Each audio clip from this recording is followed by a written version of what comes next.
There we go. I think we're live. I think it's working. We'll see. It's the third or fourth restart over there. Anyways,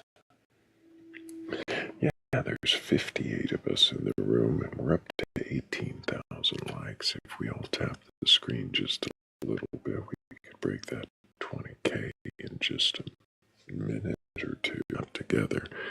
It would probably help get us out to the FYP and get a few more people in here who are capable enough or curious enough to question their beliefs. Answering just a few questions, isn't it? Like your age. And if you have a belief in a god or gods, those might be a good place to start. You might also want to, already be capable of questioning. But we can find that out together. Talk TOS. I am 35.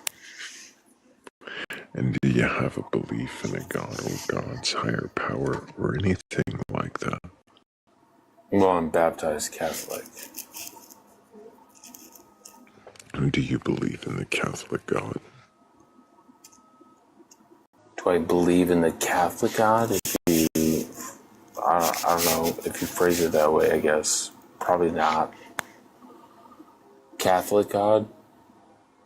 Do you believe in Jesus? In Jesus? Yeah, I believe that. I believe that he was here, and I believe that he, for what he was trying to tell everybody, is basically what I view it as. Do you believe he was the Son of God and he resurrected? I'm not sure that I believe that he was resurrected. Why not?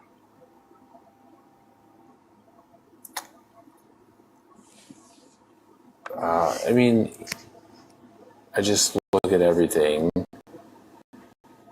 and he would have been resurrected. You know what I mean? It's just, I just don't, it just doesn't make sense.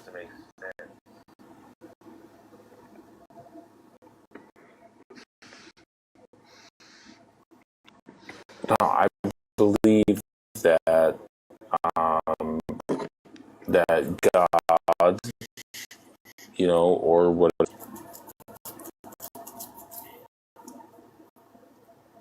put his ideas into somebody and then put them down here.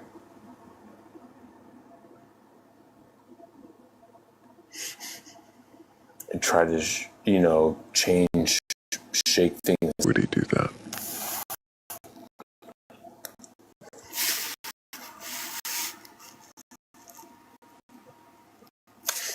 Okay, well, I guess,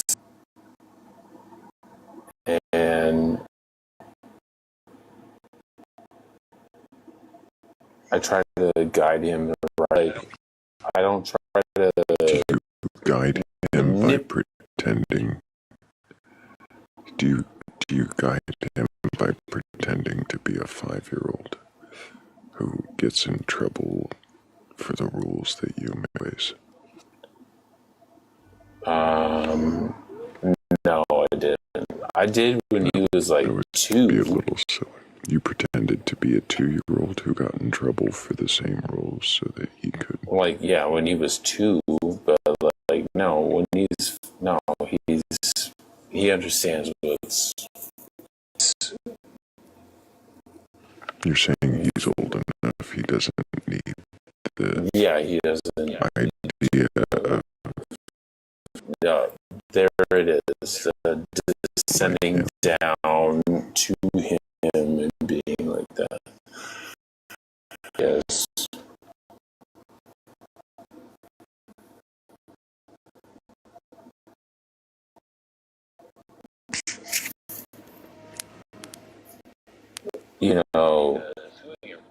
just You're saying learning humanity is everything. outgrown Yeah, Jesus. well, okay, that's a different question.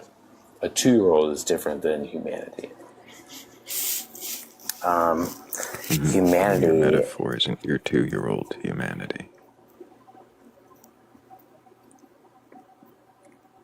That is true. But, and it's not based in any, obviously, it's not based on any scholarly or anything like that. It's just all feel, right? So,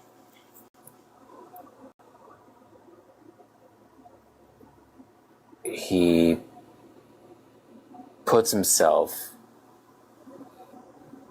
down here just to kind of feel what's going on. And,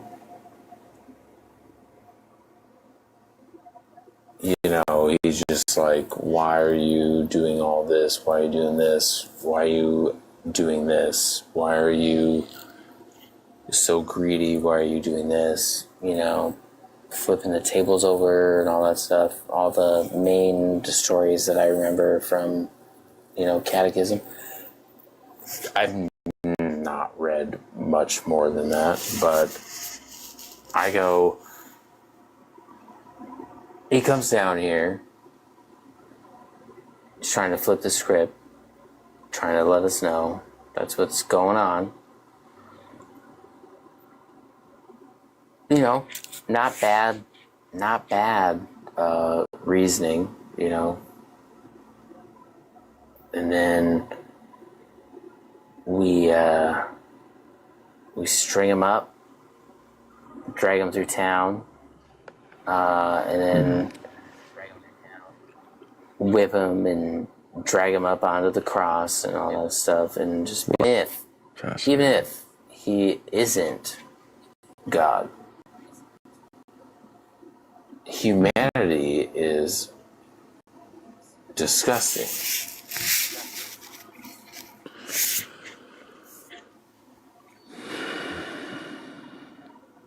Isn't that correct, though? Like, even if... Why do you believe this story to be true?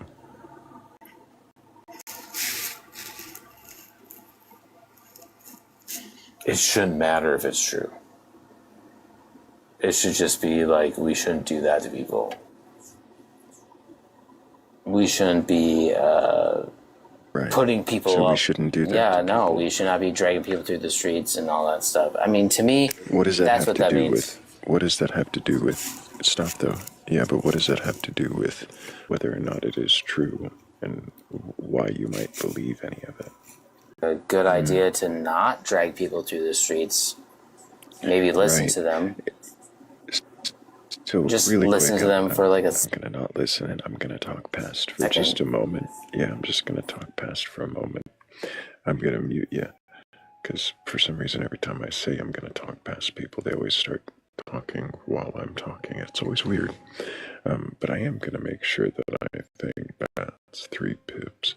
Also, got to thank Mom's Red Kitchen and Bone and Branch. Thank y'all so much for helping with that goal. I really do appreciate you. So,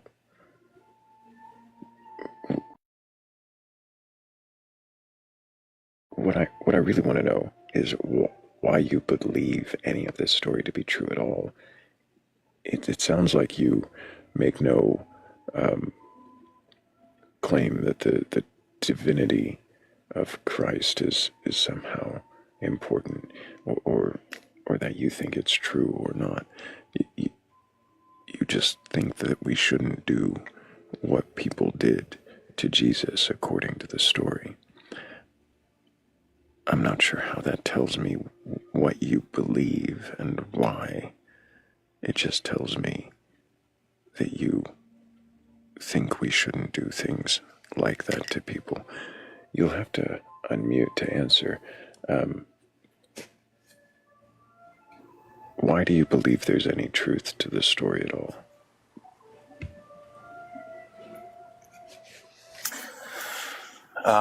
Well, I mean, I don't I don't know. It's hard because everything that I've ever known about it was told to me when I was young. So I wouldn't know any different unless I ventured out on my own, right? Correct.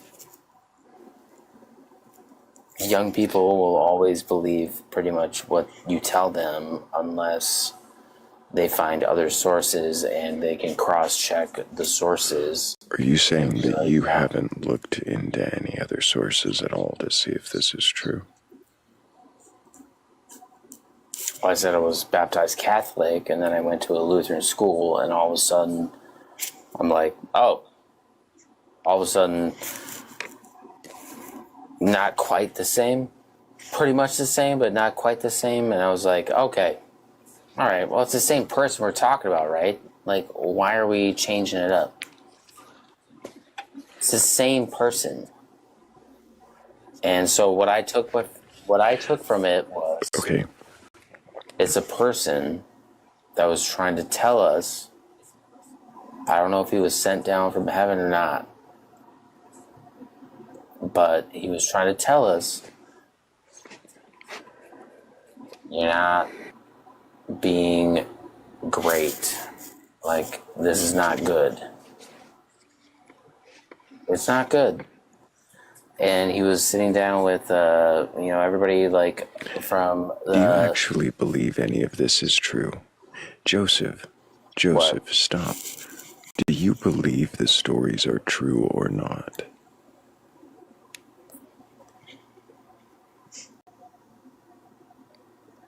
Well, I mean, I'd like to think so. You would like to think so. So he was pretty cool. He was a pretty good guy.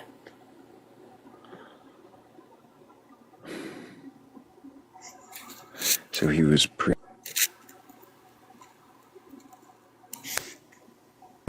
well, he was a good guy, and so you hoped he was tortured and unalived. No, I'm just saying that what he was trying to teach, I was hoping that he'd be a real person.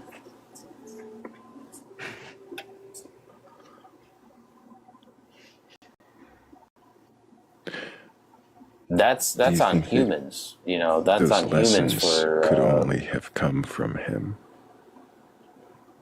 Apparently, because it's the only ones that are out there, I guess. Really? The only lessons like it? Nowhere else, man. Jesus is OG, man. You've never heard of the Code of Hammurabi? Or any other ancient moral guidelines that are similar? Well, look at it this way. There's a lot of people in the history of time that... What is evil? What?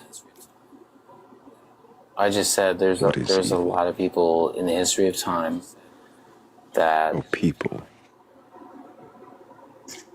...have done great things, and they want to try to benefit humanity, and they go out on their own limb.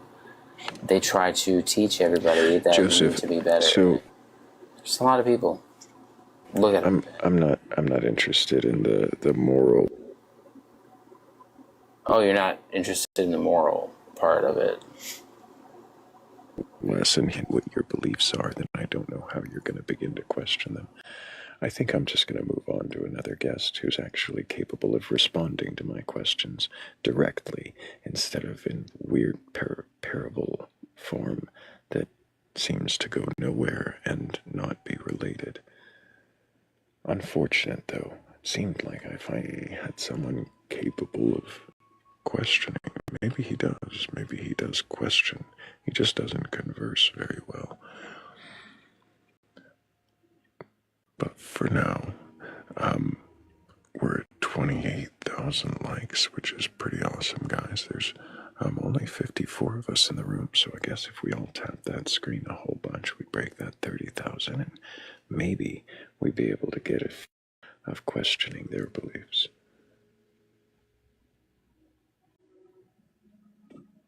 Seems a rather slow start, though.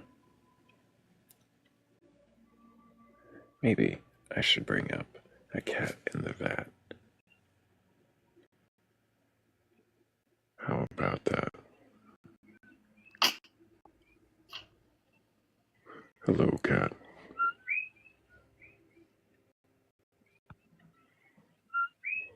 Is Cat there, or is it just the Cokies?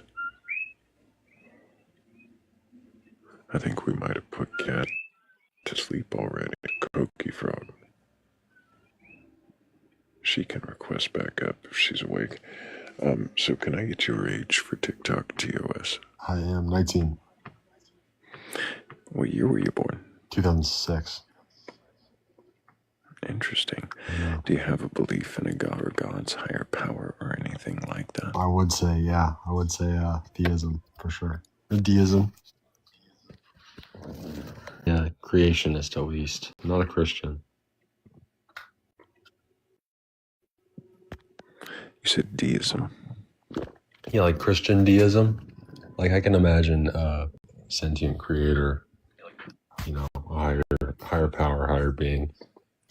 But I don't think it's like I don't think he sent down one human 2,025 years ago to die on a cross, you know.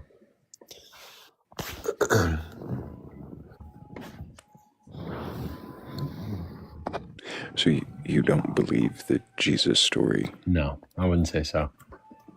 And I wouldn't say I'm an atheist. You believe in a creator? Yes, I do. Why? See, okay, and you can probably differ from this, but and really truly call me crazy, but there's a time where I thought about it, and it's like if you kind of zoom out from a macroscopic view of the universe, like what it could be outside of, you know, space as we know it, you know, from a truly like outside of the 12 spans that we can observe, you know, I just imagine that there probably is something greater or something larger. Same thing with the unit constants existing. I mean, I find that kind of interesting. I don't think there's any like spiritual. I mean, like I said, or not like I'm sorry, but I could imagine an indifferent universe without any, you know, creator, just kind of a given existence. So just to clarify, you imagine that there is a creator, and that's why you believe. I was just there's a creator. And what was your response? You glitched out a little bit.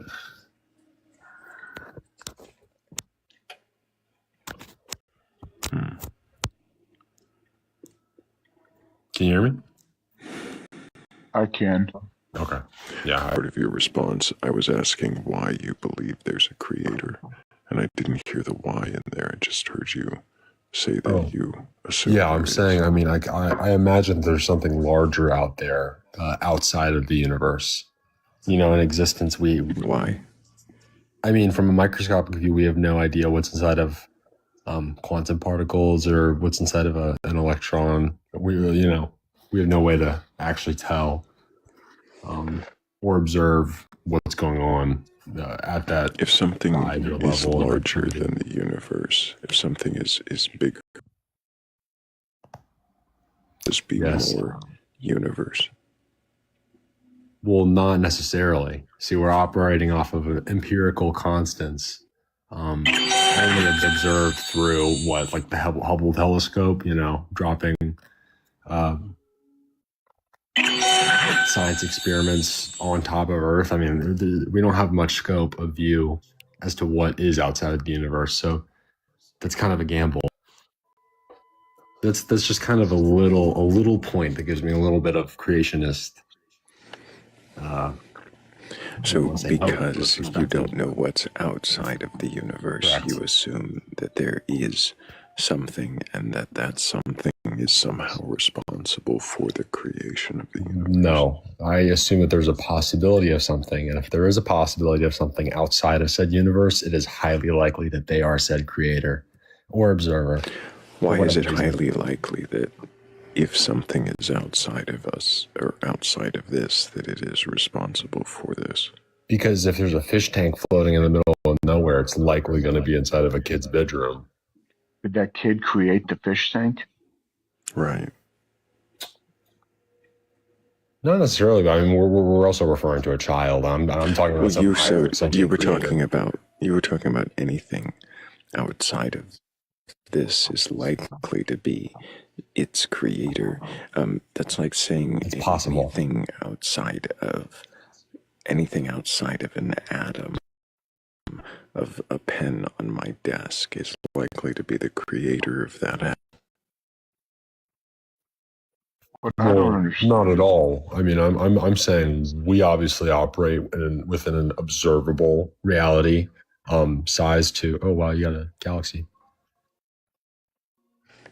Hell yeah, appreciate your show. Very nice. What is the universe that something can be outside of it? Well, but I'm saying the universe could possibly be some. Sorry, gotta stop you there. Descartes. Neither S, just Descartes. Oh, okay. Yeah. But isn't the universe all of existence? Like, how is there something other than the universe? From what we know. Okay, but wouldn't any more that we know or learn about, wouldn't that still just be the universe? I mean, yeah, exactly. Our scope is only so small. Like we can't. That's not what I'm saying. Tell. How can anything be outside of the universe? Wouldn't that just be a part of the universe? I mean, not necessarily. What does the word universe mean? Oh, I have no clue. What is the Oxford definition? Do you guys have it? I mean, we can look up the Oxford definition, but it's the oneness of all things. It's like the unifying existence. Okay. So, I mean, maybe you can revise the definition and say that's our observable barrier, at least. But, I mean, there isn't any... All existing matter in space considered as a whole. Yeah. So, I mean, I'm sure a fish could call the sea its universe. But, we can't tell. Okay. No, the fish would call the sea its sea, or its home, or its environment. Beyond that would be the universe, right? I'm just comparing the barriers of which we can observe. We have no clue do we? Right. So if we don't know what's beyond the barrier, anything, why would you assume? I'm not assuming. I'm saying the possibility at all is kind of hints at interest and kind of gives me a bit of questioning as to creationism. The possibility at all. Yeah. The possibility at least. I mean, if this was just somehow, it would be impossible to tell, because I mean, this is kind of a cyclical logic, but somehow you could observe that the universe is just vast space and stars and planets, and there is no point to this, then I would be more apt to atheism and So if anything is possible, then you would consider that a belief? Something possible at all. It's possible that there's something beyond the borders of our known universe. It's possible that something is somehow responsible for this. It's possible that thing is sentient. So we're just piling possibilities on top of possibilities. Why is this your belief? So you're saying, in the sense of probability, why have I leaned towards this specifically? I mean, I would likely have to say that I mean, there really isn't any other metaphysical, extraordinary proof for creationism outside of the Bible and Are those Roman texts. proof of creationism? Oh no, I'm not saying that's proof at all. I'm saying those are depictions of human-derived creationism, which obviously are subjective. But in the seesaw of atheism and looking outside of said observable universe, that I feel like that almost is kind of the only zoom out perspective. Looking at what could be outside, even like a multiverse perspective or something like that. I mean, there is infinite possibility, so I won't say it's a necessary belief. So I guess you could say I'm questioning said belief, but it definitely is a weighing possibility that I would say sits more heavily on my mind than others, since reincarnation or the egg theory. Does it seem the egg theory? Have you read the short story? I've read itself. There's a short story. It's just a short story, like 1-page short story about a guy who unalives and meets God, and God tells him that he's living every life until he can experience all of humanity and become a god. Until then, he's just waiting to be born. Yeesh. Hence the egg. It's kind of horrifying. Some people find it beautiful, and the author's goal was to create the least objectionable afterlife. Yeah, I can imagine that it does eventually all balance out. So yeah, there is some beauty to it. I will say though, one belief that I have definitely been questioning, or at least have kind of introspected on, at least, is the idea of soul and like physicalism. Like hyper reductionism, essentially, in regards to neurons firing and What is a soul? Yeah, like what is a soul and what is a self? And I find it crazy. Like I feel like I've operated on the a dinosaur. Thank you, Bone and Branch. That's amazing. That's pretty cool. But I feel like I've operated on the basis of which there is some self or some singular molecule which controls the self or the soul.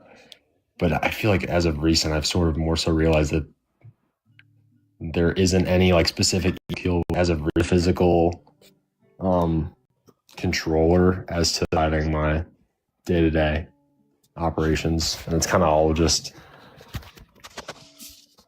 seemingly automatic almost.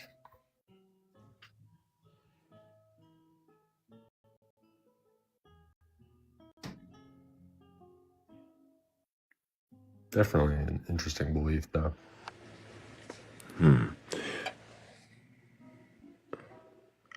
I wonder why. Well, I guess we've already covered that you were leaning more towards possibilities than calling them firm beliefs I think that's fair. in creation. Yeah, I would say that's fair. Does it matter to you if there is a God or not? That's a tough question. I mean, I feel like if there was any sentient, actual representative creator who is similar to the Christian depiction or even Allah, I mean, I would be kind of hesitant as to what belief system or justification would suffice to allow general suffering. Especially for, innocent individuals who, may not prosper for 100 years. So, I mean, I don't think I'm really care at this point. Like, I feel like agnosticism kind of is the only true conclusion. I mean, it's tough. Have you spoken about your own beliefs on this panel? Yeah, I tend to answer questions about my beliefs almost daily, but I change the prompt up, question the questioner. But for now, we are looking for believers to question their beliefs, and it sounds like you are already questioning whatever it is that you concluded. I wonder if Rav has any more questions for you before we move on. Yeah, there was something you said at the very beginning of this conversation. How did you start it off? It was about the universe. In regards to like kind of zooming out and what is outside of the universe as we know it? Yeah, and I pushed back and I said, how could something be outside of the universe? I think in regards, yeah. That was more so in regards to the definition of the universe, though. I mean, we define the universe empirically. Well, I mean, even the definition of the universe is still like just a concept. You know, I mean, like most of the universe, we have no idea what it is. Yeah, exactly. Which is, I think, is sort of the only. Well, that's not actually true. We have models that demonstrate what it most likely is. Yeah, like a general landscape. Yeah, I think. All right. I mean, but that's from like I'm just thinking from like, obviously there's a microscopic scale, like from a truly macroscopic scale, zooming out, a trillion times even. I just wonder what is outside of that domain. I don't know. What did you say? You're like, do you believe in a God? I said I was that's the only thing that makes me question creationism. That's the only concept or frame of mind that would make me think that there is any possibility of somebody pulling the strings or tuning the grandfather clock. Would be what? Creationism? Would be something outside of the universe, physically, on a macroscopic scale. Why is that the only thing that you can conceive of? Because, I mean, obviously we can observe the empirical universe as we know it. We can recognize that there's a large indifference to the inhabitants of said universe. Untuned. I mean, obviously there's constants, but it seems heavily at random. I mean, Earth is pretty much just a big meat grinder. So if there is any reason to it, then there would have to be a really interesting justification. But I think that the likely answer is atheism, not in the sense that a rejection of Christianity alone, but does God need to have a reason? Like, does there have to be does the God have to be rational? Can you imagine an irrational God? Yeah, I mean, I guess that would sort of just kind of. It's just the framing of that, like a hell or something like that. That doesn't seem like a. I mean, that's interesting. Yeah, an irrational God would be kind of a scary reality, but. Well, I'm not saying irrational as in. Well, I mean,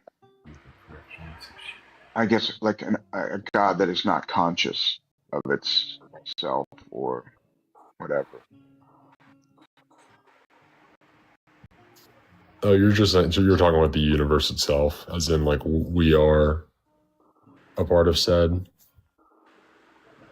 I mean, that's certainly one framework that I think is,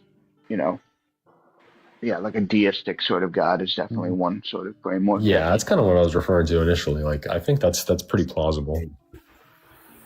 What does that God look like for you? These are all things that I would have forgotten had I not been dismissed on Wednesday.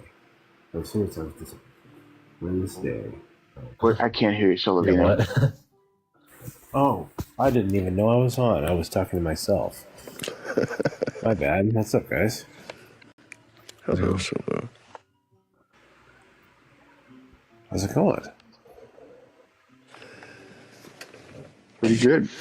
Did you have I questions for our guest or comments? It sounds like.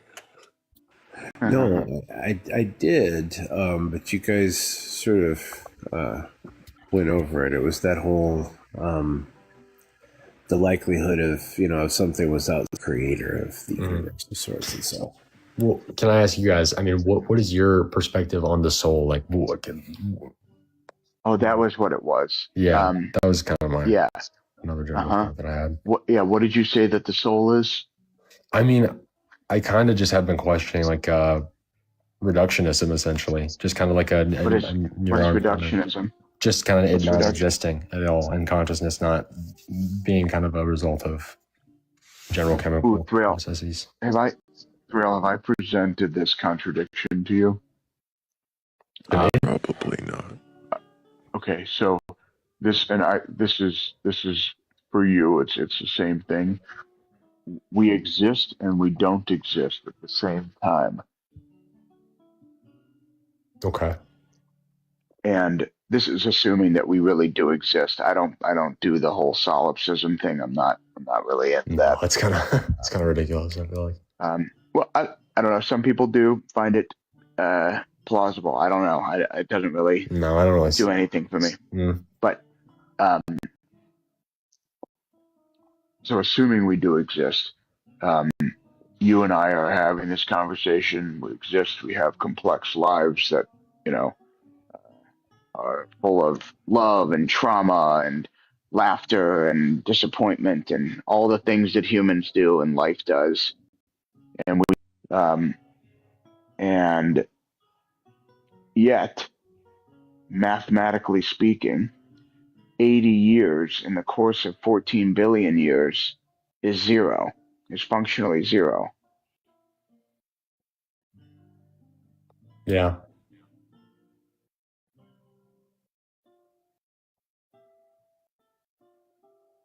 Damn, was that your point? That's Yeah. Damn. That was good. That was good. Very introspective. I'm just like, that's true. Just very sad. It's just very saddening. Is it sad? Why is it sad? I mean, I guess obviously the egotistical perspective, the instinctual response of the insignificance of it all. But yeah, in the grand scheme, it is zero essentially. It's just kind of, I don't know. It's quite interesting. Yeah. Do you think that your small existence doesn't matter? Do you think that your non-existence doesn't matter? Like, is that why it's sad? Because you think maybe it doesn't matter or something like that? Well, I mean, I don't think nihilism is necessarily incorrect. I mean, is that nihilism? It not mattering? Well, I'm saying, like, if you don't exist, does that mean you don't matter?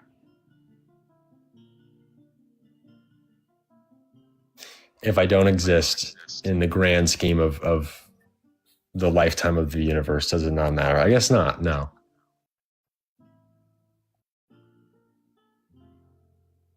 And yet it still can matter, because in the course of relative to another 80-year-old person's life, you could matter very much, and I'm sure you do matter to people.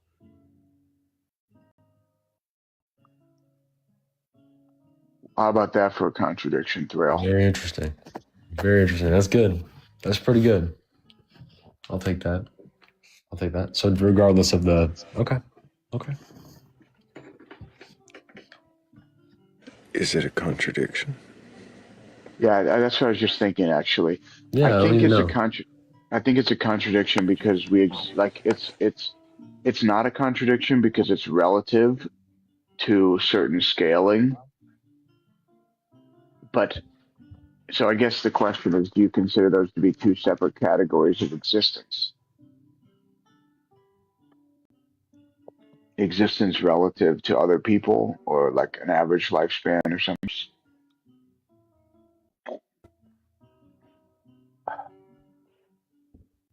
Gosh, yeah, I guess I'd have to say relative to other people, of course.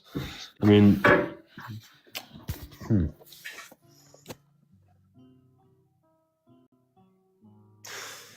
And is that meant to be a contradiction of the topic of questioning the soul, like whether that matters, Well, yeah, I the think, well, metaphysical first, property of it. well, you started to say that the soul was, well, how did you describe it?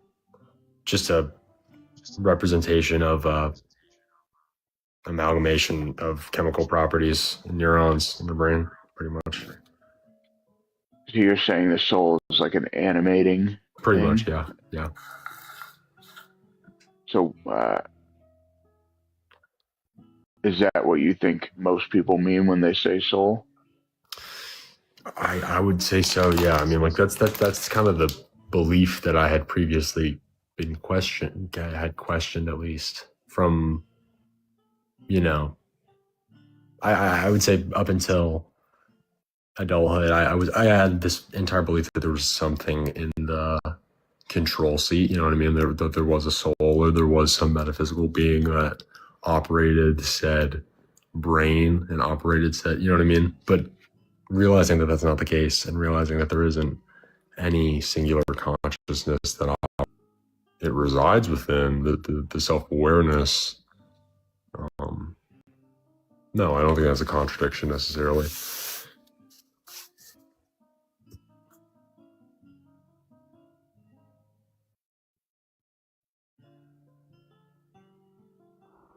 See, the one thing that always gets me about the soul, as it were, is if I were to entertain like some sort of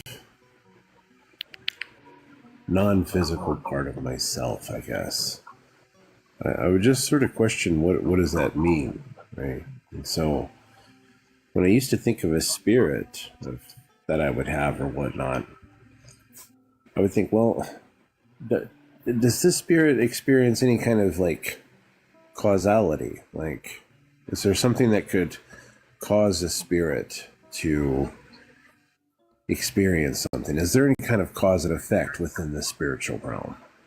And if not, then I suppose I don't really understand what it's supposed to be. But if there is some sort of causal relation, and then that causal relation has something to do with me, then it just really seems to be like another part of nature. And so the more we talk about this sort of spiritual realm, I think if we're getting further away from talking about like something that would be causal related, I think we get into a realm of like not really making any an attachment to the reality of things, and I've thought about that. At that point, we might as well be writing fantasy novels, right? Yeah. I thought about that. I appreciate you, Trucy, for being here. Yeah, I appreciate it, man. Good conversation. I think I need to move on, though. I think. Oh, no worries. No worries. Yes, with a belief to question. Yes. And I think we've questioned you right out of yours. Oh, yeah. Good combos. So, Thank you. I appreciate you. That's right. Take care. And let's get some W's for Trucy in the chat. I thought we were about to rub elbows with the WTF for a minute there, so I backed off. We were close, and he seems reasonable in questioning, and he's got a long way to go, but he's doing well. So I think it's time for a new guest. But yeah, what's up, Rev? Two things. One, maybe it's not a contradiction. Maybe it's like a fun sort of like. It feels like a contradiction because it's two things that are using almost identical language that are opposites. But I agree that it's using two separate scales, so it's not really a contradiction. And then the second thing is my keyboard is like glitching again. I'm going to exit out of the app and come right back. Yeah, gotcha. All right. This is what they do. This is what they do, folks.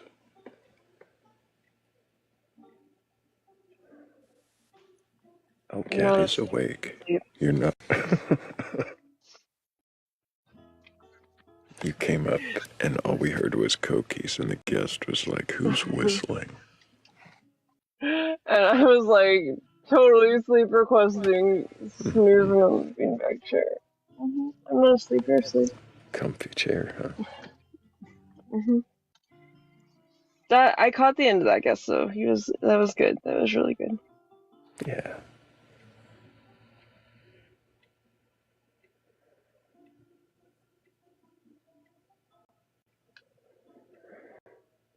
I have been whittling away at the Q ghosts, so we're either about to get 4 people all at once or a whole empty queue again. Madness. Bedlam. We had 2 guests at the same time last night at one point, Solovino. Yeah, you had what now? 2 guests at 2 the guests same at the time. same time. On accident, Absolute because they were Q insanity. ghosts. Oh man, I know. Chaos ensues. twice. Yeah, give him here. I'm sorry. Give me that process guide right now. Perhaps we'll find out who the clown in the picture is because, Raccoon and I were both trying to figure that out. Sorry. What did you say, Thrayle? I turned it down because the volume difference between you and Kat is so vast right now. I gotcha. I can be a little louder. We're trying to I figure can out who talk the a little clown quieter. is in the picture. Oh, sorry. What did you say, Thrayle? The clown in the picture and why it's Oh, got pointed ears. it Well, it's an reminded me elf of a clown, cross. clearly. Reminded me a cross between like ICP and Puddles Pity Party.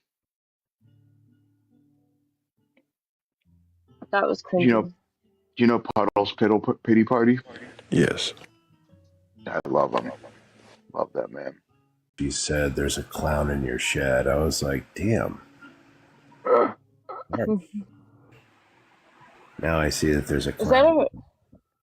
Is that a fire yeti in the background? No. It looks like a fire yeti. What was that show Regular with the Yeti. guy?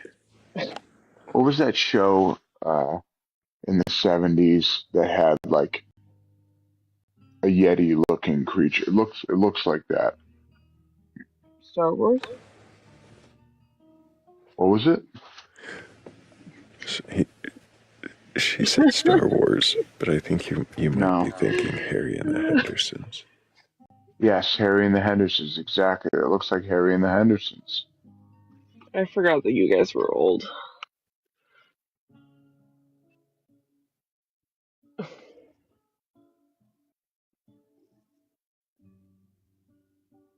Yeah, wasn't John Lithgow in that?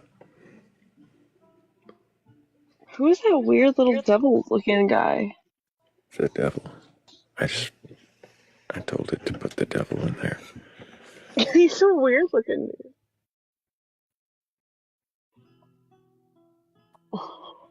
You should see the full picture. There's a bigger picture. It's much wider. That's what she said. I don't know why I said that. Also, tell me that doesn't look like the guy. It doesn't quite look like the guy. Maybe it's his cousin. I can see where you're going with that.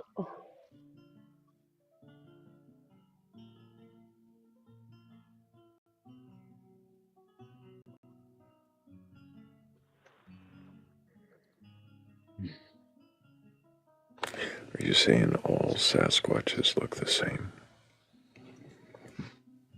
Oh, He said it, not me.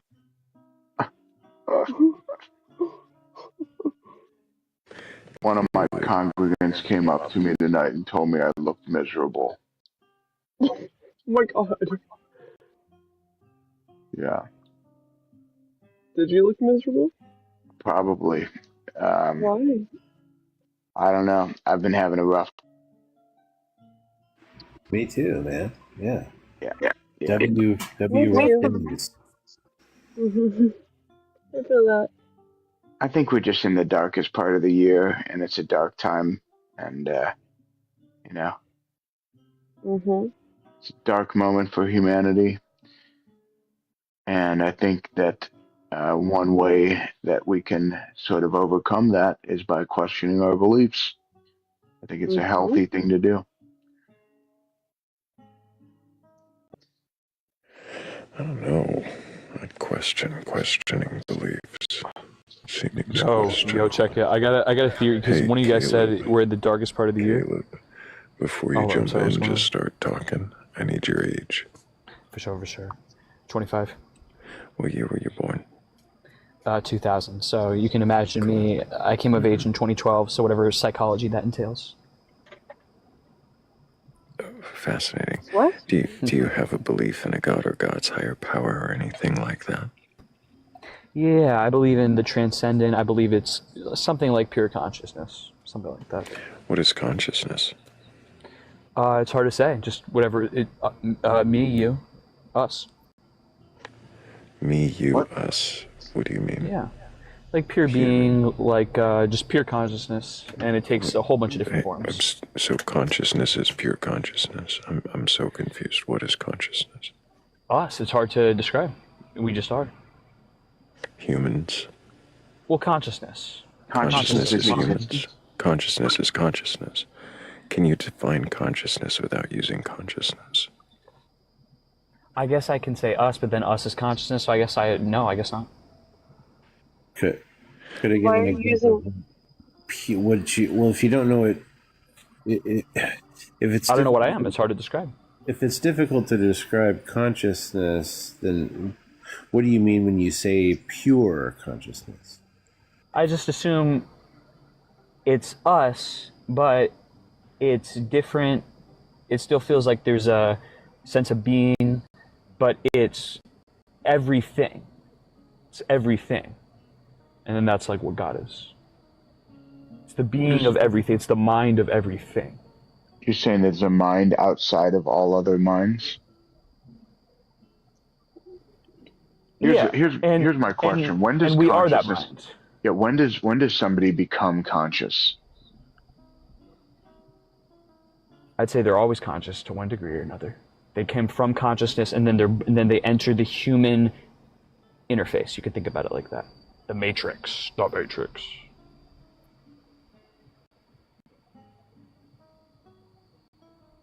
I have a hard time believing that. Like if you're telling me that like a But it's very minute. It's very, very, very minute.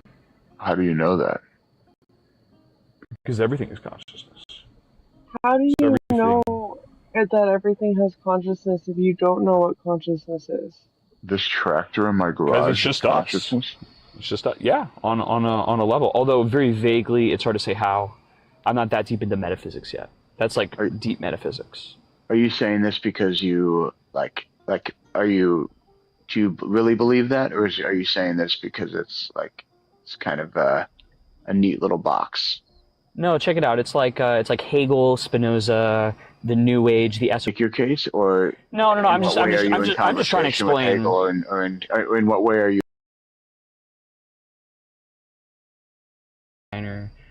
Terence McKenna.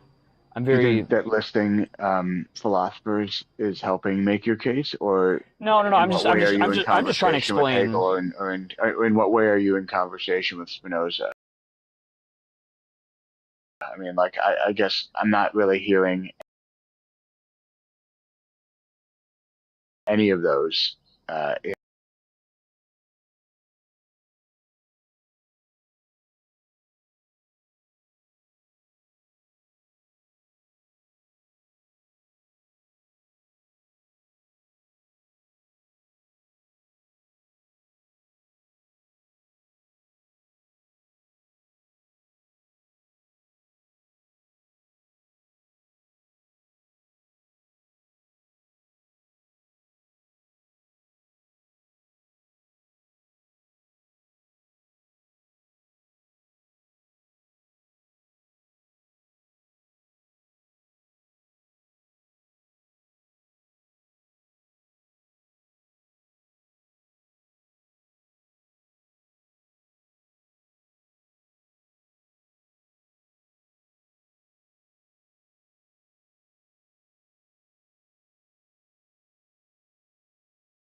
for a lot of Jewish people meant only for Jewish people, right? Like nobody left Auschwitz saying, I fully believe that Anything that resembles in any way, shape, or form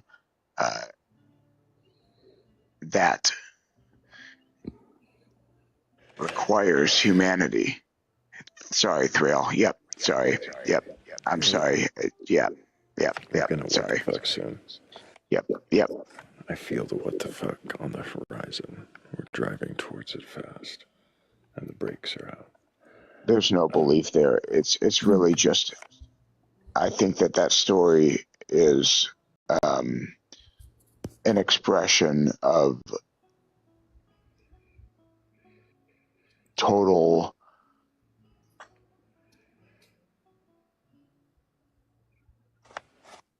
objectivism.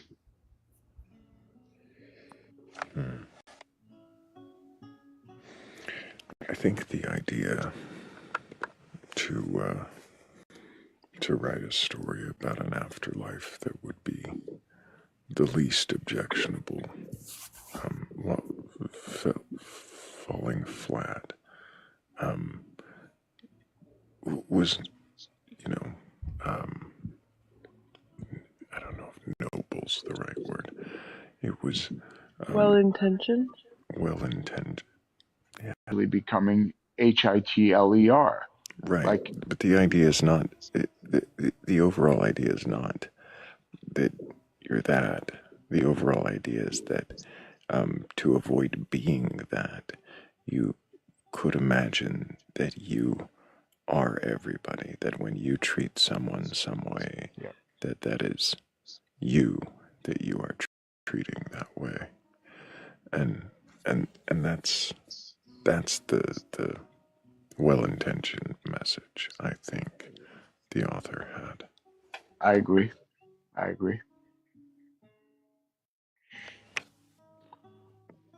But I do see the short-sightedness of it. Yeah. Oh, I'm not even saying that it's short-sighted. I actually think that it's quite brilliant. I think that there's plenty to discuss within it. I think, unfortunately, that most people who are reading it, most people who read anything, most people who interact with anything are short-sighted. That's really my contention.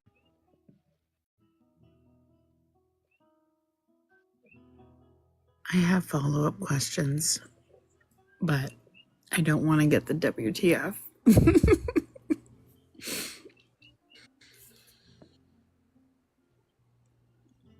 I appreciate the space that has been given to debrief that guest and that story.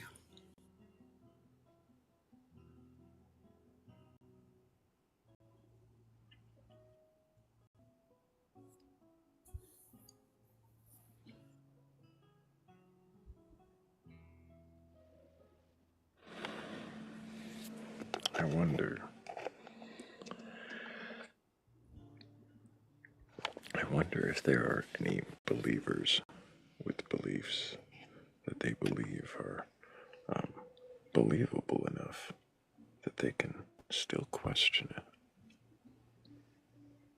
What is the truthliness value? I doubt there's any.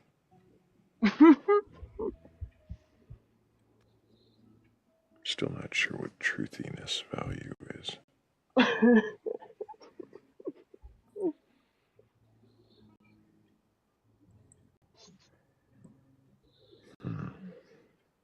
I really do have so many follow-up questions, Rab. We'll talk about it another time.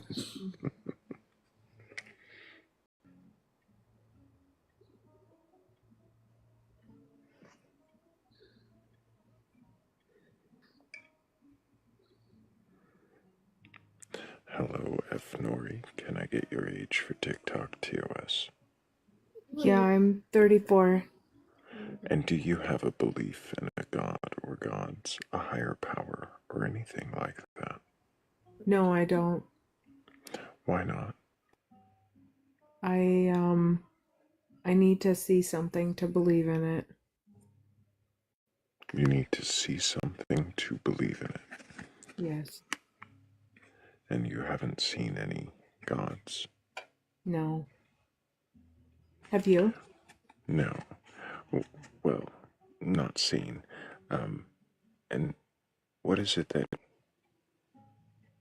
I need to see it. just needing to see it? Yes. Oops. I believe in what I see. You believe in what you see. Yeah, not what I If feel. you saw a god, would you then worship it just by nature of it existing and showing you? No. It has to give me a reason to worship.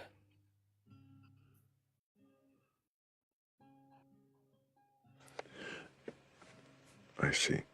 And what reason might make you worship a god? It has to do something really great in the world.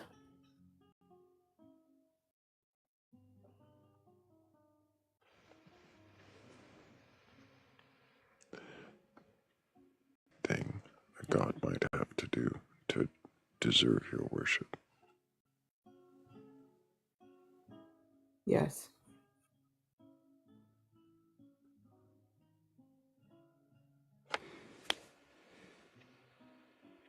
Would you like to share with the whole class?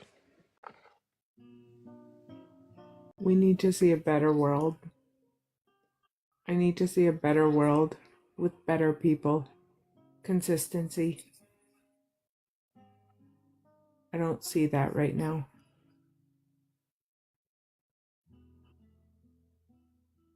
So if you saw a better world with more consistency, then that might convince you to worship the god that provided the consistency. If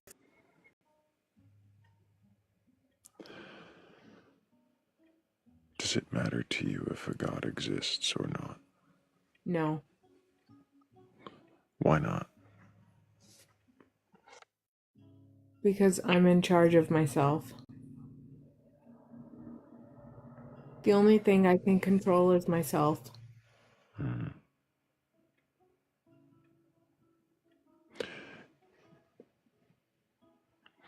If you did see a god and it provided you with enough reason to believe in it and worship it, would you? What questions would you ask it? What two questions? I would ask it how it got there. And that's all.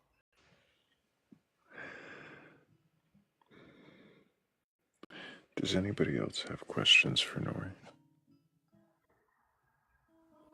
Yeah, I do. I have a couple questions. Go for it.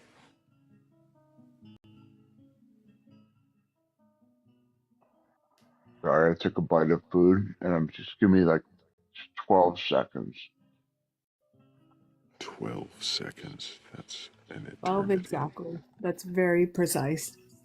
Well, how did Appreciate I do? specificity. I feel like that was about 12 seconds, you know? So, I mean, all considered, right? So, anyway, so my question is, what is the background that you are coming from? Like, are you coming from a particular, you may not have for a particular faith, but like, are you coming from, do your parents have a particular faith background? Are you growing up in a particular culture that informs a faith background, so on and so forth? I do. I'm Afghan, and you guys might know that Afghanistan is an Islamic country, so I was raised that way, but in the past few years, my whole entire family navigated away from religion. Um, does that mean that your family, I assume that your family is no longer in Afghanistan? Right. And how did your family move away from? They were raised in a very different kind of Islam, not the one that you might see today. So, Like from the 70s was more progressive. yeah, like early 80s came to Canada, and throughout the years, they just started, researching a little bit, and in the past few years, moved away from religion. And I personally moved away from religion about 15 years ago. I I was young when it was kind of imposed on me, and I moved away from it, and then they eventually moved away from it. You can completely resist this next question. It's only just to kind of get an idea of what community you're in. Are you on Yeah. the West Coast or on the East Coast, like Toronto? West Coast. Okay. Yeah. Thank you. Yeah. Um, how does, well, I guess, how do you think you're talking about 1,000 years of Afghani Islamism or Islamic culture? Right. How do you move away from that in one generation? Less than one generation. I think when you're in the country itself, there's not much room for expansion to independently think for yourself because a lot of stuff is imposed on you. And once you move away from that, you start to kind of critically think for yourself. And for myself personally, it started in my teenage years that I started to question these things. And I really need to see something to believe in it. But you And wouldn't have said that to your parents. I did. I did. Oh, I was met with resistance at the beginning, mhm. but over time they moved away from it themselves. Do you think you played a role into your parents' own deconstruction? No, I think social media did, to be honest. I think Huh. seeing more people like, platforms like TikTok even, I think it played a critical role where they Uh, really started to be exposed to other people's way of thinking, and it led them to move away from it. um, oh, I had a question. Now I'm blanking on it. Um, do you think that, oh, I know what it was. Uh, why has Islam, well, I'll say that I'm going to back up just a second. And I know that you're not, I'm not asking you to be the representative of anything, just to be clear. I'm asking only for your opinion as, I assume Nori is your last name. Yes. Is that right? Yes. Yeah. Um, so I think like um,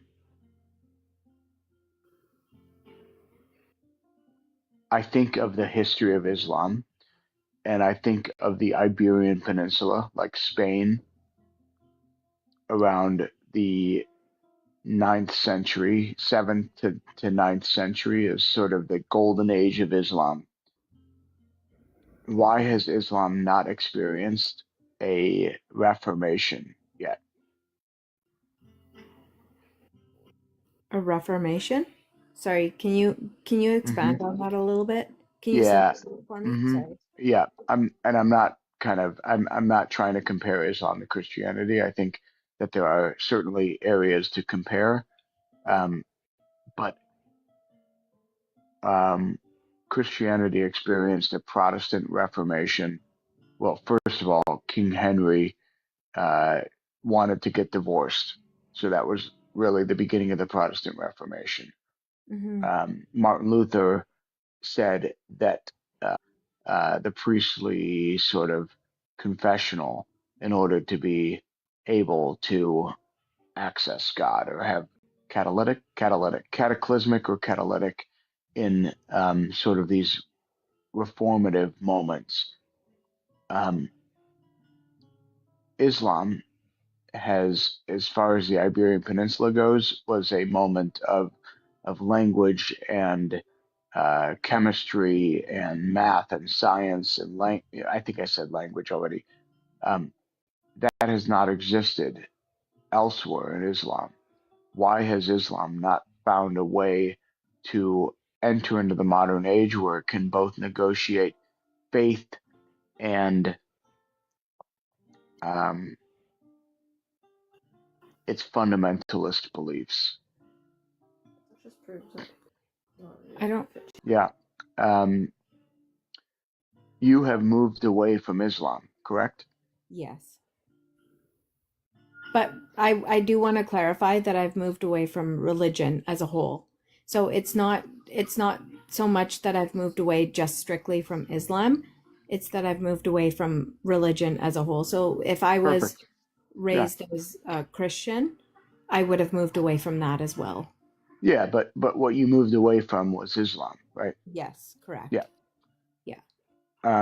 And you did so for supposedly a set of reasons, and those reasons are mostly logical and in opposition to perhaps what Islam stands for. Is that accurate? That is accurate, but also Christianity and Islam, they do mirror each other in certain ways, and it's not that it matters which religion it is, it's that I need to see something to believe in it. So That's totally fair. Yeah, that's totally fair. I'm not. Yeah, I would agree on all those accounts. I guess the question that I'm really asking is, um, Islam is, in my mind, in many ways, stuck in the dark ages, and I'm wondering why. I think Christianity has had moments of progress, but also fundamentally is still stuck in its repressive sort of approach to its own sort of religion, whatever. Why is Islam not able to find a way forward where there's sort of a Protestant Islam? I think honestly, I think when it comes to Islam, I think if somebody identifies as Islamic or Muslim, I think that they follow what the Quran says more closely than somebody who, let's say, identifies as Christian. And so it might come across as overbearing. I don't think it's necessarily related to why they haven't moved away from the religion, because I think that Islam and Christianity and Judaism, I think they all mirror each other. And I think it's more so about culture. So let's say there's an Islamic country versus a Christian country. I think that the Islamic country would be more in tune with the religion than the Christian country. So they would follow more in the religion.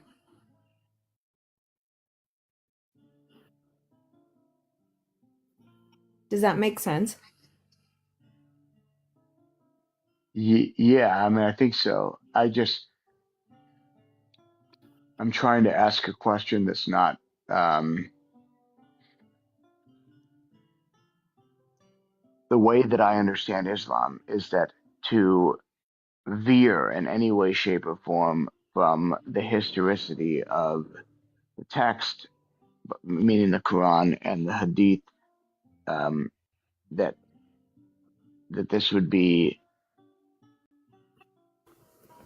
problematic. And for my particular faith position, questioning the text is fundamental. It's like you enter into the conversation by asking a question. And I don't know, I really can't speak. Like Protestant Christianity to me seems like um, of a, I don't know, like a fundamentalist sort of piece to it. I guess I don't. Why aren't I think there's I two think billion there's 2 billion Muslim people in the world. right. You are few and far between who are able to ask the questions that you're asking. Why is that? I I do think it comes as a shock to people when I say that I'm Afghan and not Muslim and that I'm not religious. The thing that I think really stumps people is when somebody identifies as a Muslim person, they are strictly abiding by what the Quran says. Whereas if somebody identifies as Christian, they're not necessarily following all of the rules or what's written in the text of the Bible. Yep. I have They're three more a little bit questions. more extreme. So Yep. not extreme, I don't want to use the word extreme, but they are following it more closely than somebody who, let's say, identifies as Christian. They're not necessarily following everything that's written in the Bible. Whereas Muslims, if they say that they're Muslim, they are following a lot of what's written in the Quran. Okay. Yeah. That is very helpful. Extremely. I have three more questions. What language is the language that you speak? Like,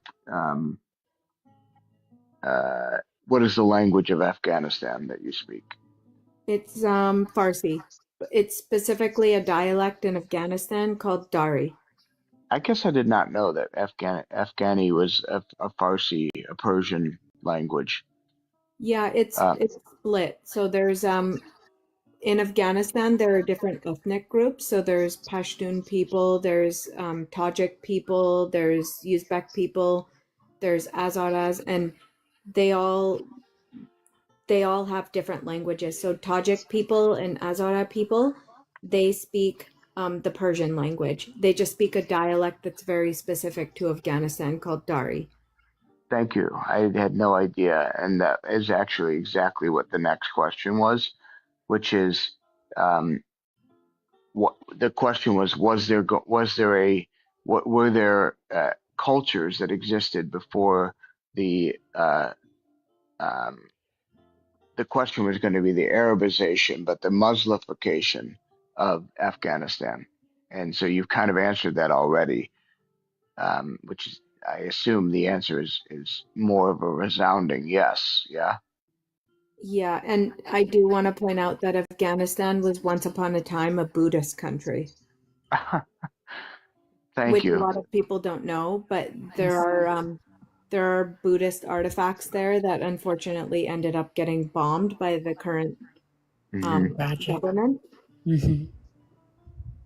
So just to track where this conversation has gone, um, you are saying that um,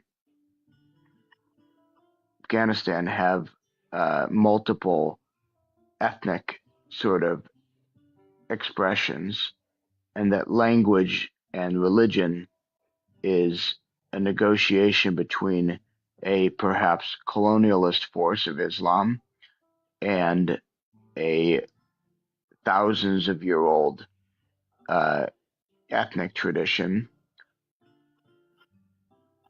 And the last question is, in what way?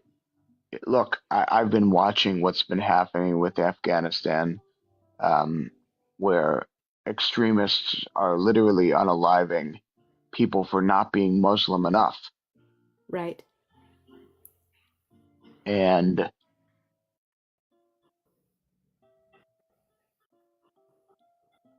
where's the problem? What's the problem?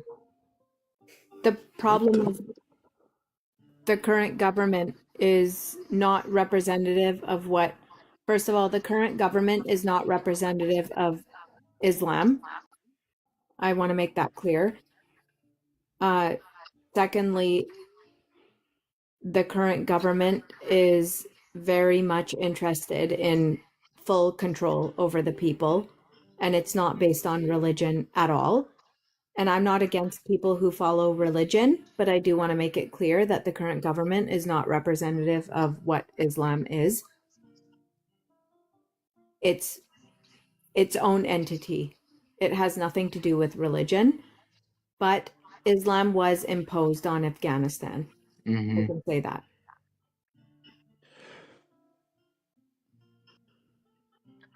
So one last question, and I apologize. Thank you. If religion, if Islam was not imposed upon, Yes. what did you mean by that? The country was not always an Islamic country. So then Islam was imposed on the country. It was, but what I'm saying is the current government is not representative of what Islam is. What does that mean? It is not following what is written in the Quran. First do and you- foremost, in the Yeah. Quran, it says, be good to other people. That is clearly not happening. Is there a ideal version of Islam that you do see happening Not in that country, no. elsewhere in the world? I can't say that I can pinpoint any country that is following exactly what is written in the Quran. I can't say that. How many countries are Islamic countries? There's quite a few in the Middle East. A majority. Meaning the majority of the countries in the Middle East are Islamic. That's correct. Or at least they identify as that. But I can't say that they're actually following what the Quran says. Well, that's what I'm asking. Like, I guess, like, in your mind, you seem to be somebody who is saying, like, I want to hold Islam accountable, or it almost sounds like you would rather Islam be the best version of itself, and that if you were to see that you'd be interested in engaging in that. And that was the whole question about the Reformation. Like, why isn't it that there is a Islamic Reformation that is representative of an Islam that is not fundamentalist in the sense of, trying to make people behave a certain way or force this sort of thing, but rather reflective of both modern and idyllic values of Islam. I would love to see a country be like that, but unfortunately, I have not seen that. Why have you not seen that? I'm not sure. If I could be in charge of one of these countries, then obviously there could be change, but I'm not. When you say you're not sure, to me that feels like, I get it. You're not responsible. I'm not trying to hold you responsible for Of course. the entire 57 countries that are Islamic. Um, I guess the question is,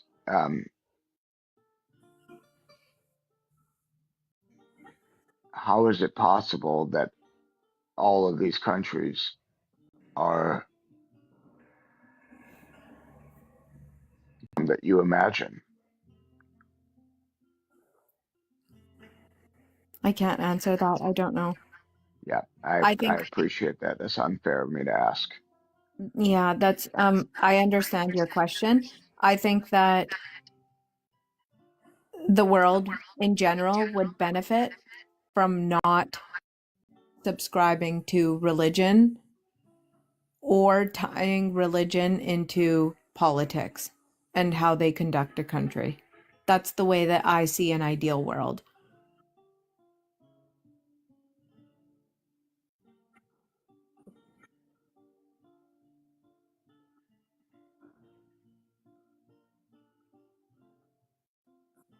Fair. Yeah, yeah.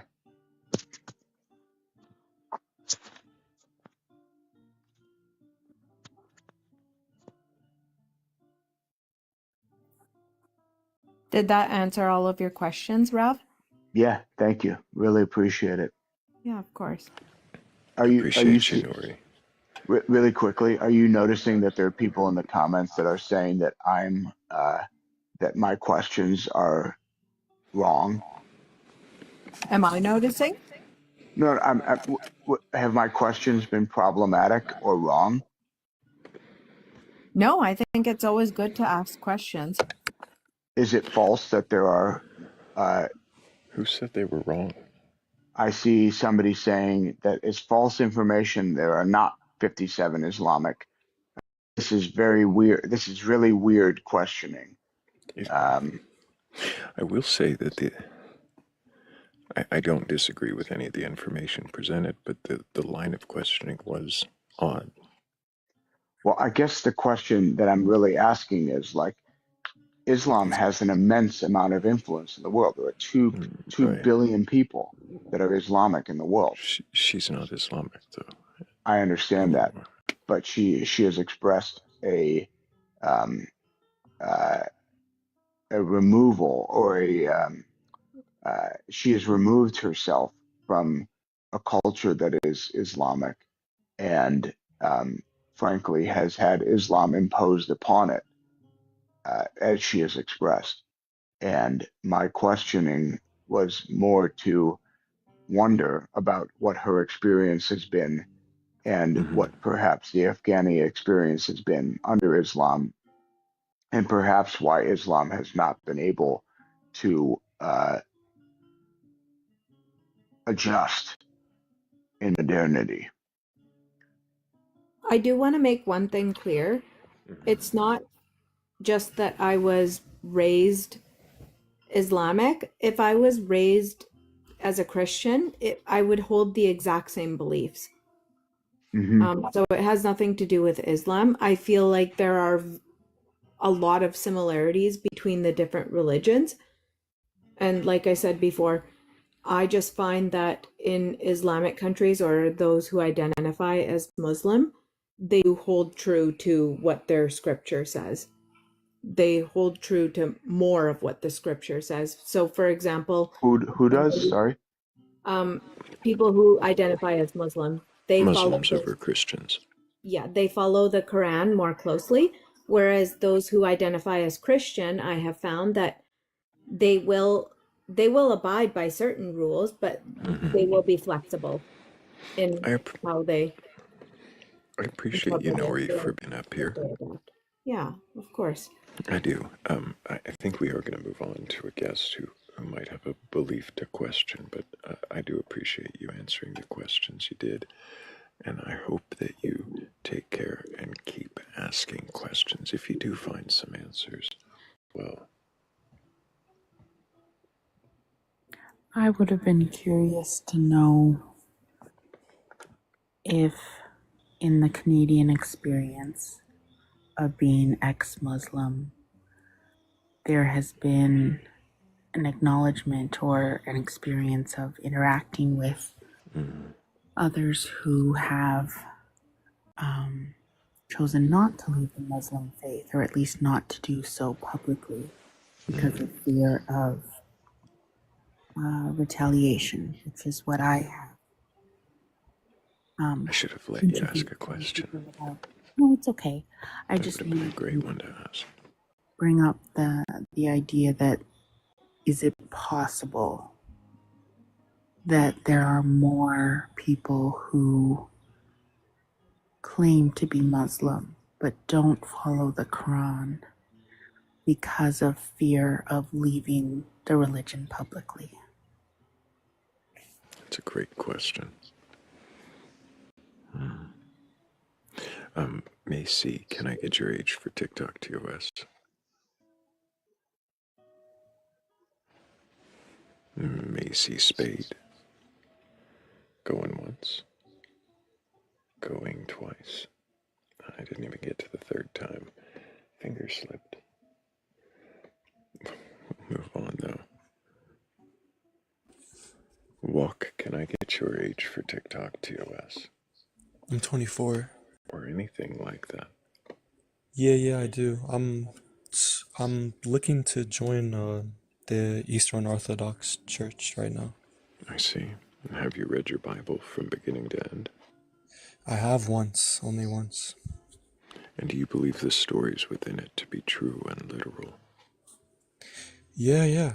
I've actually been doing a lot of research about it. I mean, So you believe the 6-day creation to be true? yeah, so Genesis 1 to 11, I was just about to go to that. Why do you believe those stories to be true? The only reason actually is because I trust that Jesus Christ did really raise from the dead in the first century Judea. I wouldn't So you're saying, accept Genesis 1 through 11 without Jesus Christ. let me But just I do clarify, believe because I it's. have a question Go ahead. based on that. You say you wouldn't accept Genesis 1 through 11 without Jesus Christ. Yeah. If there were contradictions within Genesis 1 through 11, would that cause you to question Jesus Christ? Yeah, it would, and it has, and I've already been through a little bit of this process. I understand it to be mythical language. What contradiction would you like point to? Yeah, so what the difference between chapter 1 and chapter 2? Mm-hmm. Yeah, I don't remember the explanation for that honestly, but I have looked into that before, yeah. And you found an explanation. Yeah. Yeah, I mean, personally, I was satisfied. I mean, it was reasonable to me. It didn't cause me to stop considering Christianity. Do you see the creation stories in Genesis 1 and 2 as being literal?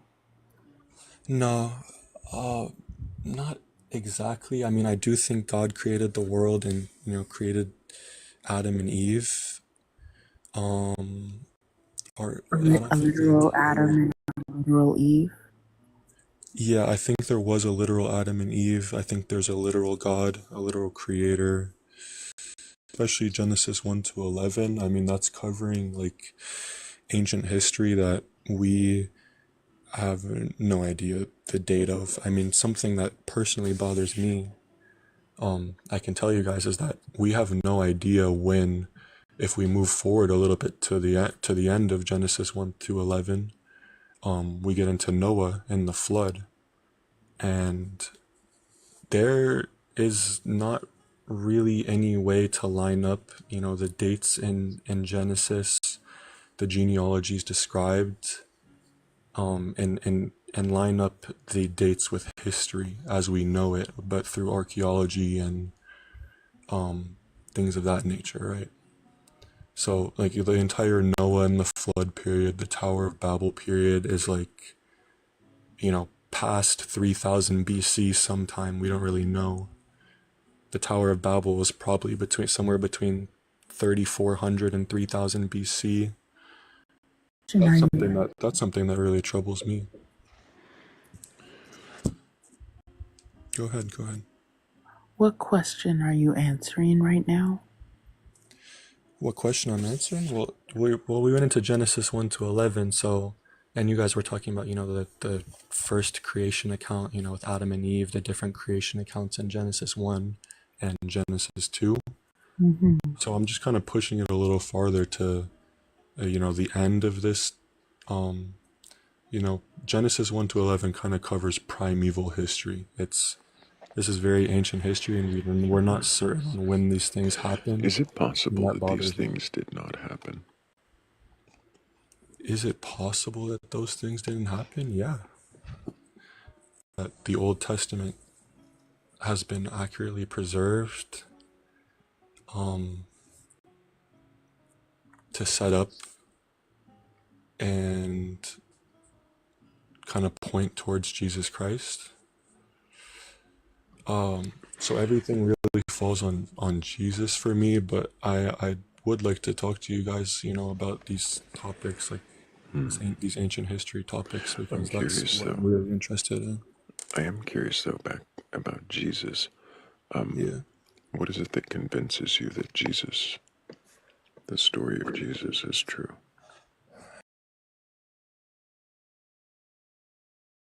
The way that the Old Testament points to him, and furthermore, his life.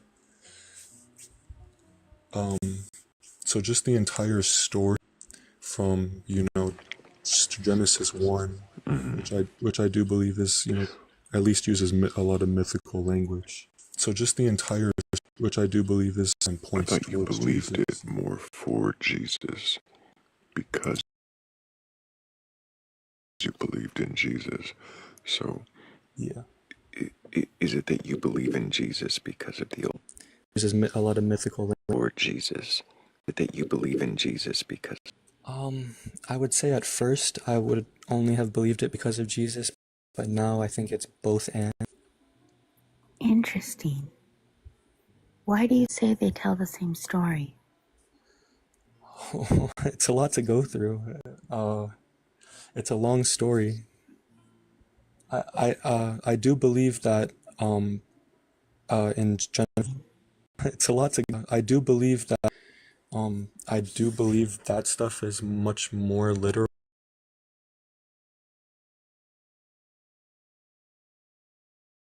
and a lot more reliable. And although we don't have, any actual archaeological evidence for like Abraham, Isaac, Jacob, we don't have great evidence for the Exodus either. I mean, Or those individuals has to do with telling the same story?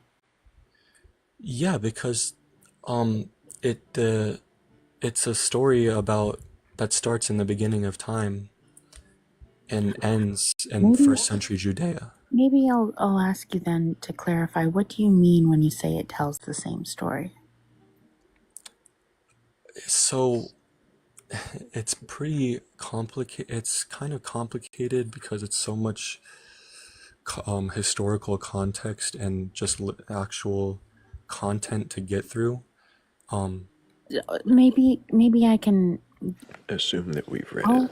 I thought that you were saying, and please correct me if I'm wrong, but I thought that you were saying there's a story in Genesis 1 to 11, and there's the story of Jesus's life and teachings and unalivement and resurrection, and those two things are telling the same thing. It's the same story. Yeah. So are you saying that they're two separate accounts trying to give the same message? Are you saying that they are the beginning and a continuation of one book, one story? Yes, exactly. Which one? The first or the second? So Genesis is the beginning of the story, and the New Testament is the end. Okay, so what you're saying is that you look at it as one presentation Chronological. history. Okay. Yeah, chronological I as well. misunderstood what you meant when you said the two are the same story. Yeah, no, you're good. You're good. I believe it's one full cohesive story starting from the beginning of the time, and then ending in the era of the apostles, and the start of the church.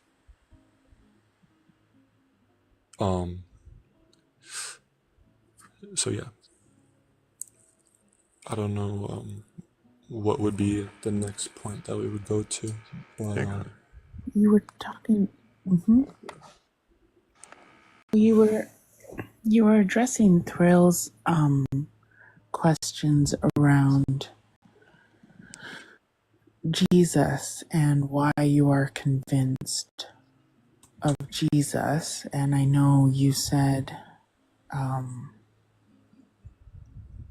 what did you say? Something about.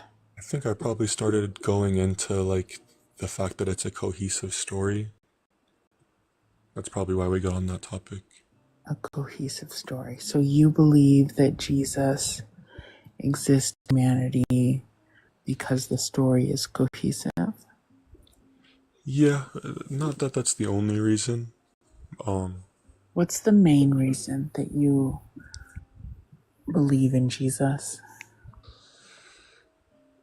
The main reason, I guess I would have to say that he rose from the dead. And then And in how? the second, go ahead. Sorry, I was just gonna say that the second part of that statement is according to the scriptures.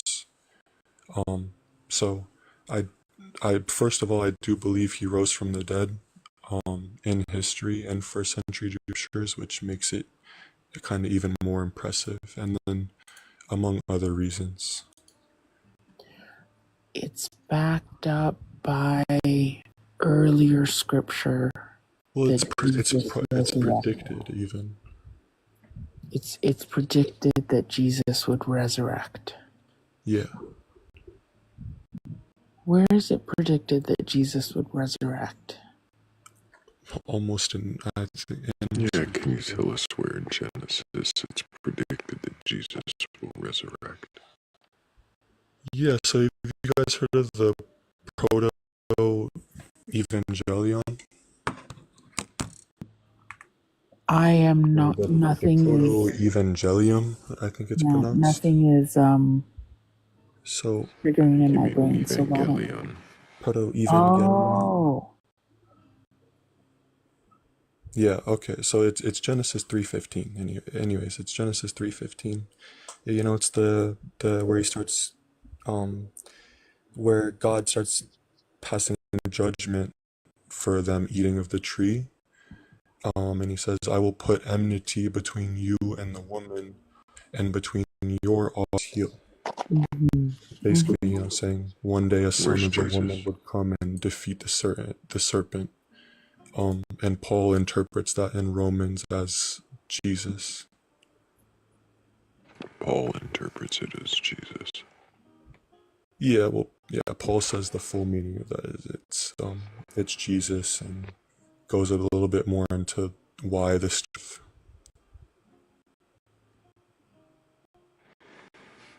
So yeah, I believe that the son of the woman. So This is a because prophecy. Paul interprets it that way, you accept that to mean that it is Jesus. Yeah, yeah. It doesn't matter what the Jewish people intended that Well, to the mean. Jewish people believe that's the Messiah as well. I think that's I'll believe the same, but you know, I wonder if you think Jewish people believe that the reference to the son of the woman is the Messiah. yeah, I'm sure you could find a lot of ancient rabbis and even probably modern rabbis that interpret it that way. Fascinating. I I'm wish I guessing our had those modern quotes rabbi from is him, asleep, but or otherwise we would have heard from him by now. Rab, are you with us? Yeah, I'm gonna guess he's passed out. oh man, I would love to hear what he thinks about it. I could try to go There's and a way to find find some. out. Usually, if we set him down, he wakes right back up. He's awake the whole time. Cat is also probably asleep. It's been a while since I heard from either of them. Well, that Jewish people do not interpret it that way. That they do not see I'm it sure. as I the. mean, Is it it's possible that? some do, but not as I a see. conglomerate. Sure. Is it possible that is just an invention of Paul to sort of put Jesus into the text? Yeah, it would be. You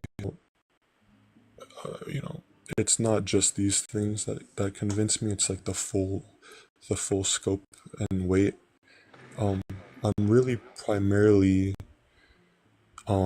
convinced of Christianity based on historical arguments because I've just always been really interested in history personally. What do you mean by historical arguments?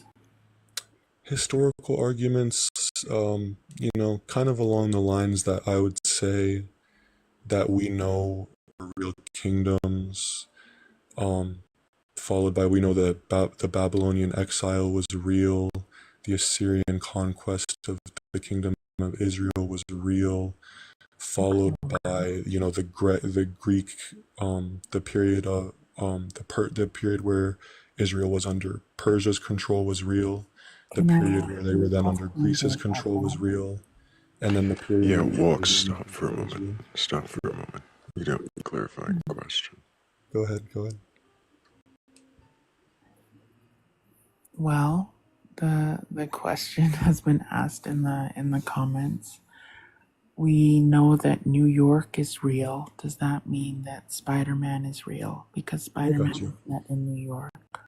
Yeah, I've heard that one before, and I know this doesn't prove Christianity. I'm just kind of you know starting the case.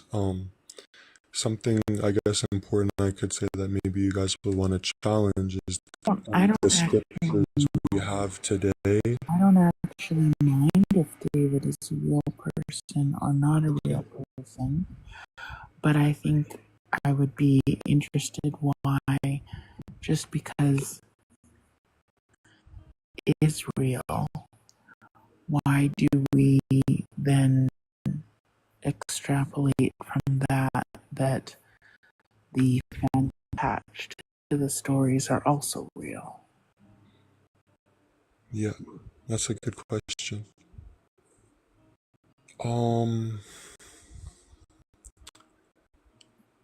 So I guess first I would say it's not just the fact that they were real places.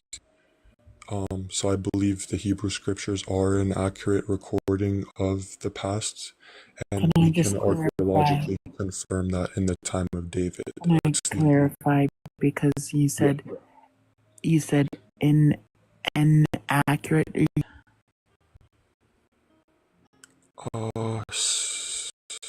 I'm They actually a are little confused. What they are exactly did I say?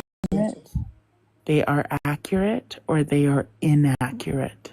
Yes, yes. So I Which do one? believe the Old Testament is accurate, and I Okay. believe that starting from 1000 BC, I believe that we have corroborating archaeological evidence to back up the fact that it's basically very reasonable to believe that the scriptures, the stories that we get about this time are reliable historical. Not written as. So yeah, they are written. I think I know where you're going already. I mean, if you want, you can finish the question, but I think you're getting to the fact of like, for example, the monarchy is said, David's monarchy is said to reach from the Euphrates to the Nile, I believe. And there's not really corroborating archaeological evidence for that big of a kingdom, but there definitely was at modern day Palestine, modern day Israel area. That's not exactly where I was. Yeah, so sorry, can you clarify? Okay, what was I trying to say?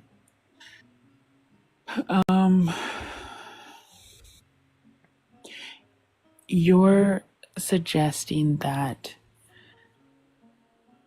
what is written from a certain point onwards in the Bible is written as um give me a second here. As mythology or something? Mythology or persuasive or to exhort or to Yep. be poetry or to Yeah. like all the other genres that it can be, Yes. right? Yes, so I do believe that there's obviously different genres between different books. So we got to take that into account.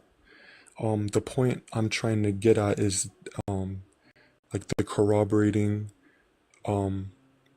physical evidence that we have to confirm the time period of David, whereas we don't have that for any secular historians and scholars would consider good evidence to believe that the Exodus really happened as literally it says in the Bible. Right. But David, the time of David is a lot stronger, for example. Right. But that, again, so I'm just trying to ask, you're saying that they're written as historical accounts? The Bible is, in general, a historical account, but then we got to keep in mind that Well, you've every already. book is I'm the sorry. same genre. Right, because you've already acknowledged, to my understanding, again, please correct me if I'm wrong, that some of the beginning chapters of Genesis can be taken as more Say to say mythological. that it's Genesis 1 to 11. I would even go as far to say mythological, yeah. wonderful. So I don't understand. Maybe you can help me understand. Why are you saying that the Bible is historical when you're making those concessions already?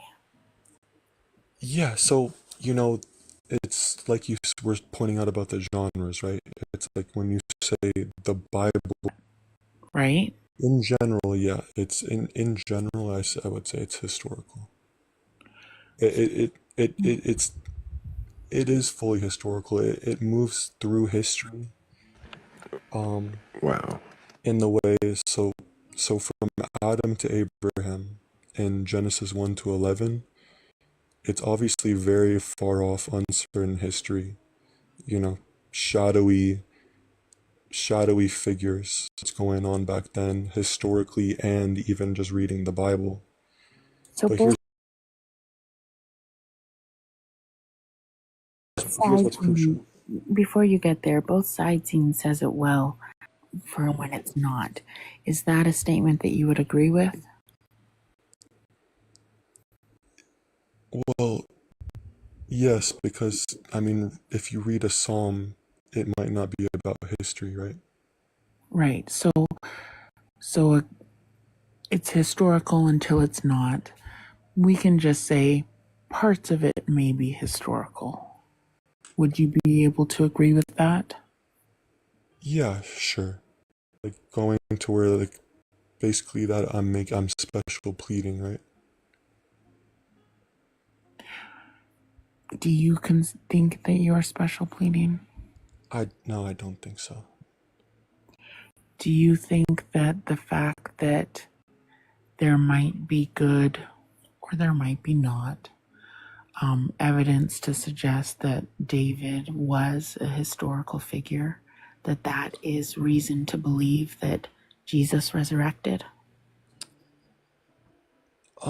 That is a good reason to believe the veracity of the Old Testament scriptures. So the veracity of the mythological parts, the veracity of Yeah, the veracity of the whole thing. why? Um, well, you know, there was a time where people would argue that, you know, that David was completely mythological as well as Moses and everything before. And now, in light of new evidence, we know that, you know, Can the you tell King me? of Steel, um, and then if you go even further to the period of the divided kingdoms, we have like the records from Assyria, Babylon, and Egypt that, you know, corroborate saying they invaded Israel at this time. It matches exactly with What do I call you? Walk on water? yeah, just you can just say walk. Walk? Yeah. Um I I came across a book at my local library where Yeah. Abraham Lincoln, I think I'm pretty sure, I'm like 99.9% sure, was a historical figure that lived and Yep. did things. Fantastic. But I would also say he was 100% not a vampire. So Not a vampire hunter. vampire hunter, my bad. Yeah. Vampire hunter. Just because a story uses a historical figure. That's a completely fair and valid question. Um, and that kind of brings me back to why I said, you know, I wouldn't believe Genesis 1 to 11. So So, that's kind of so like hold Paul on. said, that's where Hold on a that's second the there, thing that Walk. everything falls on. I agree. I agree that that without Jesus resurrecting, so much of this doesn't work. But what I'm hearing you say is that you would see things as unreliable, except for the fact that Jesus resurrected. You point to, well, things like there is reliability within the Hebrew Bible, within the Old Testament. Yeah. I'm hearing a very circular thing happening here. I see. Do you find validity in the resurrection outside of the Bible? Yes. Would you share about that? Of course. So again, there's kind of a lot I can go into here. What's Best evidence is the Bible. It's the letters of Paul, first of all, and then the Gospels. But then outside of the Bible, you have to go with the earliest outside mentions from enemies, from Romans. Yeah, so I mean, it's not like they explicitly say, so the enemies obviously don't, like, Tacitus and those people don't say that just Christians going around worshiping a man and saying he resurrected from the dead and things of that nature. so what, since we're specifically talking about the resurrection, Yeah, what is there I guess. Jesus, a historical person named Jesus of Nazareth, resurrected from the dead? Okay. So I guess if you want to, like, something physical you can look at, I would appeal to, like, an early church father like Clement or Ignatius who lived around the year 100. That's the best, that's the best physical manuscript evidence that I have that's outside the Bible, and they'll explicitly say, How is that enough for you? It's not just that's enough for me, it's the weight of everything. The weight of everything? What do you mean everything? Everything as Catholicism and the Assyrian Church of the East, back to the apostles, who we can trace back to Jesus, who we can trace back to the prophets, who we can trace back to David, back to Moses. Well, we can't trace back to Adam. I'm sorry. So I you misspoke. can't trace them back. No, we can't go any to further trace back them than back? David. How are you actually able to trace them back to David?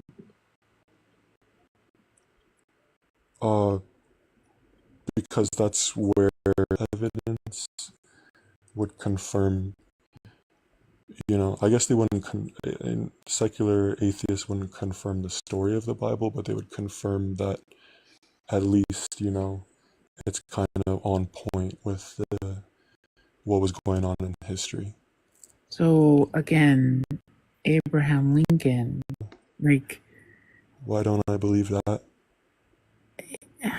Because the primary sources about Abraham Lincoln don't say that he was a vampire hunter. I think that's clearly a book written, probably at least a century after he passed. Which primary sources do you have about Jesus?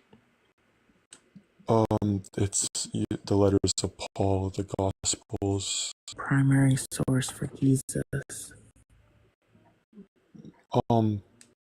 Because Paul is writing letters to churches around and Jesus, how Jesus resurrected, and so much. I mean, Paul talks about everything in his letters. He's got a lot of letters. Was Paul a witness to the resurrected Jesus?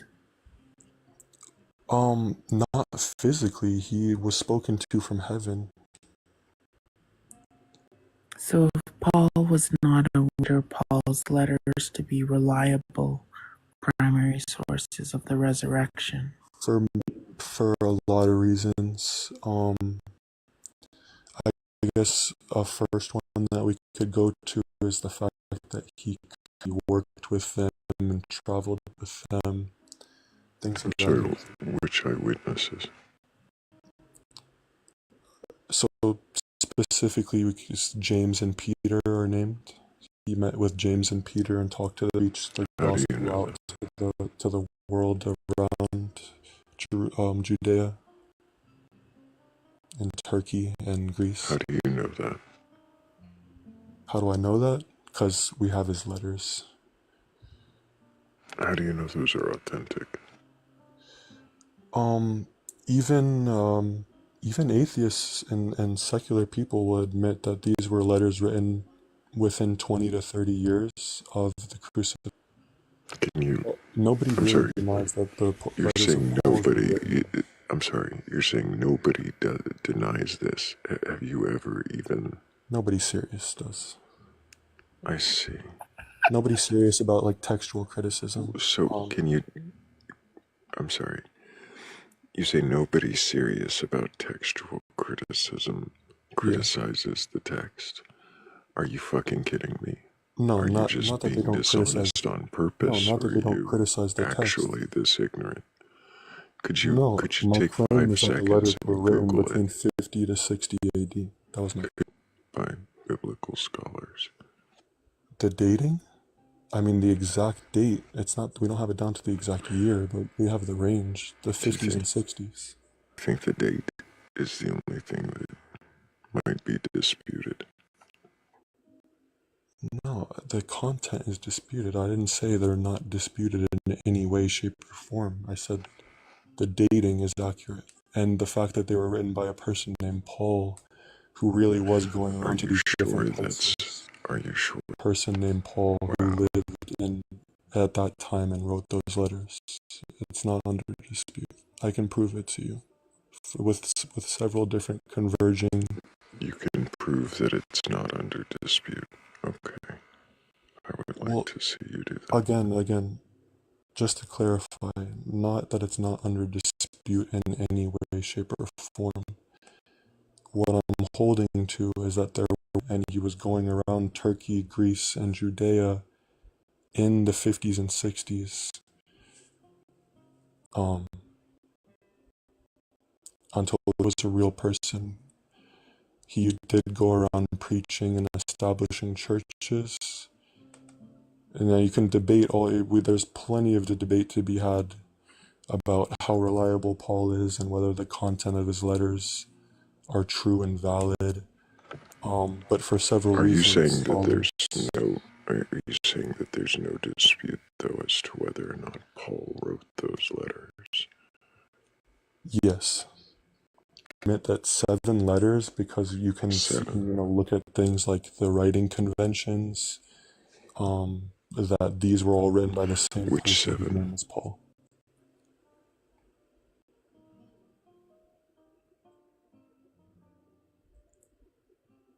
That's so.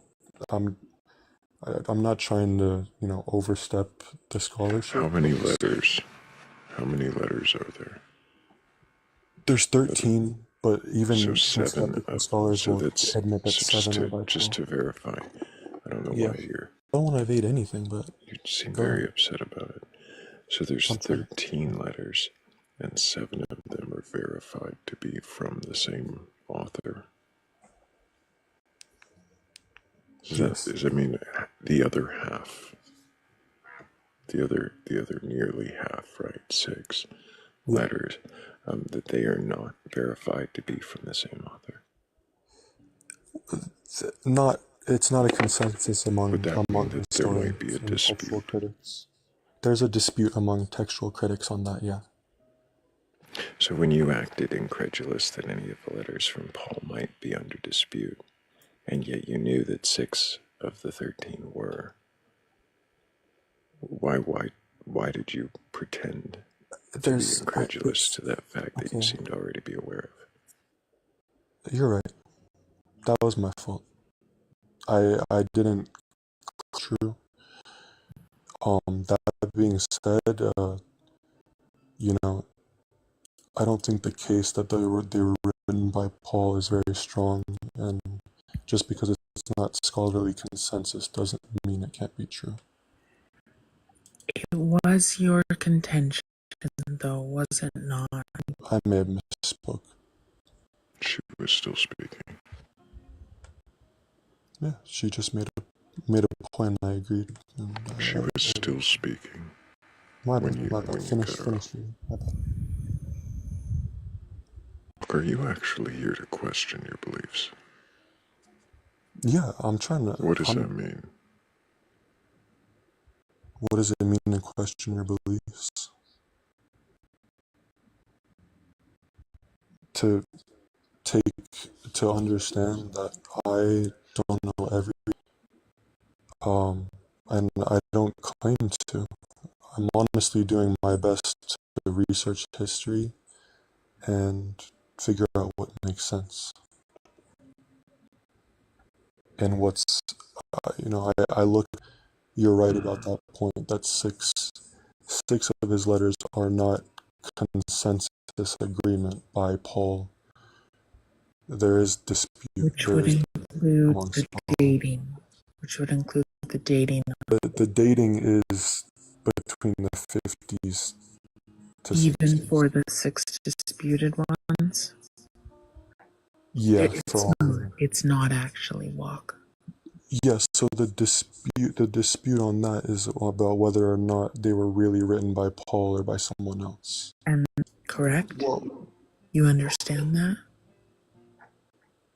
No, so I don't think that's true. That is the case. Why so? Because if it's not written by Paul, it doesn't have to be tied to the same timeline, and therefore, as people are conjecturing and they're coming to conclusions about differing dating. So to say that there is general consensus that all of the lumped together Pauline epistles are 50 to 60 is disingenuous. Do you know? I'm really not following on you this. It doesn't necessarily follow, and the scholarly consensus is that all the letters, whether or not they were written by Paul, were written between 50 and 65 CE. Okay, I see here that we're at an impasse. Well, I mean, so how can we get past this? That is not the scholarly consensus, and for you to claim that it is the scholarly consensus is disingenuous. Well, you can. I mean, I'm sorry. Research it right now. It's not a debate. Literally research it right now. Walk, I'm curious. If you were to wake up tomorrow and find that there was no reason to believe that your God existed, would that change the way that you lead your life? What would that reason be? So you're not capable of engaging in the hypothetical either. Yeah, I've been atheist my whole life, man. I've been atheist.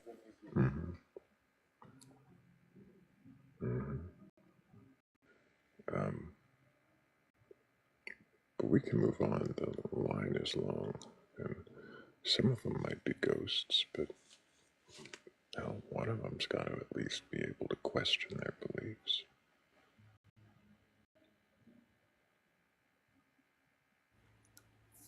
I was trying to ask questions there, but I wasn't doing great at the end. That's okay.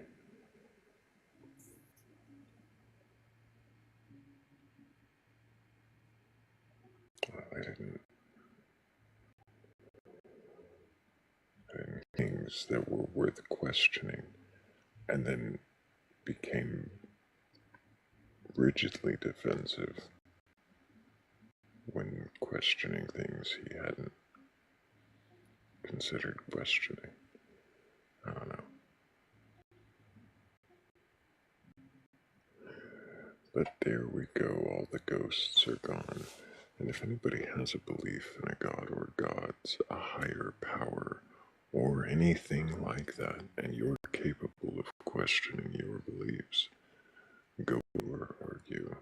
I just want to know if you can question. Well then, what do you believe? And why do you believe it?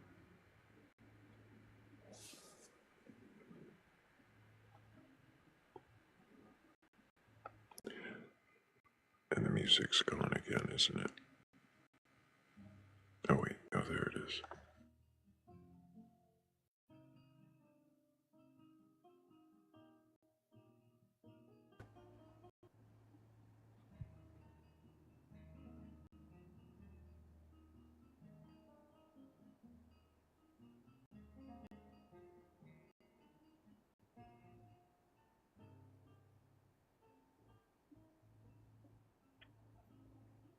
Chris says that belief is to relinquish reality. I wonder what that means. Hmm. To release, to withdraw from, to.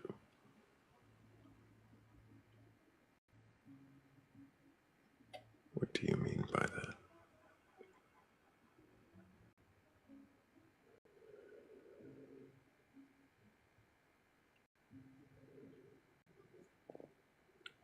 You're about to troll yourself. That doesn't seem very productive, Crisscross. I mean, at least you warned yourself ahead of time.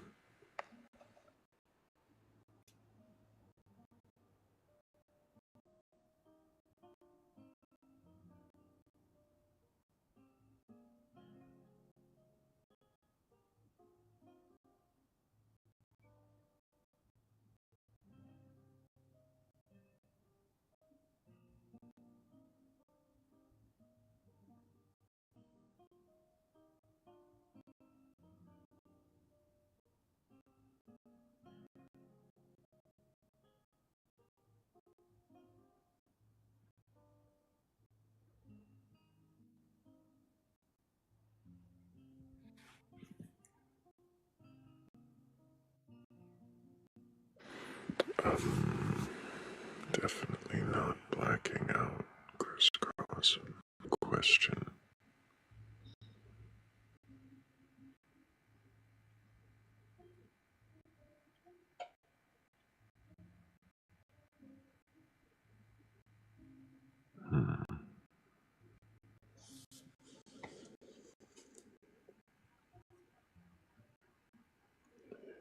Good to see you back, Doom and Gloom. Who can why does it have to be either?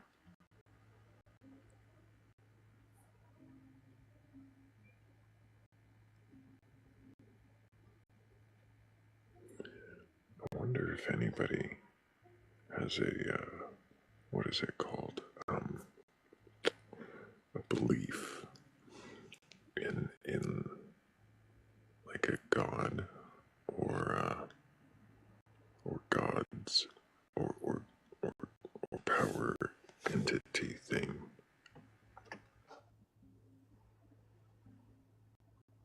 And if you do have a belief in one of them thingamadoodles, then go ahead and request up.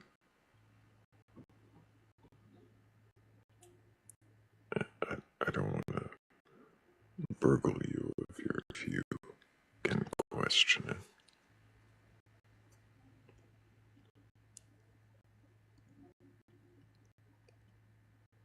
And if you can,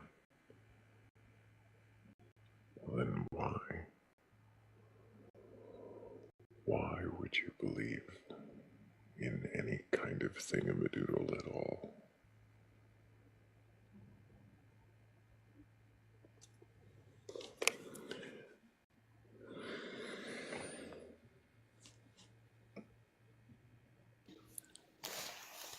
Hello there, Coach. Can I get your age for TikTok TOS? Yeah, I'm mature. I'm over 18. How over 18? I'm 20, I'm 27, 26, 27. Well, lost track already. Do you have a belief in a god or gods, a higher power, or anything like that?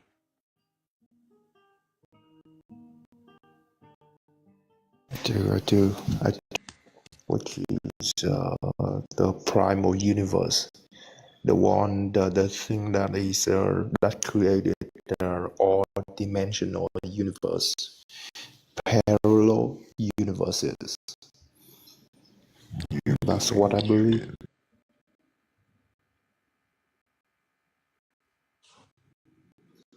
I do believe that we are living in a simulation, or that we are suffering is, a demonic world. is the devils, and we can escalate. We can vapor to higher levels of universes, to other dimensions. What is dimension? For example, okay, for example, me, I can access to the next fourth between to Access the perceive. fourth and fifth dimension. What are fourth and fifth dimensions? I was asking. So it is like, okay, started giving him numbers. when you are and see the future, you can see the so future right now, from the 1, the 4, and I'm sorry, how do you see the future? What does that have to do with dimensions? I don't feel like you've answered my question on what a dimension is. so the dimension is not about the space. It's more like about how you manipulate the energy. So right now, what is energy? The energy is from the higher dimension of the universe, which is the fifth universe What and is the sixth universe. Before we start talking about these different numbered universes, which seem, I guess, different from the different numbered dimensions, Energy is frequency of the universe. What do you mean example, by frequency? Hold on. I got a phone call. I'll be back. My brother is calling me. Why don't you handle that phone call and we'll just go ahead and move on to the next guest. The frequency of the universe caught up to him. It vibrated his direction.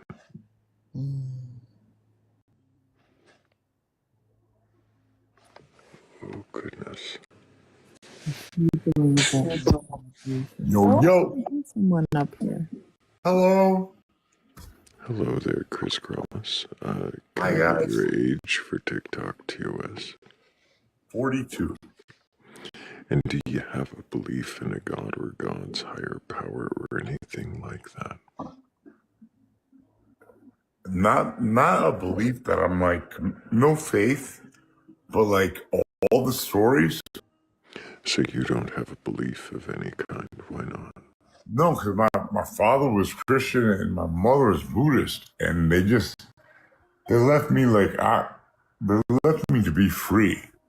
And you chose the username of a Christian rapper, Chris Cross. Yo, because I'm maybe forget about it. I just changed it. I can't do anything about it for the next 7 days.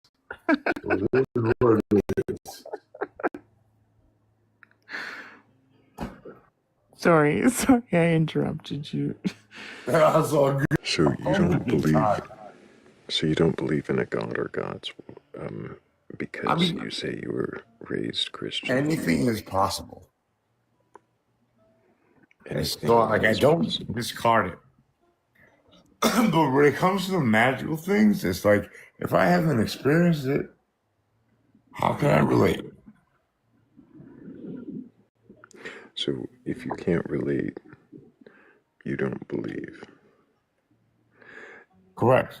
I only believe what I go through in this life. Can you imagine an exist? I mean, I've been waiting for it forever. Because like when people say God talks to you, I'm waiting. He's not calling me.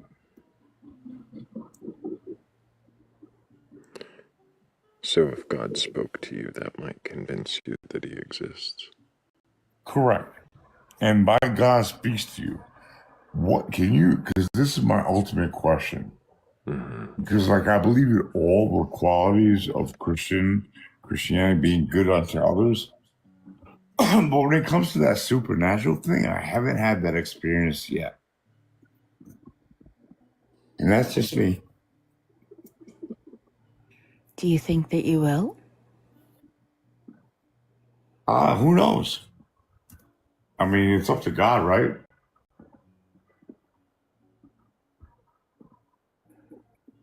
What do you think? What do I think? Well, what? When you say it's up to God. I mean, he's the. I mean, if there is a God, which is there's an order. There's a mathematical order, the way the orbits work and everything works. I feel like it is what it is. Just be you, and to live your life in a life of what is it called when you're timid? We're 4 billion sperm, and we're all the first place winners. Jesus Live your says, life. "Blessed are the meek," right? Pardon? Jesus says, "Blessed are the meek," right? I'm unfamiliar with the scripture, but if that's the word,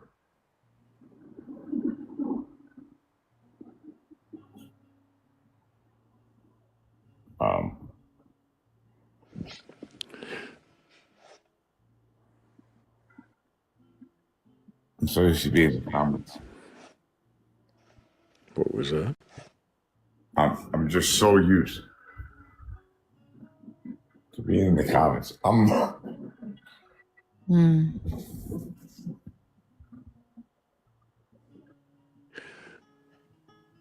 Well, Chris, I don't have very many questions for you.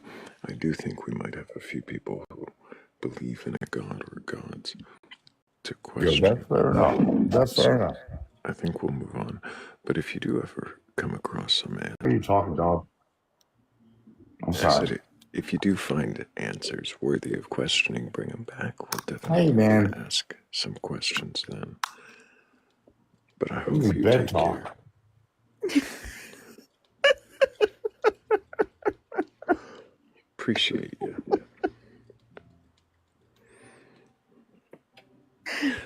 I think we can, well, let's start with possibly somebody with a belief who might be able to question.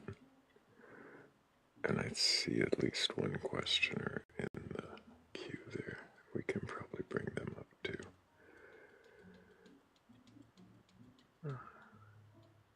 Let me see. This person has been in queue repeatedly all night. I wonder if they'll... Nope. Another ghost.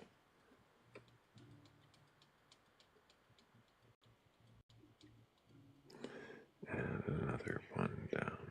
I had another thought about how to decrease the number of ghosts, but that's probably a Discord conversation.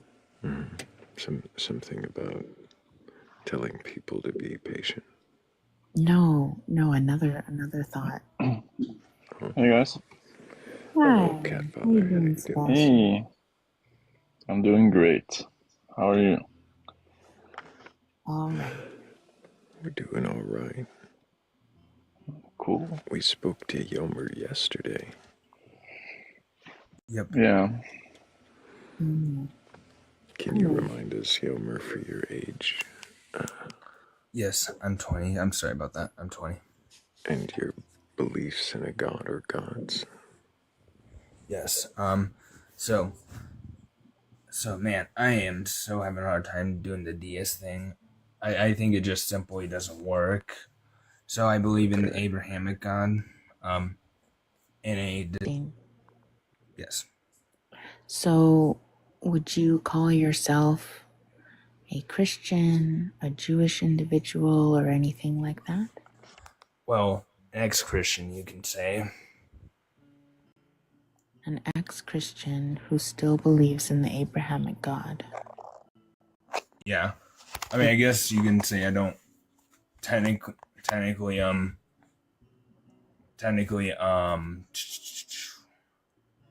believe everything in the Bible to be true, right? Do you follow the Abrahamic God or just believe it to be true? I believe some of it to be true. I believe he is impersonating it. He is impersonating? Impersonating what? Impersonating probably the Trinity. Either impersonating trying the Trinity. Do you believe that the Trinity is real? I think some avatarism is happening there, actually. Sorry, do you believe that the Trinity is real? Right now, I'm kind of agnostic on that, if I'm being honest. I think that it might be a phony, possibly. A what? A phony. A phony. Yeah, that God, when you say God sent his only son on earth, I would argue that right now that probably is just an avatar. That Jesus is an It is avatar? just an avatar, yeah, or an aspect. And what do you mean by avatar? So an avatar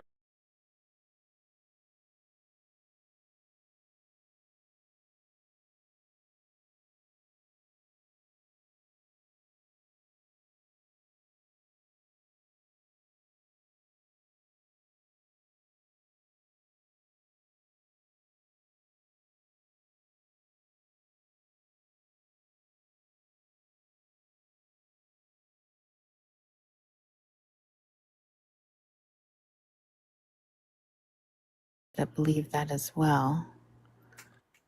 Are then they would be contradicting themselves, and they should move away from being Christian.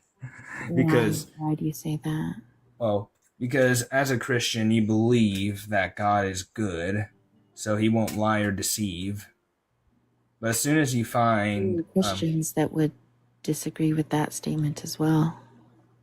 well, then they're not following Christ. If you're following Christ, that's definitionally. What does it mean? Yeah, what does it mean to follow Christ? Well, to follow Christ means that you would essentially follow his divinity and follow his teachings. So that's what it means to be a Christian, is to follow Christ. So he taught that there were three persons, one God. Jesus taught this? Yes. Where did Jesus teach this?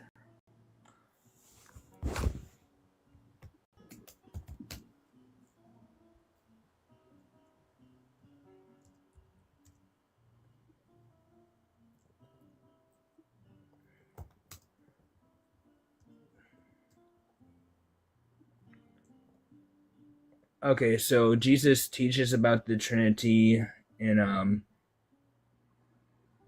Matthew and John. Okay. Where? So he talks about them in Matthew and John. I've heard Cliff Kneckley talk about this, so I'm sorry that I haven't Sorry, where's the passage? Huh? Where's the passage? The passage is in John chapter 13 and 17. John 13 and 17? And 17. Those chapters. I probably should read that Where independently before I come back. I'm sorry about that. Because I'm not familiar, and I have read the Gospels many times, and maybe I just completely slipped my notice, but yeah. I'm not familiar with God, with it's Jesus. Not oh, sorry, my bad.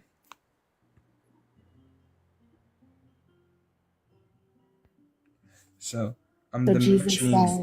Jesus says in John 13, where I am going, you cannot follow.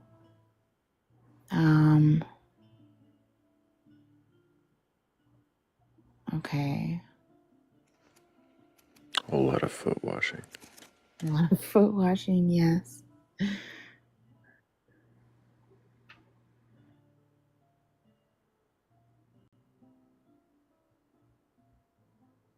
talks about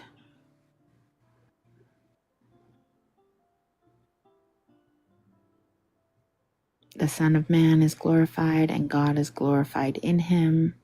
If God is glorified in him, God will glorify the Son in himself.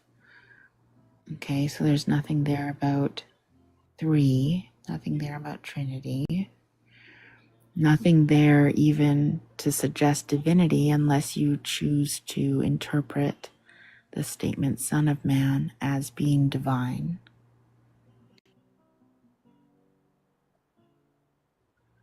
I'm sorry. Why is John 13 talking about the Trinity? Sorry, I have given a very wrong thing, a very wrong citing because I just plain looked it up and that was just not the case. I'm so sorry about that. Is it possible that Cliff Connectly doesn't know what he's talking about? No, I just used the internet right there. I just so did that, and that was not very good here. What I did there. So it says that I and the Father are one. Unfortunately, it didn't mention Holy Spirit there. Okay. So yeah, it looks like I have to rely on implicit this because he says bias. Not bias, no, implicit. I and the Father are one in John 10:30, but it didn't mention anything about the Holy Spirit. And saying that I and the Father are one doesn't It didn't. saying that I and the Father are a representative, a human representative of God? Huh. Now that you think about it, I guess okay. Maybe instead of avatar there, it would be best explained as an aspect. And what do you mean by an aspect? Part of God, just Jesus and Father being part of each. Actually, that wouldn't make any sense because Jesus would be physical. So I guess an avatar does work here. The avatar, Jesus being an avatar, it doesn't directly contradict a representation of God being one. Are you sure you're not a Christian? I'm sure I'm not a Christian. The reason why I started really doubting God. Really, there's a few things. There's really two things. One thing that kicked it off was well, if we wanted to talk about it being an avatar, Jesus saying that I don't know the day nor the hour, only the Father knows. Mm-hmm. And we say that he's an avatar. Well, if he doesn't know the day nor the hour, that would be a contradiction in theism. Because theism, you can't lose memory if you're all of existence. Sorry, if you yourself are existent. Are those Marvel rules? Where did that rule about theism come from?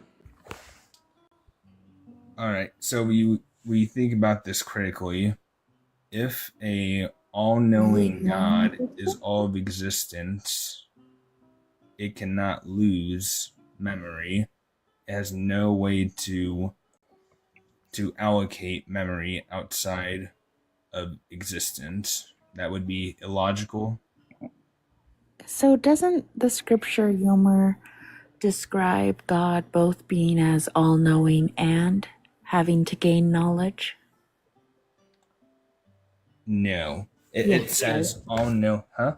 Yes, it does. Gaining knowledge? It does. It does. God has to find out for himself whether somebody is doing something or if they are in a position, a specific position. There definitely is times. Well, well, in theism, Sorry, what do you mean by theism? Theism. It's the my philosophy understanding. of theism. If And you're what do you mean by the philosophy of theism? the critical thinking of what it is like to be the inquiry of God. If God exists, what does that imply? Like You an mean- all-powerful God. You mean deism or theism? Not theism. Theism. Okay. So what does theism mean? I have a definition of my understanding of theism, but the way you're talking, I suspect you have a different definition. I'd love to hear it if you can provide it. All right. So it would take a look at what God would be. Sorry. What God is, or gods. Because we know there are different types, but I'm talking in the aspect of theism that takes a look at if God is all of existence itself. So Okay, sorry. What is theism? theism is a belief system in gods. Oh, sorry. That's would that be In your words. God? In my own words. Don't Google it. Just Don't tell us Google it. what you think. All right. Yeah. What I think is the study of what if God. That would be my The study of what if God. what if God. Yes. The study of what if God. So my understanding of theism is a belief in a God. What? Yeah. Belief in the existence of a god or gods. Theism. Are you talking about theology, Yomer? Oh, maybe. Yeah, that might be what I'm talking about. I'm sorry. Okay. I may be mixing types. Ah. I don't know if I'm talking about theology or theism. Because if a God is all knowing, all powerful, it cannot do illogical things, right? Because those are not things. Right? Thrayle, I should probably drop. Are you running? Is this what they do? You can't handle what Yomer is cooking. I've enjoyed the questioning. I don't It's late. this going in a very I need to sleep. I'm running away. Appreciate you, Philly. Appreciate you. Take care. Bye, Philly. Thank you, Philly. Yomer. Yes. When you say that you believe that this God exists, and that it is somehow Jesus, but you're not a Christian. Yes. Is that because you believe it exists? Oh, I not only that I don't want to follow him. I'm pretty sure it would be unwise to actually follow this Jesus figure. I'm pretty sure that God is fucking with us. Well, I'm convinced anyways right now that God is probably fucking with us. I see. Yes. What has you most convinced that God is fucking with us? So, when I was still a believer, an atheist pointed out to me that God was cursed, has obliged with someone, Elijah, in Kings 2:2, when he cursed at the mockers.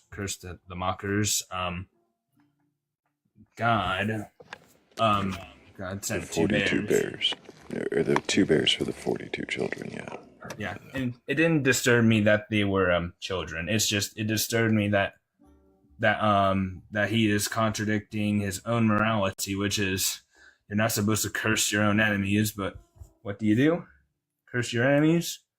And God sends 2 bears, and it says that it mauls the 42 people, which I that's a little unbelievable to think all 42 of them got mauled, but I would definitely say many of them did.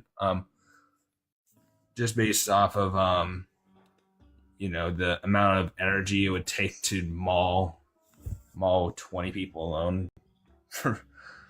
I'm not going to do it. Everybody thinks I'm going to do it, but I'm not going to do it. Yomer. Yes. Do you... I'm not going to do it. Come on. Does it matter to you if what you believe is true or not? It does, yes. And right now, do I What believe is it that convinces you that... So, okay.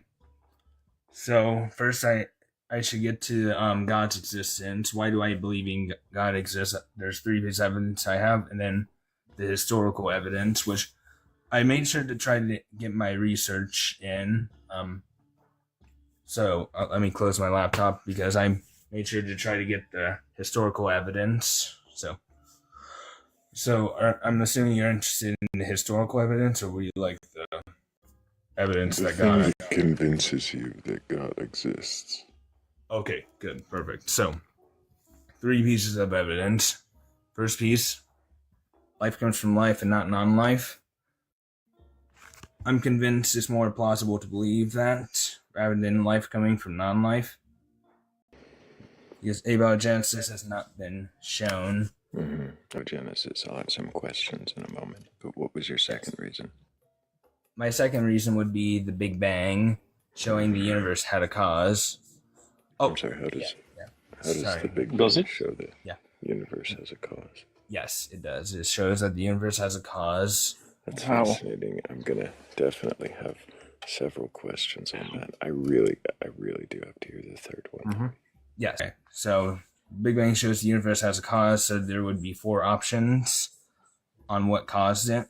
So No. I said, what was your third thing? Third thing? Okay. Well, may I show the 4 options with that second piece, or should I continue on? No. Yeah. Skip. Skip. Okay. So out of this 4 options, third piece of evidence convinces me that God is living, not non-living. So DNA in the cell is clearly designed, DNA and RNA, because it contains language. Okay. What? Before we go back. Yes. Okay. I just need to catalog the 3 things.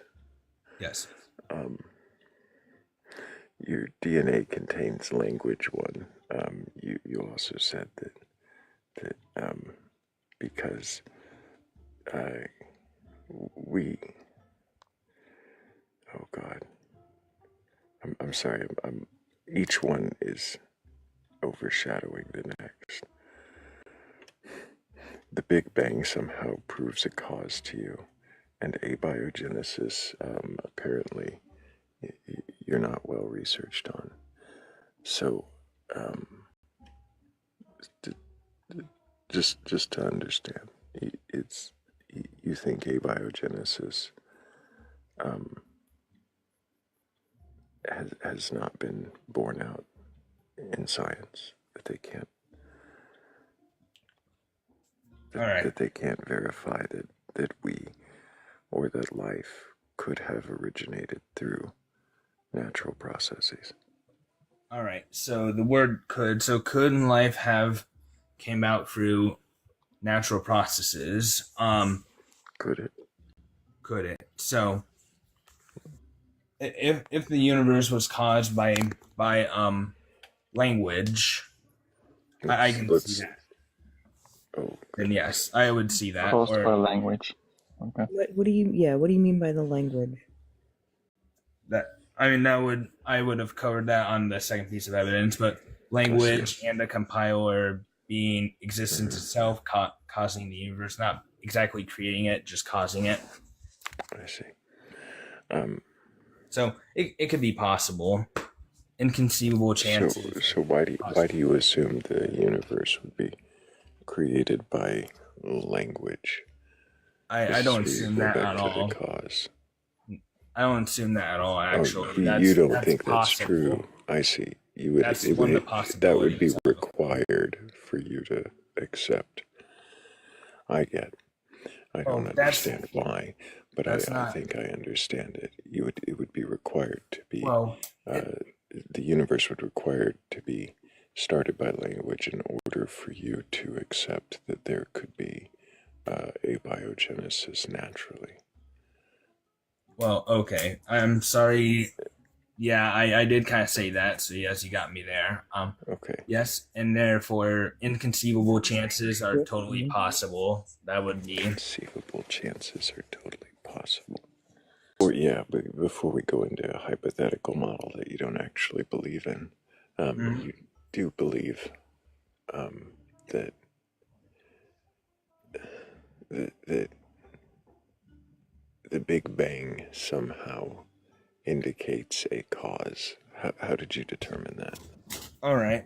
Well, many astronomers, many astronomers will tell you that the Big Bang caused the universe, started the universe. What do you mean by caused?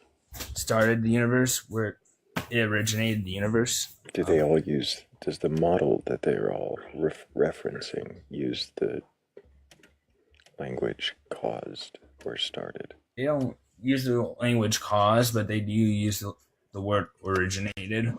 Originated. Origin of the universe. Origin. Yes.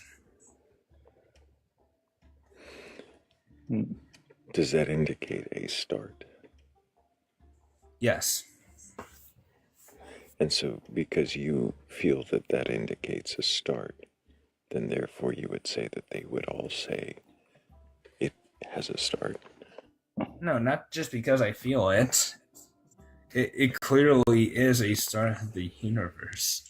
You say it clearly is a start. What is the Big Bang model?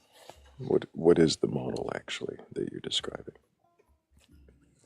That the universe started at a particular place. What is the name of the model?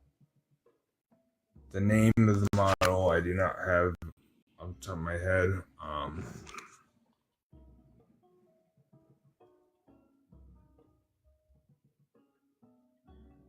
What does it describe? It would describe an expansion. That's right. Expansion. Yes, that's right. An expansion. So that's why, yeah, an effect needs a cause. My bad. An effect needs a cause. So you're saying because there is an expansion, the expansion needs a cause. Yes, yes. How does the cause does not equal correlation? And even if it was a cause, why is the cause equals God? Well, the only reason why I would believe that is the third piece of evidence.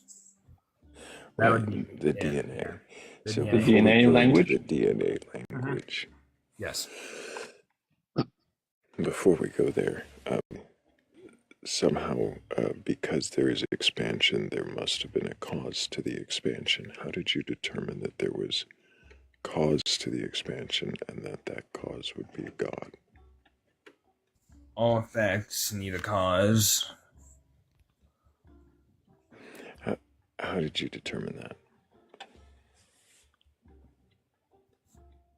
Because from all observation, all effects have a cause. So how did you determine that this effect had a cause? Did you observe this effect? I did not observe this. So all expansions that we know of need a cause. Do we know of other universal expansions? Do we know of other universal expansions? Mm-hmm. Because we are compiled into this universe, we will not know of any other universal expansions. So then how can we use what we know of internal expansions within this universe? How can we use that to justify a conclusion about the universe itself? All right, good question. So how can I justify an expansion to this universe where I don't know? Sorry, can you repeat the question? I'm sorry.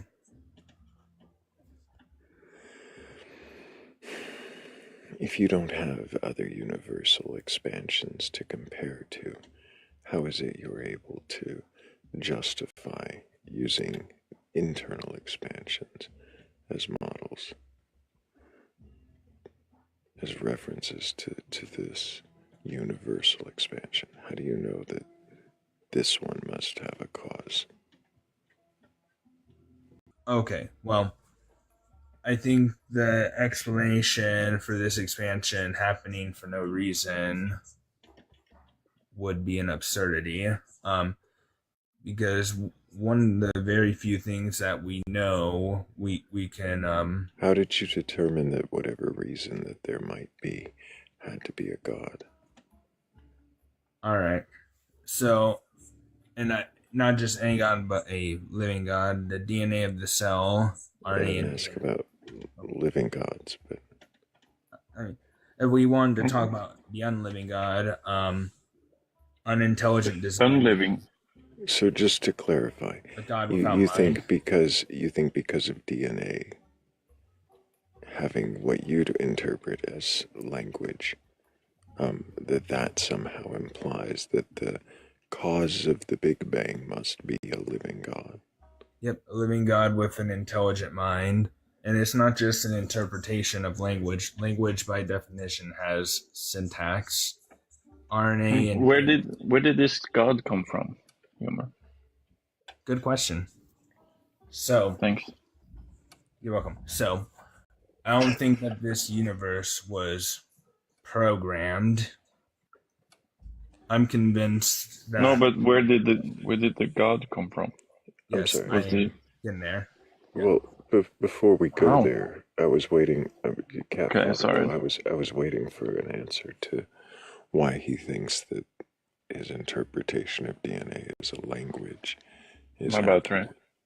That's all right.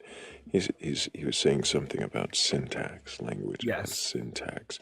But how does whatever syntax you might have found within, or people might have found within DNA, indicate a language? Yes. Does having syntax indicate language? As long as, such as our language today and programming languages today, as long as it contains conditionals, then it can be applicable to being a language and not just something otherwise. So, because it resembles the way we structure our languages. No. I'm not hearing how you've verified that it is a language. No. So it is a language because it's able to have conditionals. So it's able to have logic. And we're able How does that make it a language? Because all languages have some sort of logic. Do they? Behind that are applicable. So you're saying all languages have some sort of logic that is applicable, but does having logic necessarily mean something is a language? Do you hear how you're conflating? Oh, because I'm conflating. Would I be conflating like a math problem there?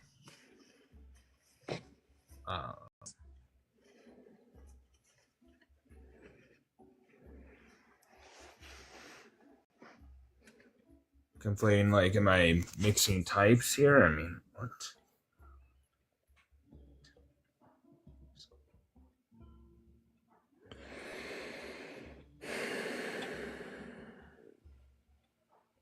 I don't understand what I'm conflating with.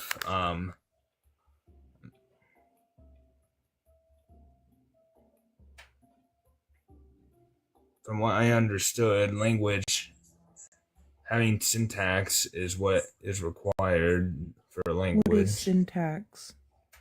syntax is an ability to sorry, not an ability to, sorry, my bad. That's poor.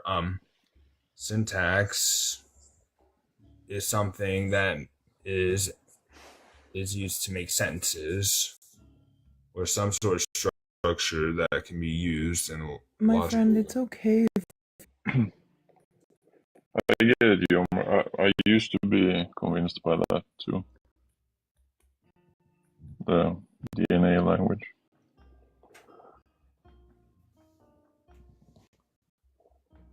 Yeah. Long time ago.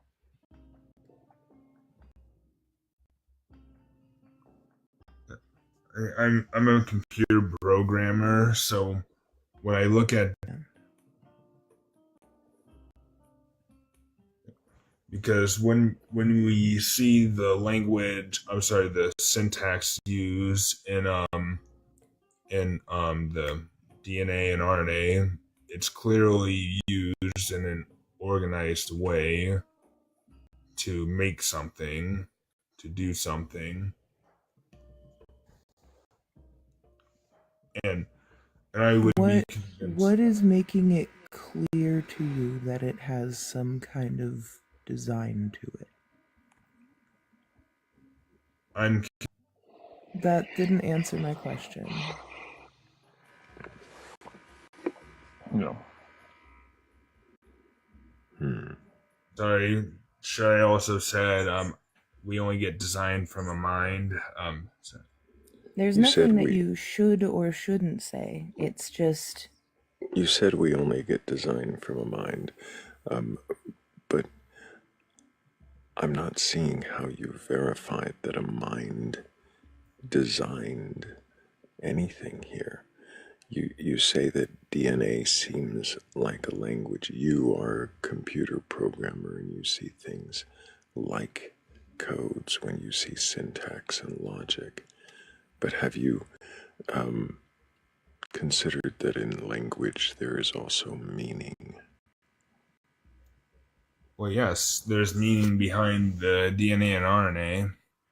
There's meaning of the, like, what is the meaning in the DNA sequences? So the meaning in the DNA sequences. So, in detail, do I need to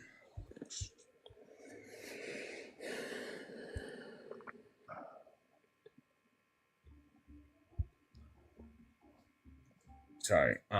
So. And when you say there's syntax, is it that there's, like, are there common syntax rules that are always the same? Are you saying there's a grammar that's true from organism to organism? Is it true for all DNA? Like, is there dialects? So, okay.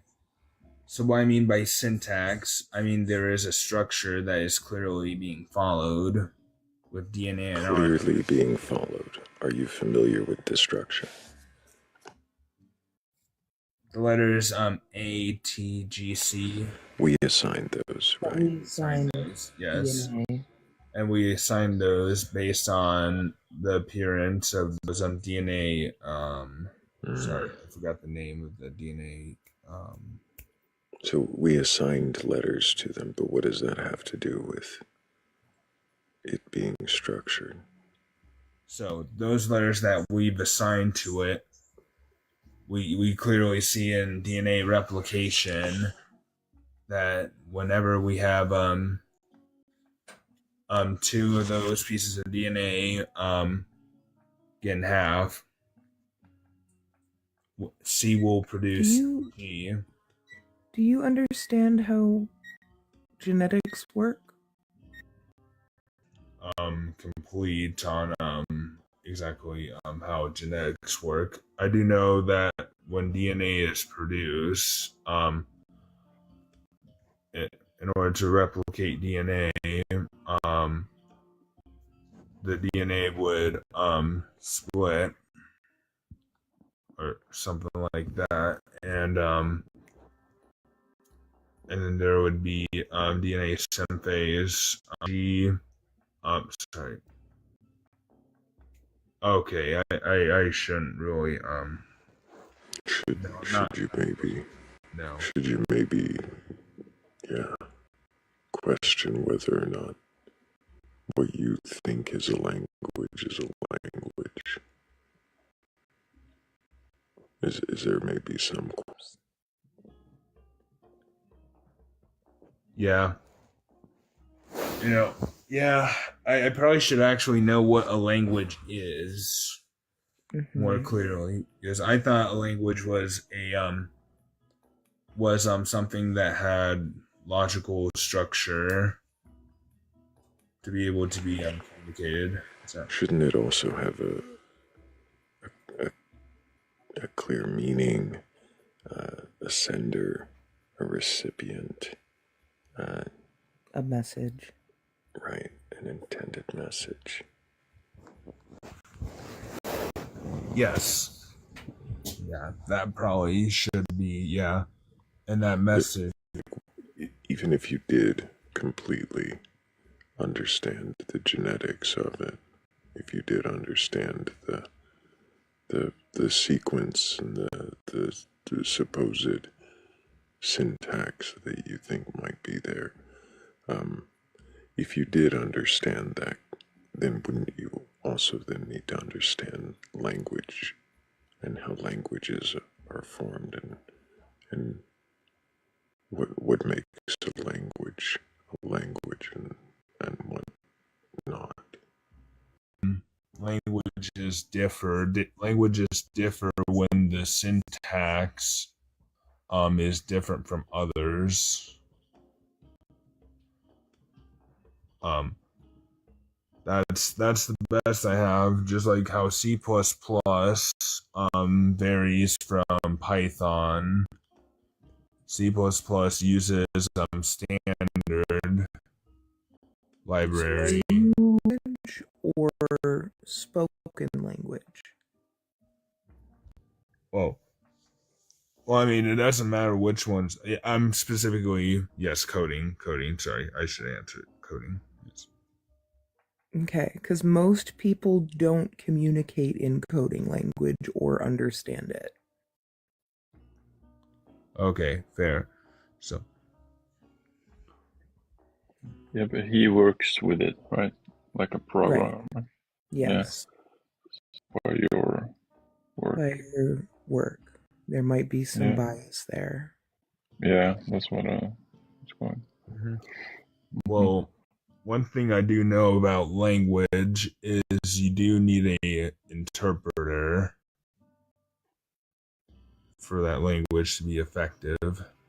I don't need an interpreter to understand you. Well, technically yes, because you always have some in you right now. That's why you're able to understand me.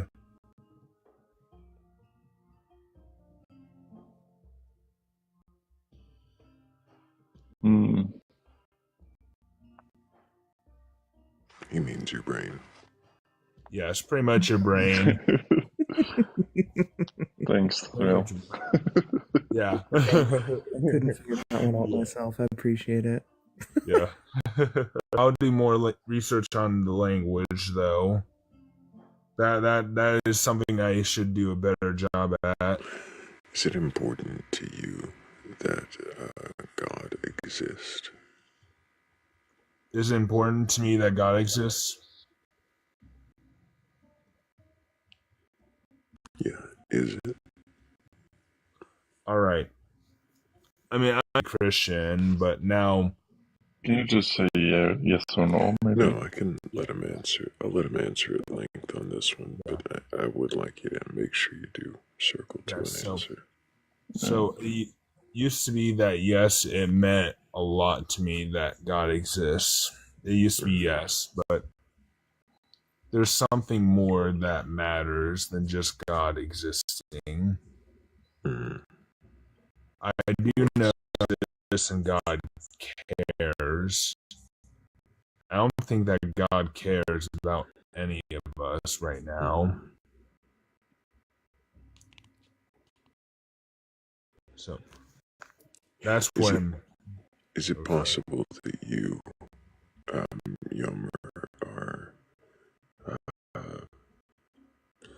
indoctrinated, that it exists in in most circumstances, in the face of most evidence, believe it, but that because of your personal outlook, you you see this God as um,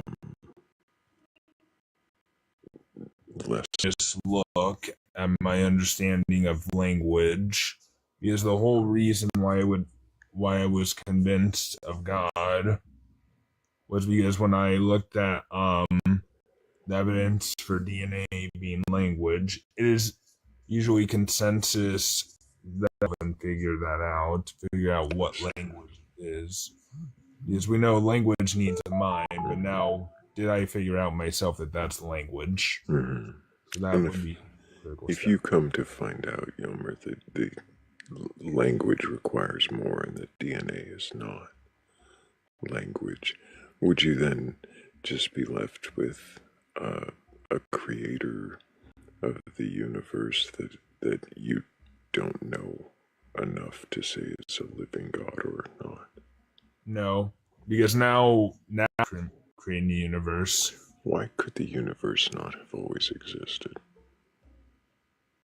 Well, the universe couldn't have always existed because the Big Bang shows that it had an origin. Let me rephrase it. Why could the universe not have always existed with the Big Bang as just one piece of what we are able to see? Could it not have existed prior to that in some other state? Yeah, maybe. So if you think of the universe, just a part of it. Well, we would be breaking, wouldn't we break some law of physics there? Because if Which law? So because matter cannot be created nor destroyed, right? In a closed system. In a closed system. Mm-hmm. Yeah, but if the universe has existed prior, would it have shrunk or? You mean shrunk? Sorry, so I actually just lost myself there. I'm sorry. You're saying if the universe existed in some other state prior to the Big Bang, did it shrink down to the size? Yes, pretty much. Could it have? Could it be some cyclical model like that? I would an infinite series of crunches and expansions.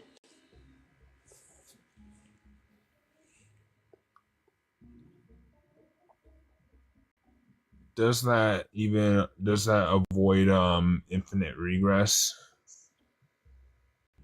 Is infinite regress a problem?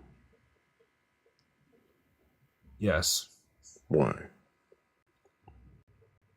It's almost like the same reason why circular reasoning is a problem. Why is it a problem for you to imagine that things have always just been in this state of expansion and contraction without a beginning? Will remain why does that happen? And right, that would be a question that fill in the gap rather than with I don't know or with some other open explanation. Would you fill in the gap with a God instead, a creator at the beginning, would you fill in the leader at the beginning? I would have room for atheism if again the language DNA RNA, not language, there's room for atheism because language is not God. Language would not be because God. language is not God. Yeah, because when I said So language, you're saying you're some evidence that DNA and RNA were not a language. That if you were able to just Google it and verify that they weren't a language, then you would be left with atheism. left with atheism being a possibility because I know there's three possible scenarios, and one of them leads to atheism, having language, creating the universe. Sorry, not creating. I made an error there. I can't say create. I mean compiling. So the question I was going to ask a moment ago, how does assuming that a God creates the universe, how does that not add assumptions on top of God solving your infinite regress? Sorry. So when I mean God literally means creator. So that's why I said I messed up when I said language. Is the creator created? No, because it can be existence in itself, an uncaused cause. How is that not infinite regress? Because existence itself does not need a cause. If existence itself needed a cause... I'm sorry, if existence itself does not need a cause, then why would you assume that it is a cause? That the universe is a cause? Wait, what? Why are you assuming that existence itself is a cause? No, I didn't say existence itself is a cause. I said it's uncaused. Existence itself is uncaused. If it's uncaused, why does our existence need a cause? Well, couldn't it be an uncaused existence? Well, goes back to why did the Big Bang happen, the effect of the expansion. I don't know. It doesn't go back to that, though. Yeah. Going back to the Big Bang implies that the Big Bang was the beginning. And if you it's an event. Right, and if you imagine it as an event in a model such as the cyclical one prior, you said that it would be left with some kind of infinite regress. But wouldn't it just be an uncaused cause, its existence itself being infinite? Alright, so an uncaused cause, when it just always existed, meaning that it's never been because it's defined that way as being an uncaused cause. It's the very definition of special pleading, isn't it? No, because existence itself... Or is it not? Because existence, if existence needed a cause, then existence would be illogical, because nothing can exist before existence. Sorry, nothing can be without existence, prior to existence. So existence doesn't need a cause. Yeah. Then why does the universe need a cause? The universe needs a cause because it's an effect. Existence is not just an effect.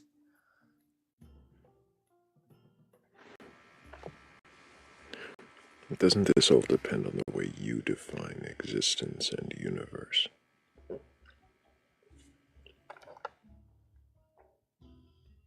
So, okay. The universe is within existence itself.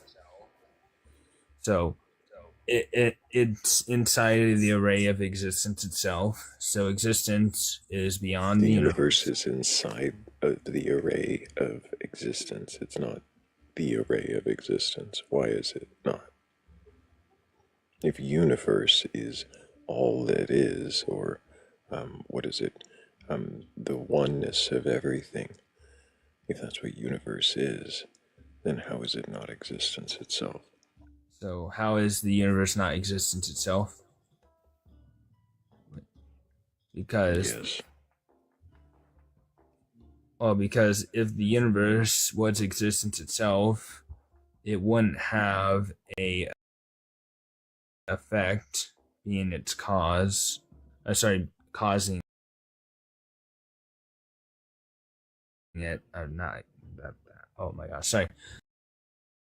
It wouldn't have an effect as its origin. We would How did have you determine that it has an effect?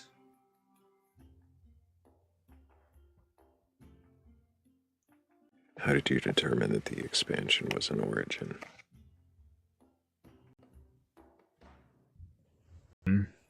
Not an effect, then it just happened. How did you determine it was an origin?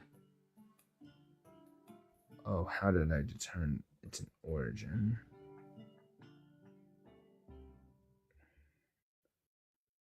Because before the Big Bang, nothing material existed.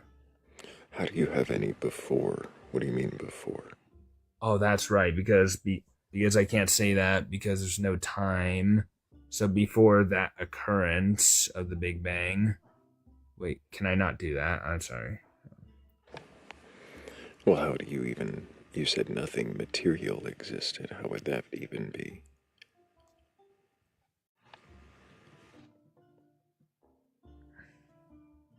Okay. My bad. So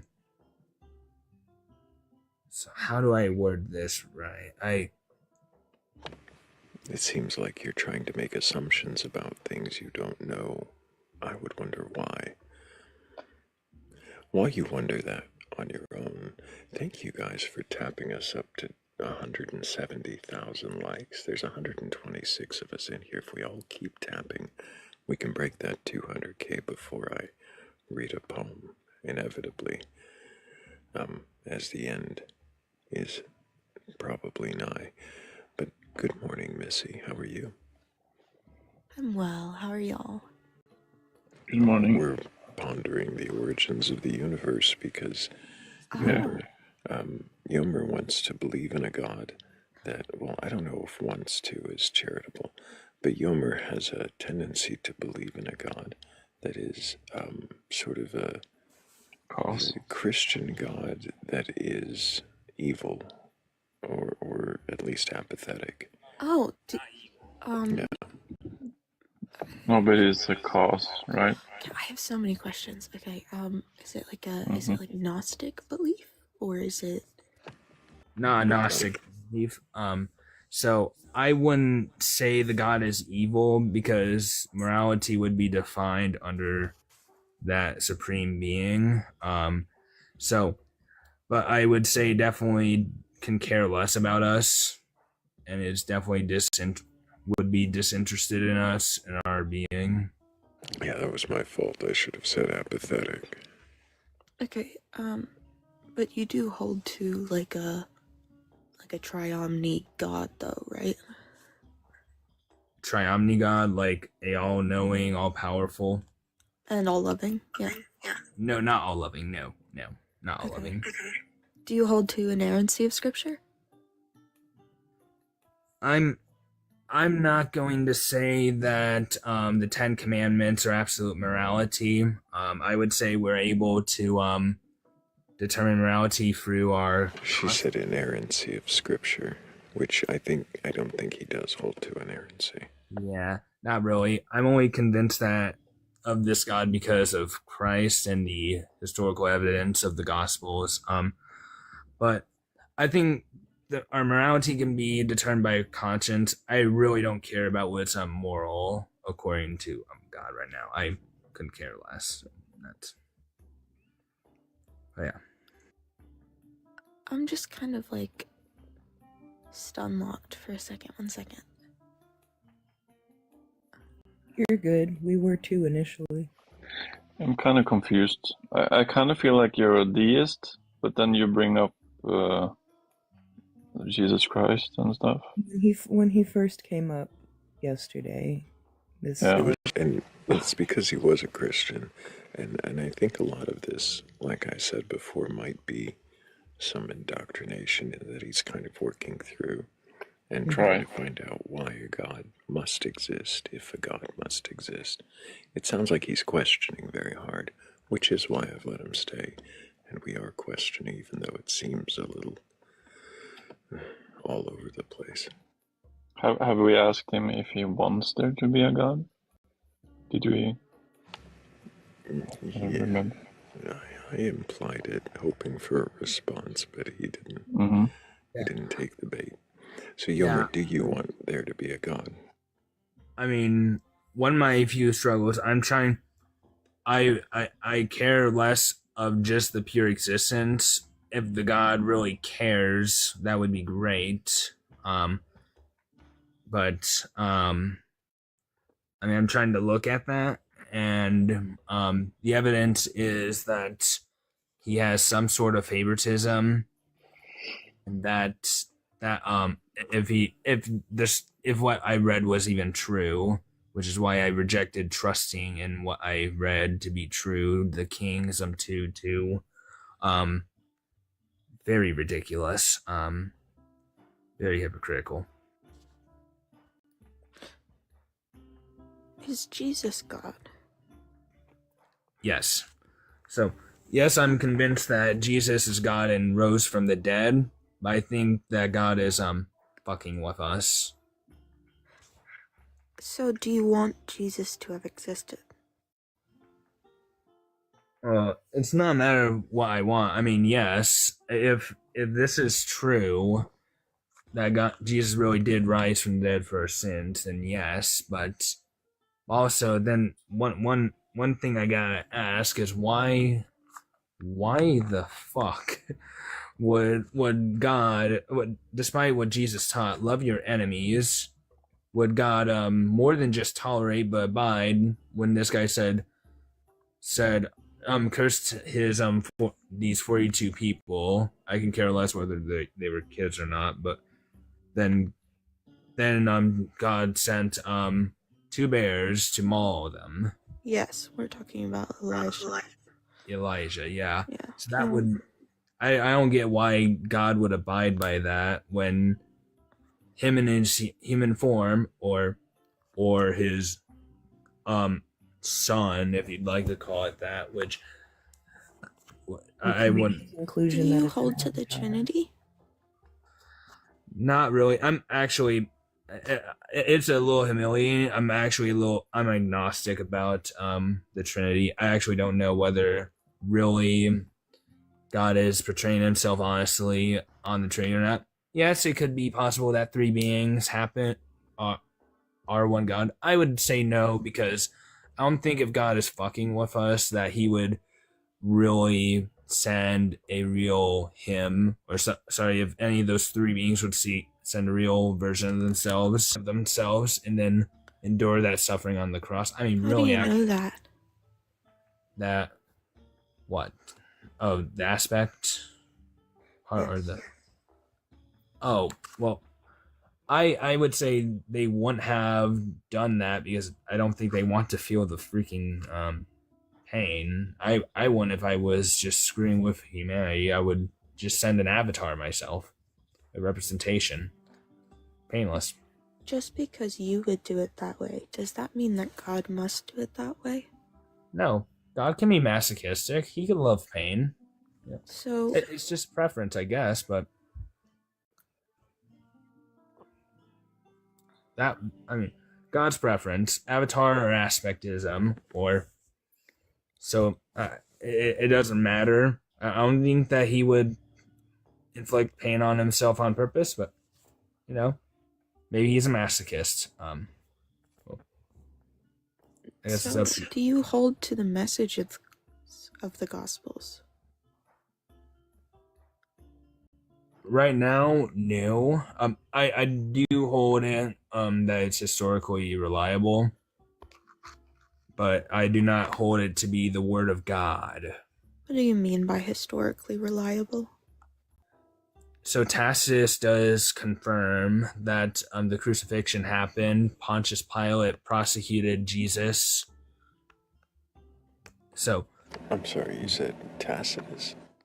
yes, Tacitus. What did he write? He wrote the Annals. Mm-hmm.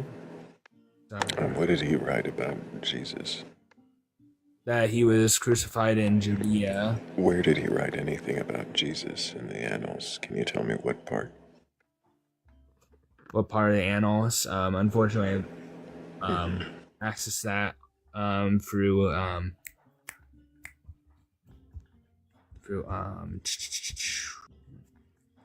I did access that through the internet. So he was crucified in Judea. I don't remember what page I looked for where when he mentioned Judea being the place he was crucified. Wait, who was crucified? Jesus. Does he say Jesus? He might not say the name. I might have to look at that. I think he does. Is it quite okay if I look at that, or should I keep the laptop closed? Yeah, go ahead and look at what you want to look at. Thank you. Thank you.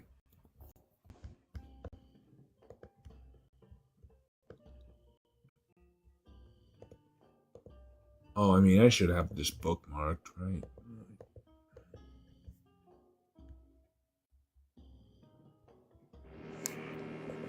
All right, there we go. Tacitus.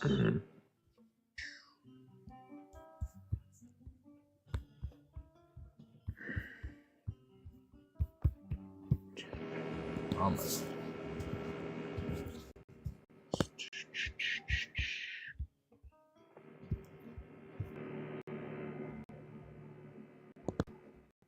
All right, found it. All right. Great. What did he actually write?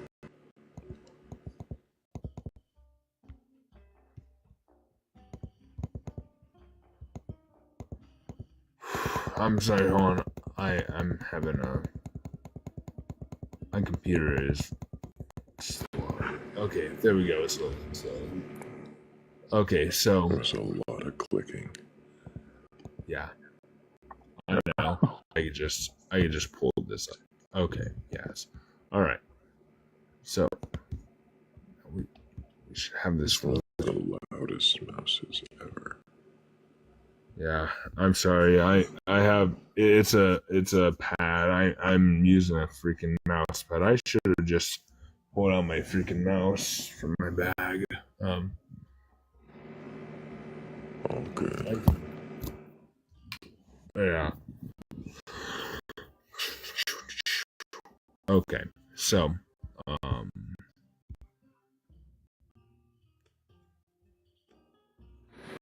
Must be God trying to interfere with the evidence of his own existence. oh yeah. Okay. So I'm clearly yeah. My computer's just yeah. Okay. Is it possible that Tacitus didn't write about Jesus? Yes, it is possible that Tacitus did not write about Jesus. That he wrote about somebody else with a name that has been interpreted since as being Jesus or Christ. Mm-hmm. So, there was what's that the name? Thalamus recorded the the noon being dark, being darkness. When the Which noon? Which noon? Yeah. What do you mean? The noon that Jesus was crucified. You wrote that. Yes, Thalamus. He said. Not Tacitus. Thalamus. That would Thalamus. be Right. Tacitus Thalamus. wrote about. You're saying Thalamus wrote that the noon was dark. The day Jesus was crucified. Like he wrote about Jesus. He didn't write about Jesus explicitly, but then you find details like that also put in the book of Matthew. Wait, was that Matthew that had that detail? Okay, I actually have the Tacitus thing up now, but we did it. Yeah. Took you a while. Yeah, that took me forever. There's Jesus' name in there. Okay, I'll search that up. I'll just do the Control F file. That one. Uh-oh. So then Tacitus isn't saying Jesus. He could be writing about something else. Yep. That is very possible that he'd be writing about someone else and not Jesus. It doesn't have to be Jesus. It can be someone else that Pontius Pilate could have prosecuted and put on the cross. Yes, there were many people that were put on crosses for Have you ever considered that the name Jesus is a title?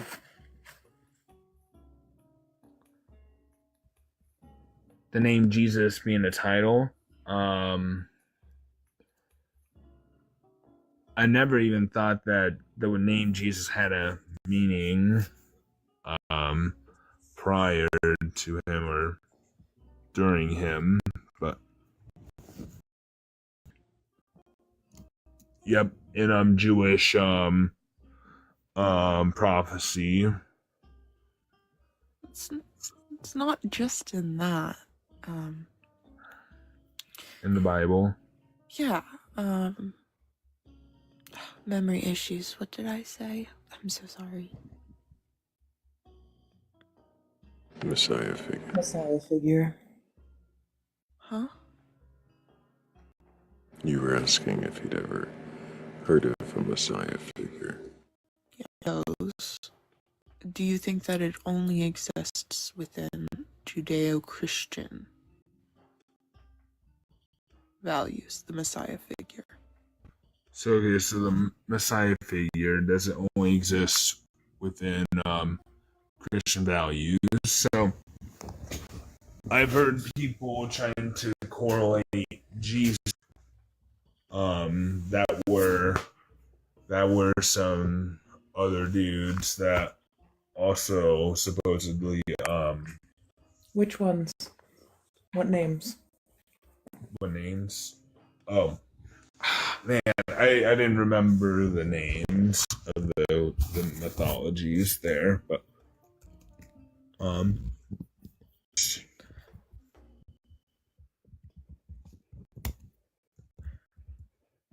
don't want to get bogged down by who. I really don't. I want to get to the heart of this Messiah thing.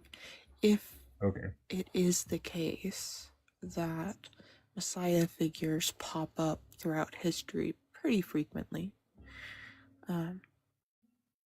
should we really, really examine a singular Messiah figure? well, people have died because they were convinced that Conviction evidence.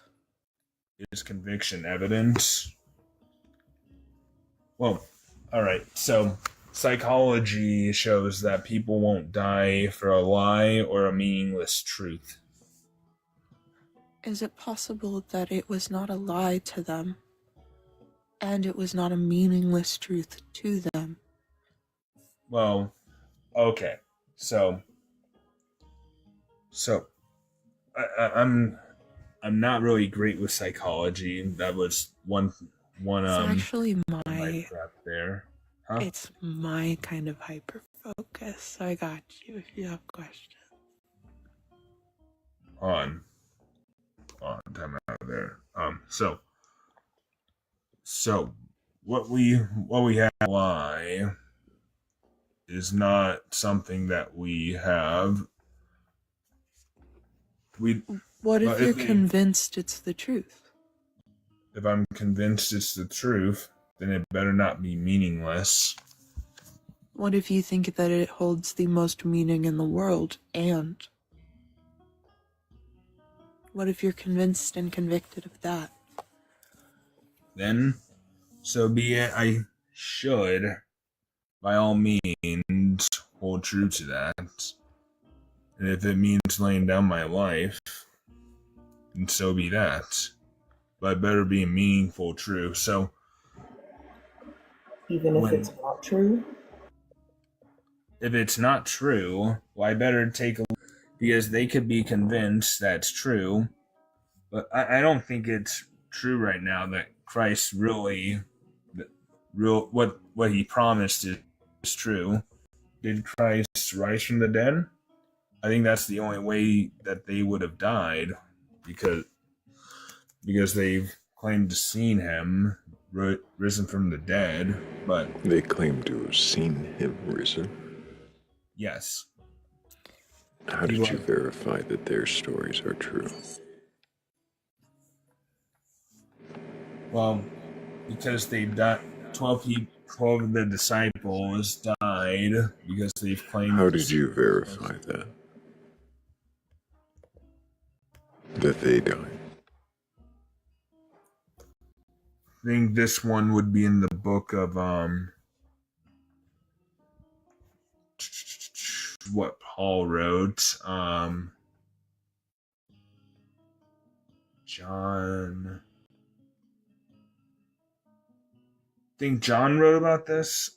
John wrote about people dying because they've claimed to seen Christ risen from the dead. How did you verify that those stories were true? So, listen, is it okay if I search something real quick? Yep. While he does that, guys, thank y'all for 180,000 likes. There's 127 of us easy before I get anywhere near ready to read a poem. Hell yeah. Hell yeah.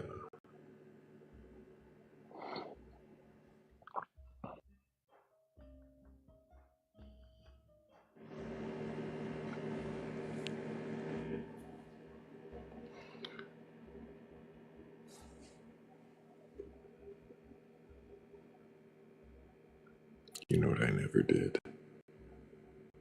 I never said repost or share to your story. I never did that this whole life. Never. Yeah. And repost. Thank you guys for reposting, for sharing, for tapping that screen. All of those things help. Appreciate all of you.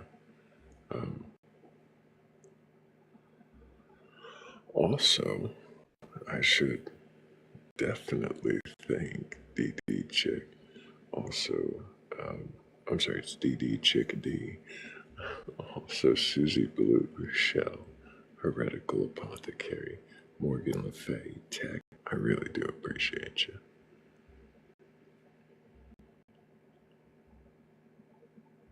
And now all we need is, our believer to come back with more belief to question. Oh. So did I interrupt anything? No, your timing was perfect. Okay. I probably do need to establish a fact for probably why Matthew would be a reliable source for historicity.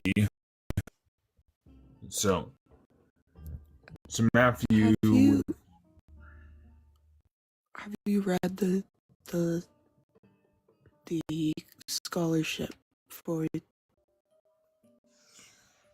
No, I have not read the scholarships of the for the Gospels. No. Do you think you should look at that before making a judgment? For the dinosaur. Well, from what I did remember, many sorry, I bet I didn't mean to stumble twice. Gosh. Historical scholars don't deny that Jesus existed. So, but that's, of course, that doesn't mean that he did exist. I mean, that just means many of them won't refute that. Even some atheists would agree that Christ existed, but there's no God. So you're someone just stole his body, or some twin brother of his just appeared. If the Gospels are not historically accurate, would it be safe to assume that those are also not accurate?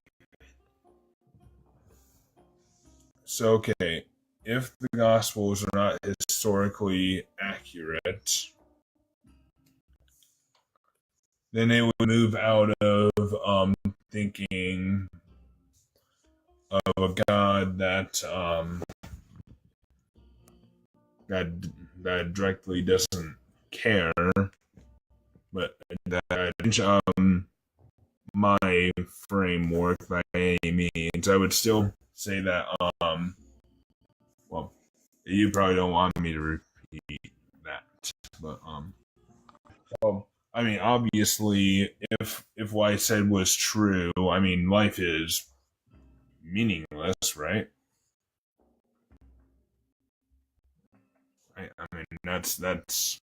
Do we agree on that, or have you decided? Like, you know what objective of meaning is, right? Purpose. Could you create your own meaning? No, he said objective. Objective. Oh. So if you're saying that we can all agree that there's no objective to do with where you're going, what is the point you're ultimately landing on? Oh. Yeah. Well, okay. So if there is no God, I would honestly say there's no absolute meaning. But if I'm a deist, I don't see a difference of world. I mean, obviously the world views are different. Do I have meaning? Objective meaning. Objective meaning. So, in deism, you can have objective meaning. Do I? Mm-hmm. So, exactly what my meaning is. So I would just say no. I don't think I have any objective purpose. I mean, actually, here's the thing. I've got to say, Yomer,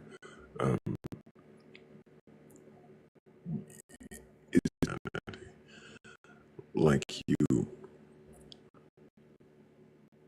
we had asked you if you want to believe in a God at one point.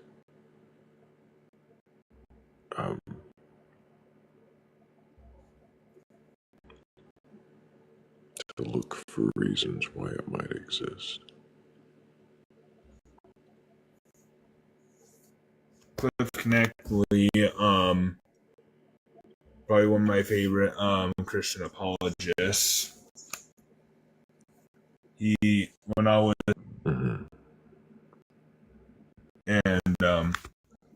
and I found his reasoning for the despair of atheism also pretty compelling.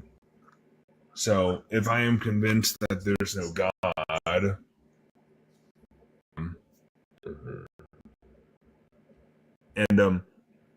and I would also believe that there's no such thing as love,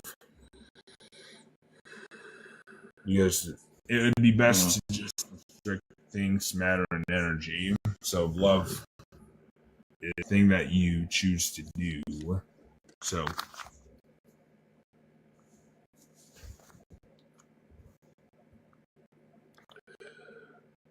I don't feel like my questions are getting answered anymore. Does anybody else have questions for this guy?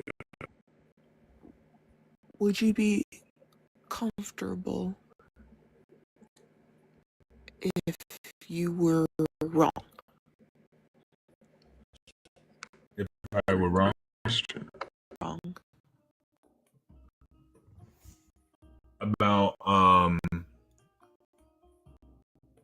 about there being no God, Just about your belief in general. about my belief, well, yes, yeah.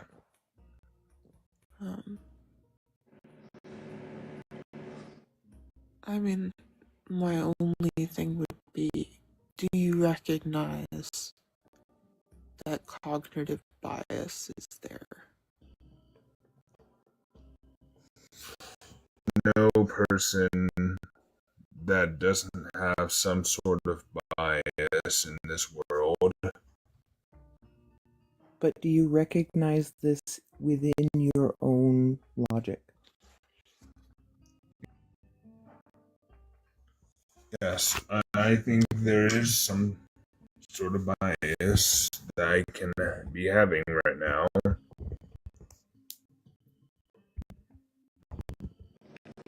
I think he even wants to be honest. Most of it. Is that true, yeah? Yes, I mean, I have noticed that I was wrong about something. You know, my brother, I thought my brother used to be a nihilistic atheist. I ended up being wrong just a few days ago. He was never an atheist, apparently. So that's something I was currently I've learned that.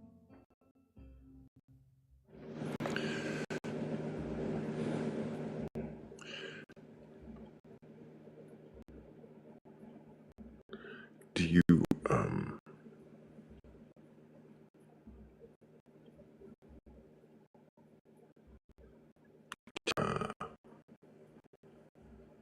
why you would want to believe in this God?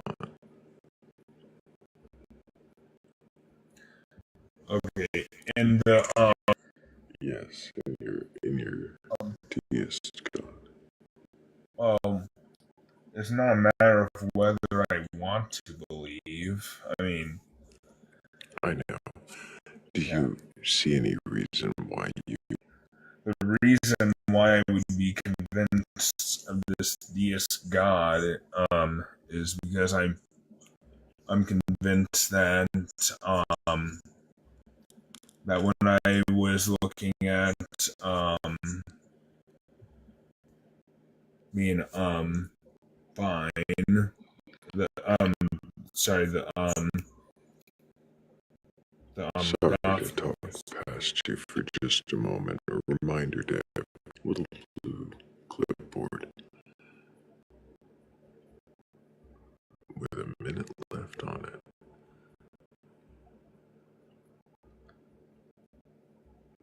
Sorry, didn't mean to cut you off there. I've put my faith in Christ previously, and then moved off of that after an atheist.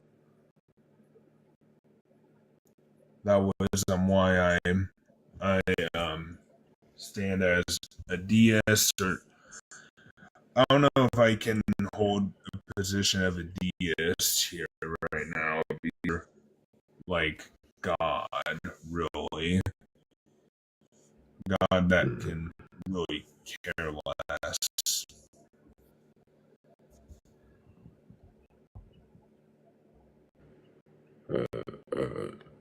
An evil God, not not an absent God, but a God who simply less. is apathetic to the existence of humans. Yeah, pretty much. Yeah. Yomer, I don't have any more questions, and bring us new answers to question if you find new answers. Thank you. But absolutely, keep asking questions. Take care. Have a nice one. You too, Yomer. You too. Thank W's for Yomer in chat. Sorry about that, miss. You didn't mean to talk over you. My mistake. It's okay. You're right, fourth time. And each time he comes back, he brings new answers and new things to question. I mean, his beliefs have evolved as Very he's much. come back. Watching it in real time, it's so fascinating. It is. Yeah. I'm Just over a always couple happy of to give days. him some space to work through some of these questions. But I gotta say, Thrayle, is it weird that I still don't really understand what you really believe? Is it? He doesn't either. I was gonna say, I don't think he knew. I think that's kind of the point. Yeah, but it was interesting. Fascinating.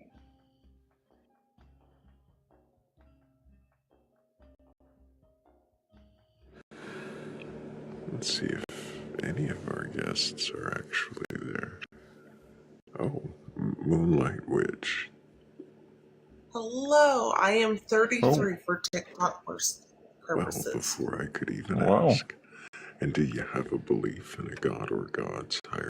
Follow Hecate out of the Greek. I follow Freya out of the Norse.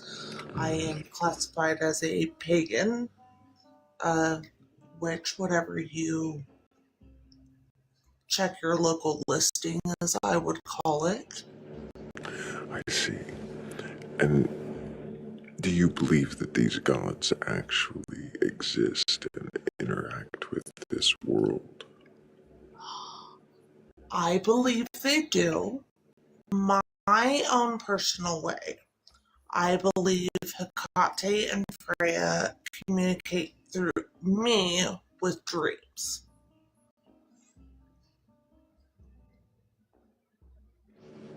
You believe they communicate with you Yes. through dreams? Yes. How do you verify that your dream communications are from gods and not from your... From my own mind, dreams you would not be able to go through and see and control your own dreams. When I have communication, I can go through and make my own decisions through the dream by seeing myself. Does that make sense? Are you describing lucid dreaming? Possibly.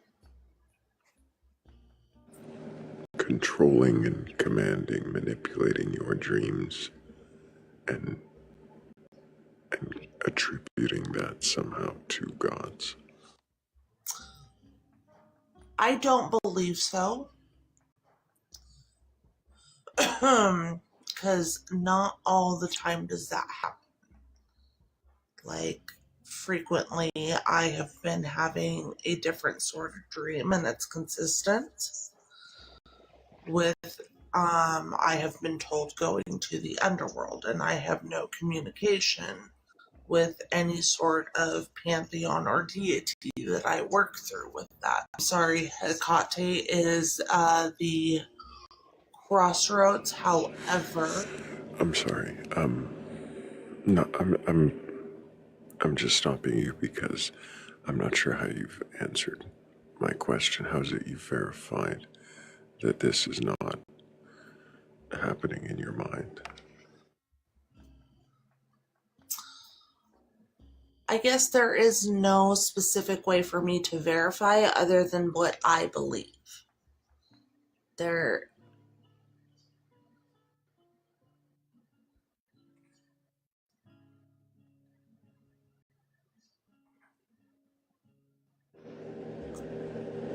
I don't believe it's lucid dreaming due to specific circumstances that happen in the dream. Can you tell me what lucid dreaming is? Lucid dreaming is where you can manipulate your dream with the choices that you make. Can your dreams be influenced by factors within your mind? Yes, they can.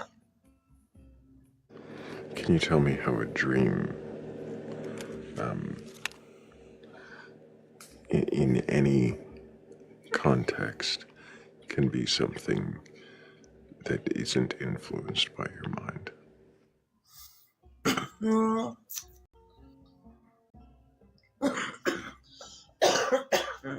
I'm sorry, excuse me. Not. Due to that simple fact that there is no real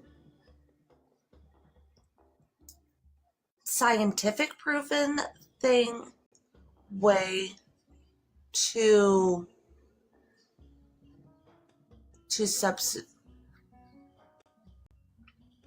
clarify that.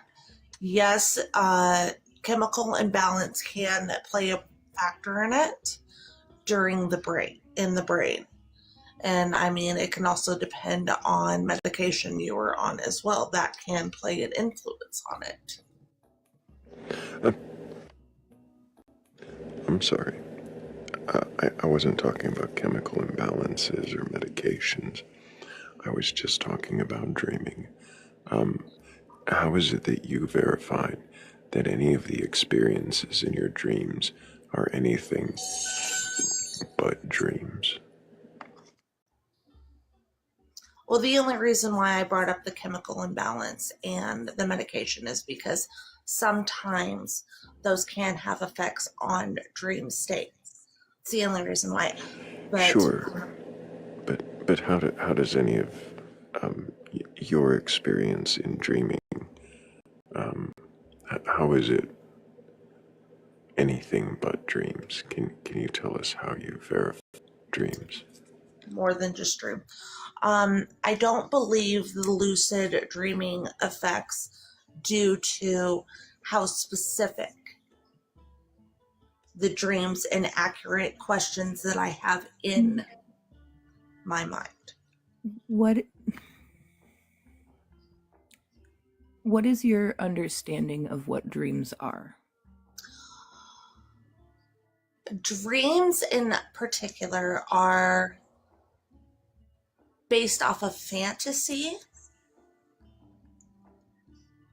I believe now when it comes to lucid dreaming, it could be more looking for specific answers. And while that does contradict my going through and having the lucid dreaming, it's more that the dream is too specific for me to believe that it is lucid dreaming. Okay, so it is scientifically proven that dreaming is how our brain processes big feelings, big thoughts, big events. Yes, such as trauma. Not just trauma, could be a birthday, could be literally anything. So you cannot dream of anything you have never seen before. It's not possible. Even if you don't remember seeing it, your brain cataloged it and saved it because it saw it in a movie, on the street, it read it in a book, and that's what it imagined. Contradict your answer with a question. Probably. Okay. If the brain goes through and interprets that from a movie or such and catalogs it in your brain, then how can you explain to going to a place where you have never been that feels surreal to you, such as a past life? Because you've seen it before. And it has nothing to do with past lives. You've seen Rome in pictures and movies. You've seen Paris. Yes. That's why I have so many weird dreams. Too many horror movies. I love horror movies, but that's besides the point. Me too. Yeah. But I have never had any interaction prior with Hecate. Before that, I've never read about her in books. I've never seen her on a movie. I bet you have. Never. And it's not a matter of you don't remember seeing it. Hecate is one of many stories of a triple goddess, of a crossroads goddess. She is. You've seen pieces of her elsewhere, and your brain just put it together.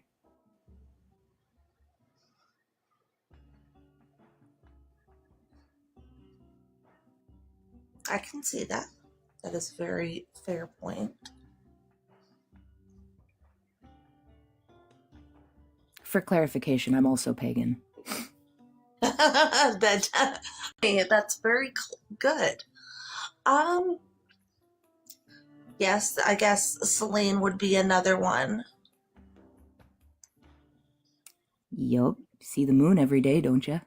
I do, and I love the moon. Anywho.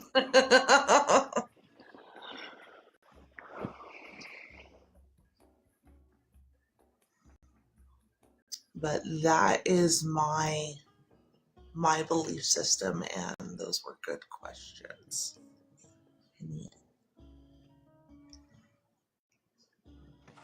Moonlight Witch, does it matter to you if your gods exist or not? It does matter to me if my gods exist or not, because I choose to believe that's where they are, that's who they are. And what other people's opinion on, oh, well, they're just made up stories, this, that, or the other thing. It's like your opinion is irrelevant to me because your beliefs do not affect me.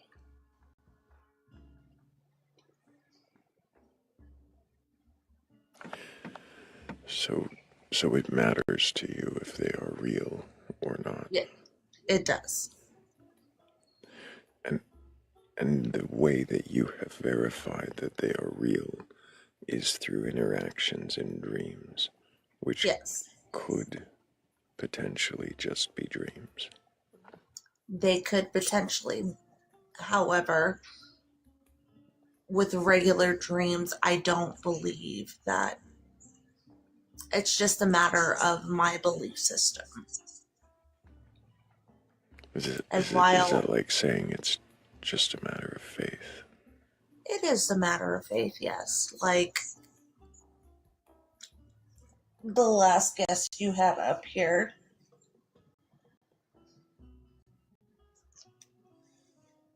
I also believe that with each different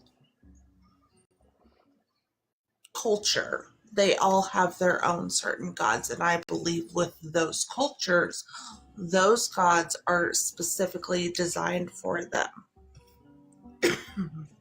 Like with Why is it that Hecate and Freya are not specifically designed for those cultures?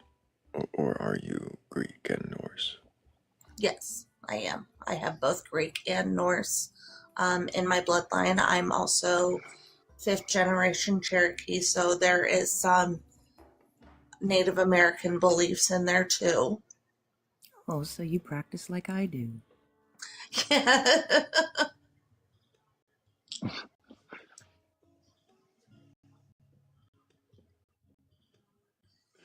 Do you think that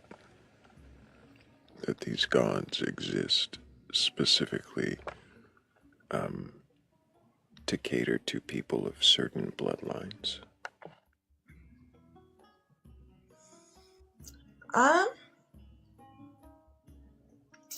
No. Because to certain bloodlines it can make the difference for the person, but I have a friend that is Irish and she's a Catholic and yet still believes in pagan cultural beliefs.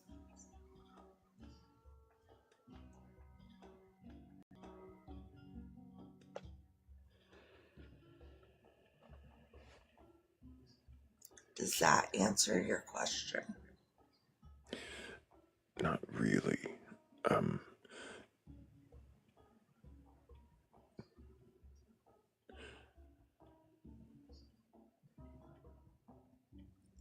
So I don't believe bloodlines has anything to do with choosing who you decide to pray to, who you decide to follow, who you decide to interact. Do you believe that all gods exist? Yes, I do. There's a long list of gods. It is a long list of gods, but I also believe. In what way do they exist? In what way do they exist? I believe they exist through their own culture, people. Now, does that determine whether or not if a previous Catholic goes through and decides to become an atheist is up to them?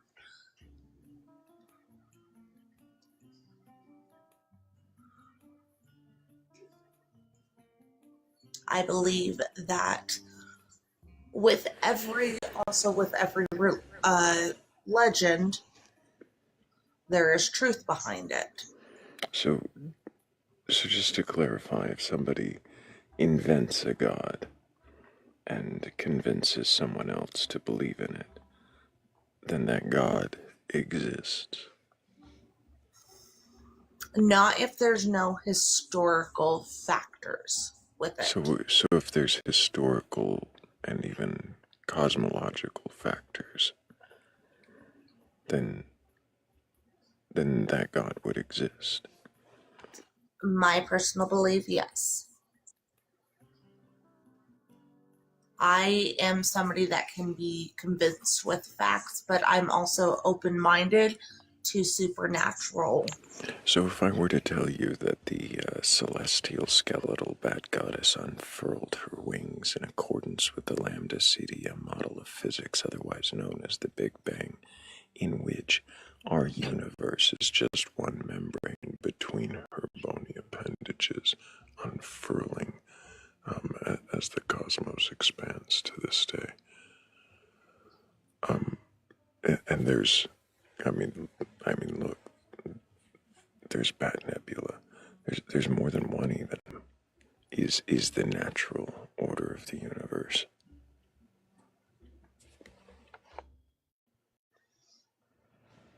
would you believe then that God, the celestial skeletal bat goddess, in all of her bone-winged glory, that she exists, and that we,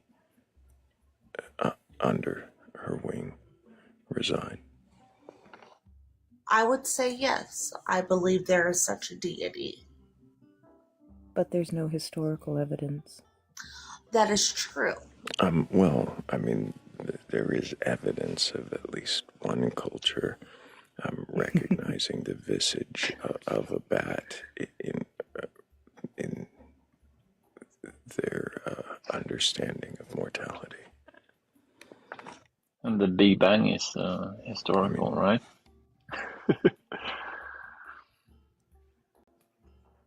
Yeah, the Big Bang is historical, but I'm also one of those people that don't just believe in, the certain gods and cultural. I'm also one of those people that is open to the, you can call me crazy, the aquatic ape theory.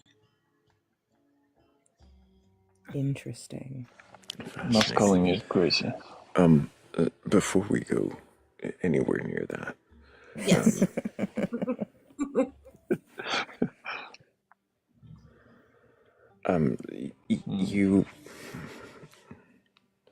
you believe that any gods and all gods with any historical or cultural reference or appeal exist, and I'm trying to understand in what way do they exist?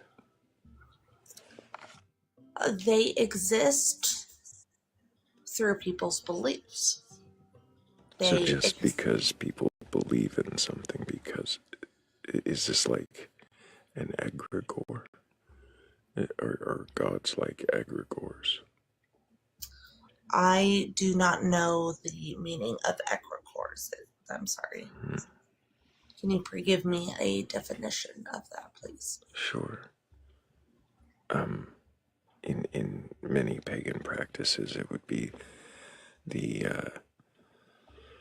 focus entity of a belief. So multiple people believing in an entity or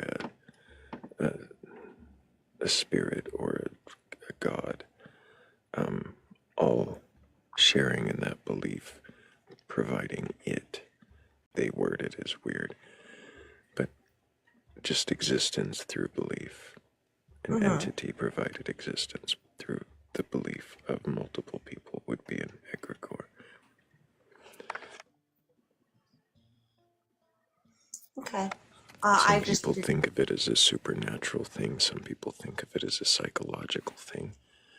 And my question would be to you, which is it? Is it that you believe these exist as ideas, or is it that you believe these actually take on some embodiment when multiple people believe it? Wouldn't say it's psychological. I would say it would be the other. Because not everybody's brain thinks the same way. If multiple people believe in multiple different deities, is what I'm going to refer them to, and they have no communication, but yet still have the same belief system. How would you know if there's no communication that the belief system is the same? How are you verifying? I don't know how to verify if said person and said person have had no contact.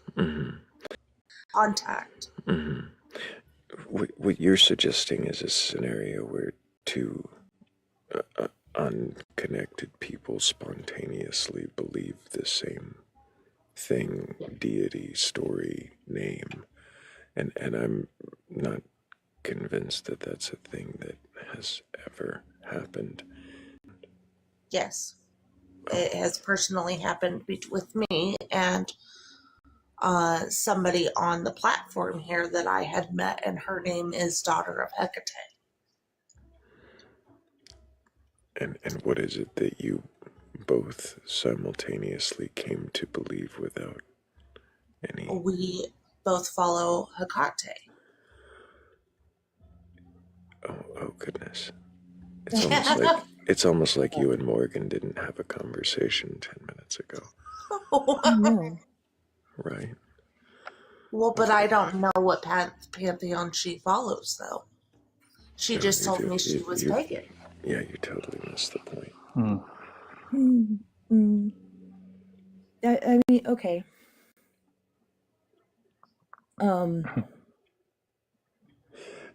It's not like you both invented Hecate. Right.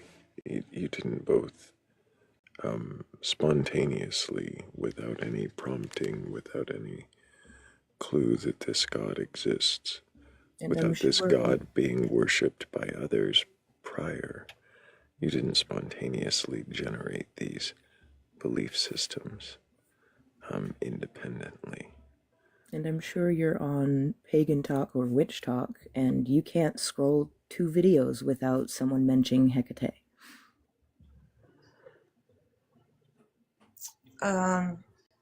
Actually, no. I don't follow them, unfortunately. I just... Oh no, not following, but like your FYP gets... Oh. Not targeted. Targeted's not the right word, but like it shows you the things that it thinks you want to see. Yes, yes. I don't pay too much attention to them because I don't believe those are factual things. This is a social media platform to influence your brain. So when we had our conversation about dreams, yes, don't you think that could also potentially apply to waking life? Yes.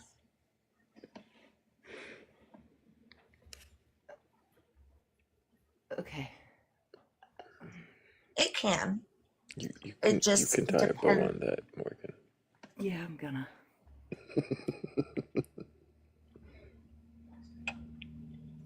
You're deciding on how many loops. No, I'm not deciding on how many loops. No.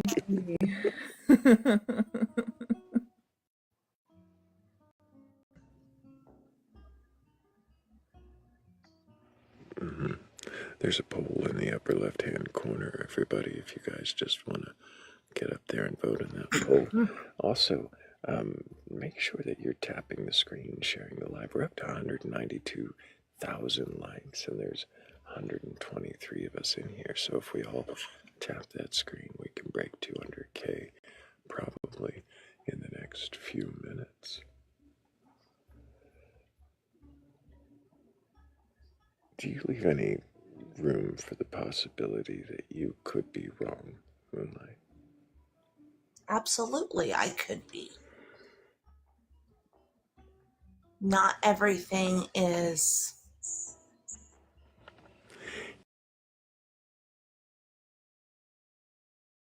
That there was no reason to...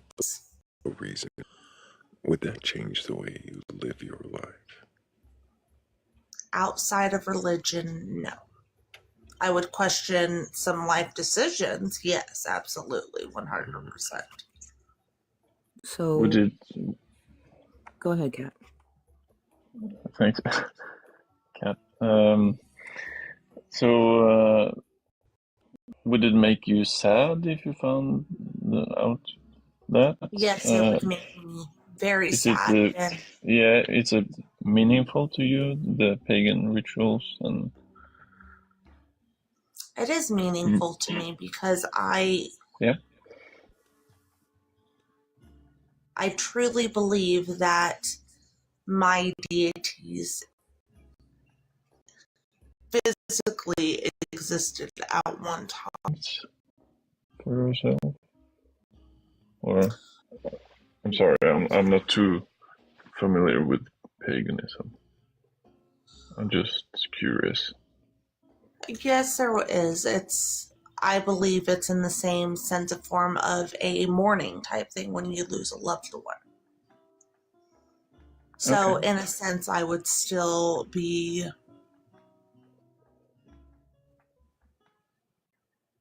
I guess paying tribute or offering. Like, I wouldn't actually touch a real spider, but Hecate is associated with spiders. I would probably put one on my altar and I would say I am so sorry for. But then Interesting. again, But I had a question. Are you open to the idea that the deities within any religion are vehicles for moral stories? vehicles for moral stories. I guess it would depend on the circumstance. In what regard? So with Hecate, she went through and led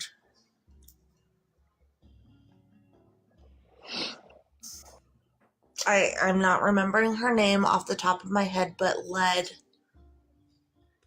somebody through the underworld to find her daughter Persephone because she was taken by Hades and would yeah, well, see, now my personal belief is that Hades and Persephone were lovers, and that's my belief. But that could be interpreted as a moral to help somebody find somebody that they have been lost. So, all of the characters. Yes. Right. Yes. Could it be possible, because there are other stories in other cultures and religions of a deity guiding people through the underworld or the afterlife or what have you, to rescue or return something to them? Could the Hecate story just be a moral story based on the geography and culture of the area it's from? Yes, it could be.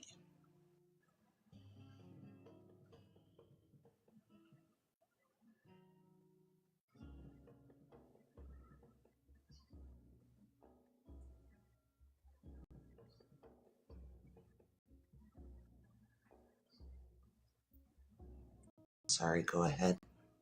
No, I'm still formulating words. Okay. But I don't follow like a whole bunch of like Norse pagan gods. I guess what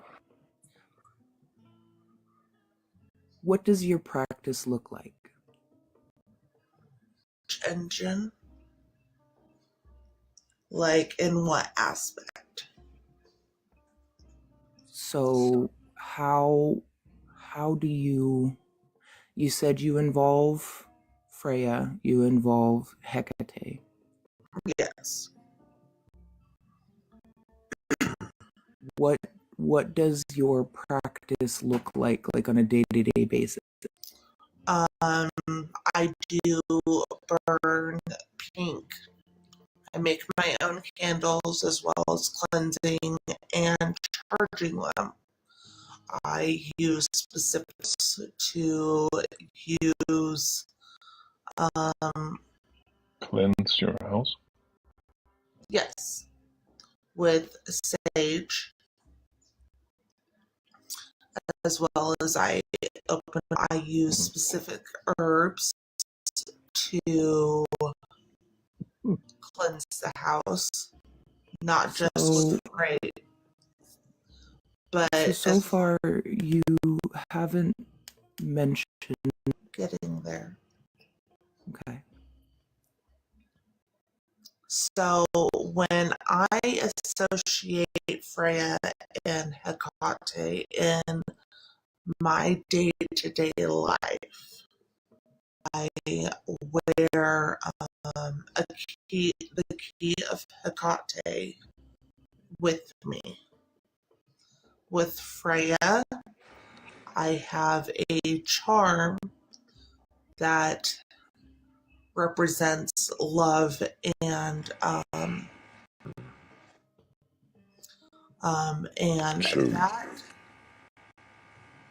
So you think about them and you have charms. Yes. I see.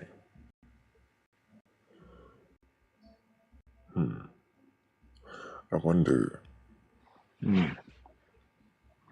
How, you say it matters to you if these gods are real or not. But they matter to me on. They sound kind of like afterthoughts.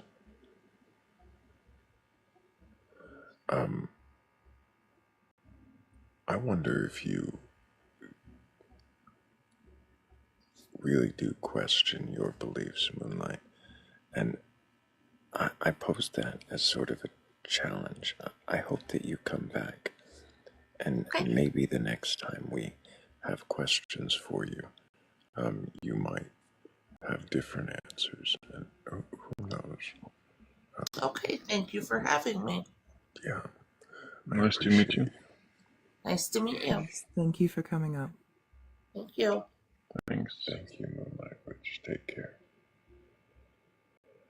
God's higher power or anything like that, you're capable of questioning your beliefs, go ahead and request on up. I gotta thank you guys for 200,000 likes. We did it. You did it. Wow. You 200K. Oh yeah. Morgan, I have seen you a few times on the panel, but many times actually. But I didn't know until now that you're actually a pagan too. I am. Isn't that funny? So alien to me. I need to read up. Yeah, you weren't watching the one time you weren't watching. One time, maybe. That Morgan was up and getting questioned. That was yesterday. Really? I must have done something else just you did get a few questioned minutes. a little bit yesterday. More ago. I think so. I think it was probably about a month and a half ago. There's a new guest. There is. On God's been waiting a while. So can I get your age for TikTok TOS on God? Yeah, of course. I'm 28 years old. 28. And do you have a belief in a god or gods, higher power, or anything like that? So, I'm slowly starting to believe in some sort of Christianity, but I've been really skeptic. I've been very version of that and my own interpretation of that as well. You say you scoffed at it and you're leaning towards your own end. I haven't, but I've known a lot about it. Well, it's a big book, and honestly, I'm not gonna lie.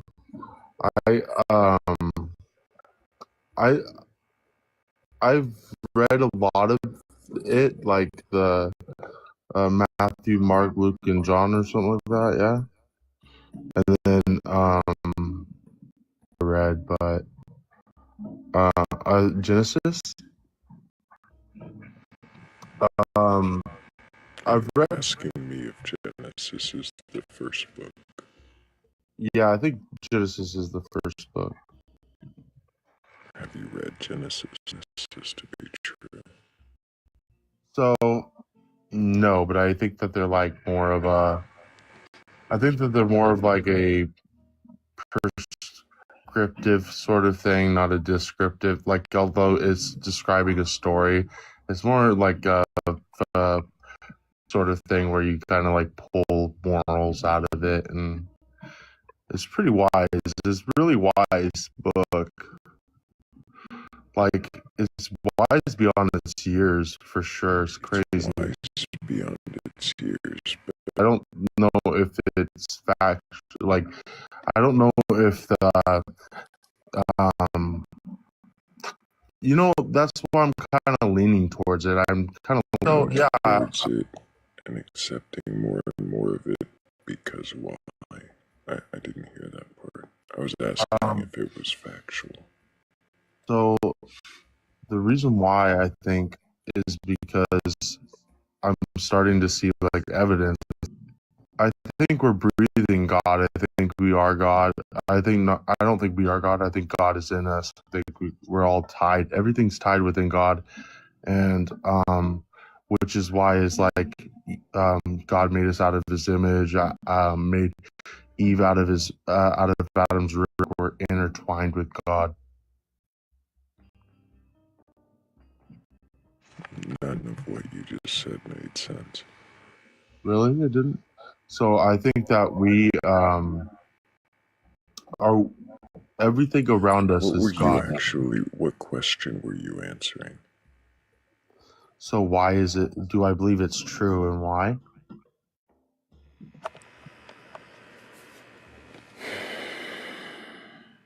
So you want me to say the stories are true? Sure.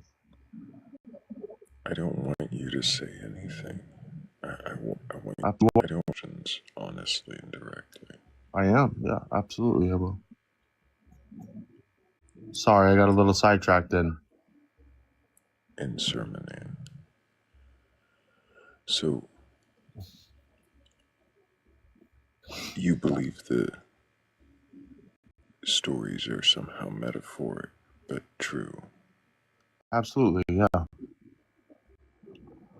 I mean, they wouldn't be in the Bible if they weren't metaphoric and true. How is it true that the earth was created in 6 days? Okay, so you're actually gonna shit your pants when I tell you that a God would be able to work. I'm not gonna shit my pants. Well, I tell you that a God would be able to work beyond our belief, like beyond our logic. So, like, He'd be able to do something that we wouldn't be able to do, and if that's like increased carbon dating, because you're doing this weird condescending thing that I'm just not down with. It feels Okay, very I'm sorry. dishonest. Sorry, feels really. I thought of this though. I thought of this. Stop. Like You're still interrupting. Like when you're interrupting, it's really gross. Just stop. Okay. So, you have this belief, right? Yeah. See how you don't need to. Wait. I'm not sure that I actually have anything else to say to this guest. Do either of you have a question for him? I do not. Can I explain what I meant? I'm sorry. I didn't mean to upset you. I didn't have my consent to speak yet. What are they teaching kids in school these days? Just be on top of, and it's not about fragility on God. It's about you having no respect in the conversation. He was 27, right? Yep, that's what he said. And he was new to, he was just like discovering. Brand new, just discovering Christianity, just leaning towards it. I felt very dishonest. Your username is on God. Yeah. Be so for real. 777. He's just leaning towards it, just discovering it, guys. Oh, you're an egomaniac now. of course. This is the part of the show where we get to watch projection happen in real time.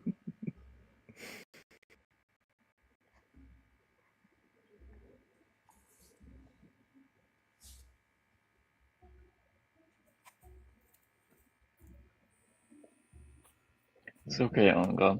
Just You let's don't move need on. to defend yourself, my friend. Just have more respect for conversation. Yeah. You're simply not as in depth. Brian is Hello, back though. Brian, you've Hi. been here before. Can you remind me your age for TikTok TOS? 33. Do you have a belief in a god or gods, higher power, or anything like that? So yeah, I kind of want to. I mean, you know, I believe in Jesus. I'm a Mormon. I'm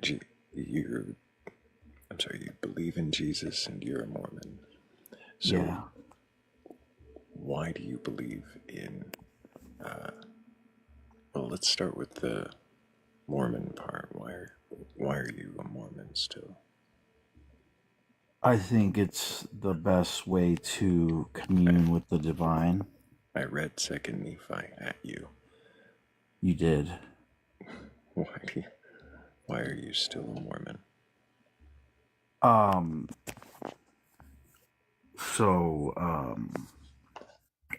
Like I said, I believe it's the best way to commune with the divine. How is it communing with the divine? So what do all religions have in common? I don't know. What do you think all religions have in common? It's a way to it's a higher power. Do they all have a higher power? Yes. Are you sure? All religions have a higher power. Would you say that's not accurate? No. I think Buddhism doesn't have a higher power, right? Wouldn't the higher self be the higher power in Buddhism? The higher self, okay, if you see it that way. I don't really know. I would like to know more about Buddhism, honestly. Are you considering other religions? I would consider other Right? religions, yeah. I would like to learn more about other religions because I think they all have ways to, like, you can have a sacred experience wherever you are, really. Yeah. If I was you would like to learn, so sorry.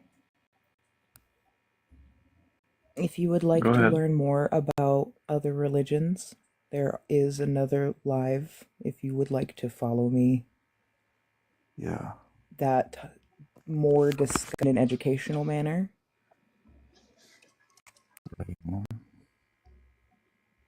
That'd be interesting. That's an option for you if you would like to learn more about other religions. And I think so I think I saw you. Maybe I was swiping through after Thrayle's live yesterday, and I think I came across you as a guest in some religious. I think maybe it was about Hinduism. Are you? Yeah. Yeah. Yeah, I remember that one. Are you considering? Okay. Oh, that was you, Morgan.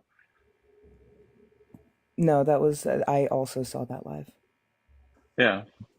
That live was something Interesting. else. I came into that live because it said Q&A about Hinduism, so I was like, I wanted to learn more. But then it was just this,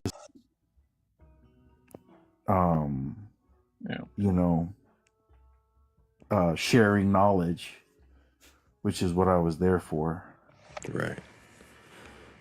Which, here we're questioning your beliefs again. We're questioning my beliefs. So I wanted to bring a belief to you guys and see what you guys thought. Well, but the thing is, Brian, is it a belief you hold?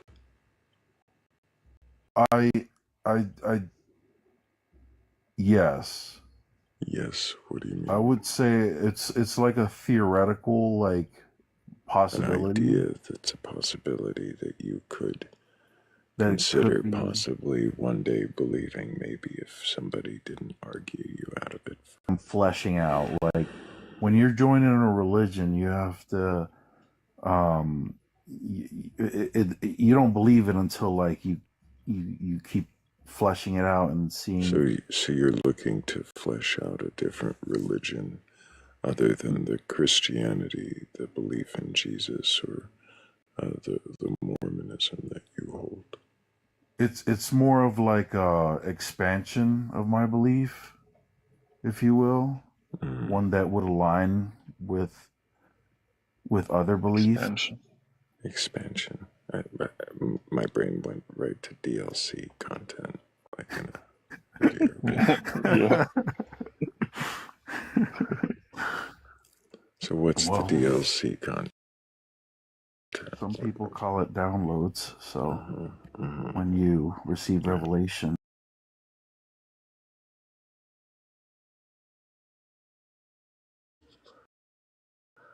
yeah. So here it is. You ready? Some people. It's called an idea. You ready? Yeah. Ready for the download. The way I've conceptualized this is that there is what in the Bible, 1 John something. It's like the first verse of John, and the word was, and so, language. I would say like language is divine. That's what sets us apart from animals, right? That's our main like reason we're able to, because notice when the internet was born, it was the ability. Are you sure language is what sets us apart? Well, communication. By language, I mean communication. Animals don't communicate with each other? Yes, but to the extent that we do, they don't. Are you sure? I would say yes, because you can see we have so if we have connection, worldwide connection. Are you starting to get at that somehow the word and the way that John uses that metaphor implies that somehow proves a God or verify that there's divinity in communication? What is divinity? Is the what gives us the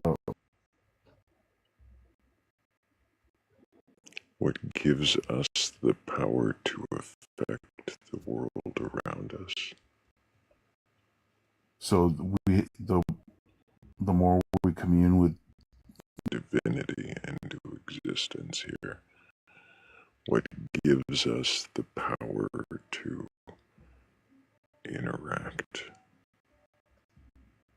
or affect the world around us? How is that divinity? The miracles he could do was because of his divinity. What does that have to do with us affecting the world around us? So I think when we access I'm doing a under your circular definition here. Yeah. Under your definition of divinity, if I take a shit in the woods, then that's divine. In a sense, it is. Your fertilized plants. Like there's beauty in all things if you look and if you really look, you know. If you really, I don't want to look at that Thrayle. Not particularly. No. Sure. It's beautiful. It's a sandwich. Yeah. Finding it in such a way that literally anything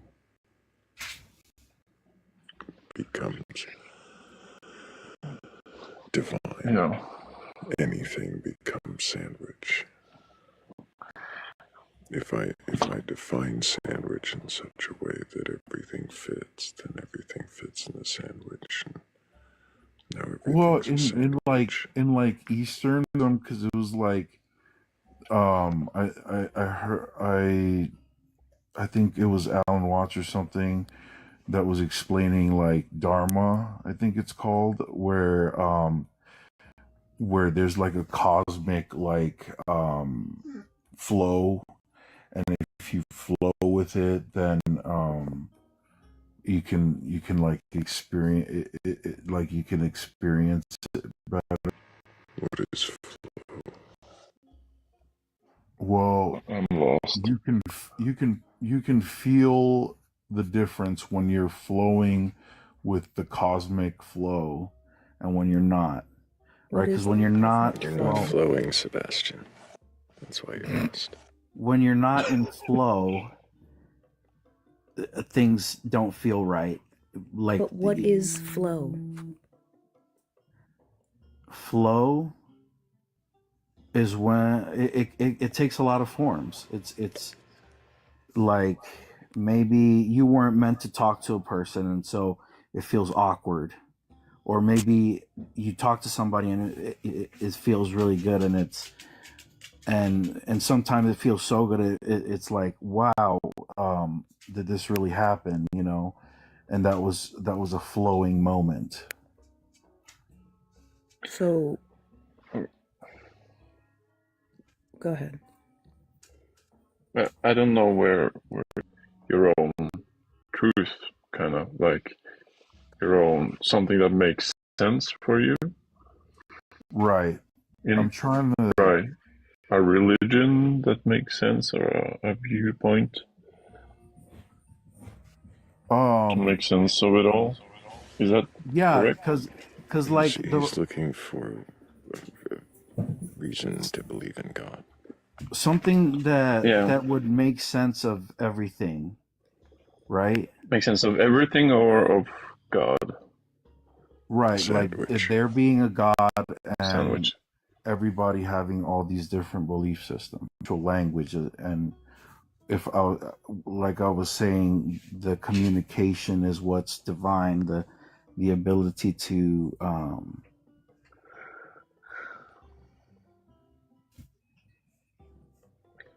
I'm kind of scattering my brain here a little bit. But why do you need your beliefs at all, or religion? It's just what I crave. I crave like you crave it. Okay. I crave truth. I crave like Why? what I'm making sense of this world. Okay, so without it, it would feel meaningless, or without purpose. Right, like there must be a purpose to this. It must be. Why? Because otherwise, it's not worth it. It's not worth it to be here. It's not worth it to be here. Right. Like, let's say when we die, nothing happens. Yeah, that's like your consciousness possible. Just ceases to exist. Scary to think about. It's scary if you believe that's possible. To me, anyway. Yeah. Do you not believe that's possible? I don't believe it's possible. Why not? Why not? Because I've never experienced it. Because you have never. Right. We were talking a little bit about this yesterday, that you can't experience unconsciousness. I mean, you can, like in anesthesia or something, but not really. You're still not experiencing it. Oh yeah, that's true. Yeah. So that's what I mean. So it's very hard to imagine. Yeah. Right. So that's why I don't think it's a possibility. And I know just because I can't imagine it, that doesn't That's mean where it's you not lost me. Possible. Yeah. That's where you lose me, because I don't see how it's not possible, but yeah, maybe that's just me. Well, if it is I guess if it is possible, then like Anything. If you have, Yeah. then it wasn't worth it, right? To who? To that to your consciousness. Wouldn't How do it you be know that? better than nothing? I don't know. Would a negative experience be better than a not experience? For me, everything would be better than. Okay, maybe not everything, but Would you believe being in hell was worth more than being nothing, being not conscious? The what do you mean experience of worth more? would it be Worse? more? Would it be better for you? Would you prefer that? Okay. I'm talking about like this life. But I think maybe Thrayle had a question.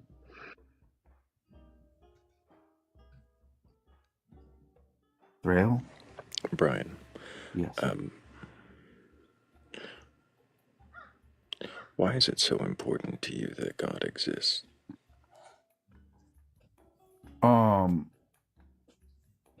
I guess it's not that it's important, it's that it's what makes it's based on everyone around me. Like the majority would believe in some kind of God, and I think that we are intuitive, intelligent beings, and I think that I can probably be safe in assuming that there is a God. The majority believe it. So, an appeal to. And people believe it at different spectrums, right? And let's say you're like. You say that the majority believe it. Good. I think most people I've met believe that there's God, yes. Could it be that they've communicated to you that they believe in a God? They have, yes. Does that necessarily mean that they do believe? You just said that there's a spectrum of belief. Yeah. Like, for example, if I was, let's say, I've been, I guess I've never not believed in God. I just always believed in God, but like, if someone was about to die, like they would be more likely to believe in God to save their life. Are you sure? Based on what people have shared. I used to go to AA a lot, and people would share a lot of experiences of like not believing in God, and then, you know, something was, they were going through something. And Did you know that AA is a religious program? Yes. Yeah, I would call it that, certainly. So would you think that maybe that data set of information is biased? Fair enough. Yeah, I would say that.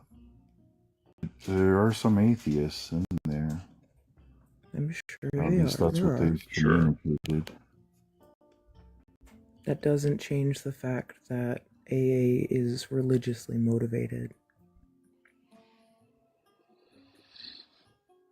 So, I guess you're a product of like your surroundings, right? Most people are.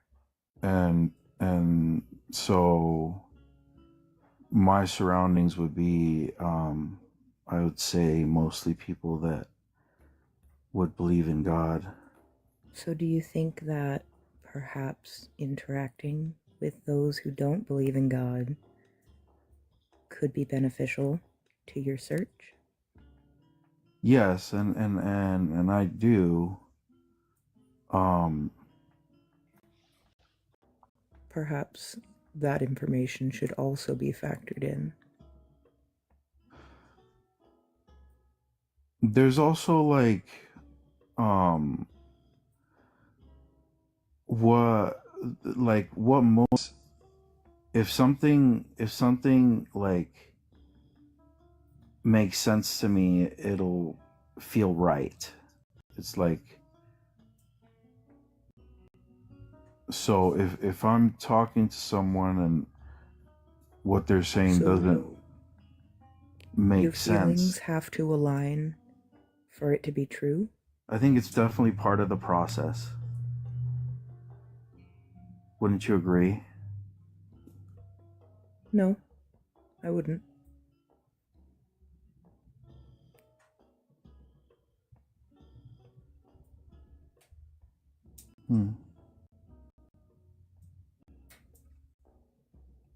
So it's strictly just data.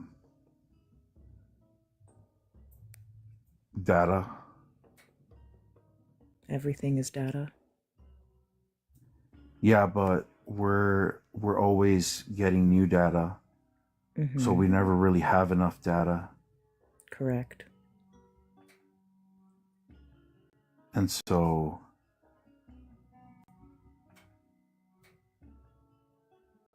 like,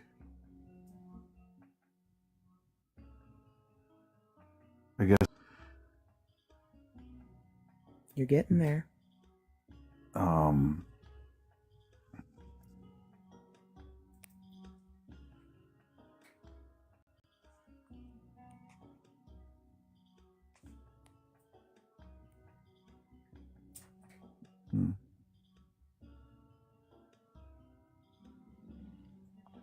Seems like you maybe need some time to figure out stuff, Brian. You seem like a good dude, so I And wish you please, the by all best. means, come join the live that I participate in to learn more about religions.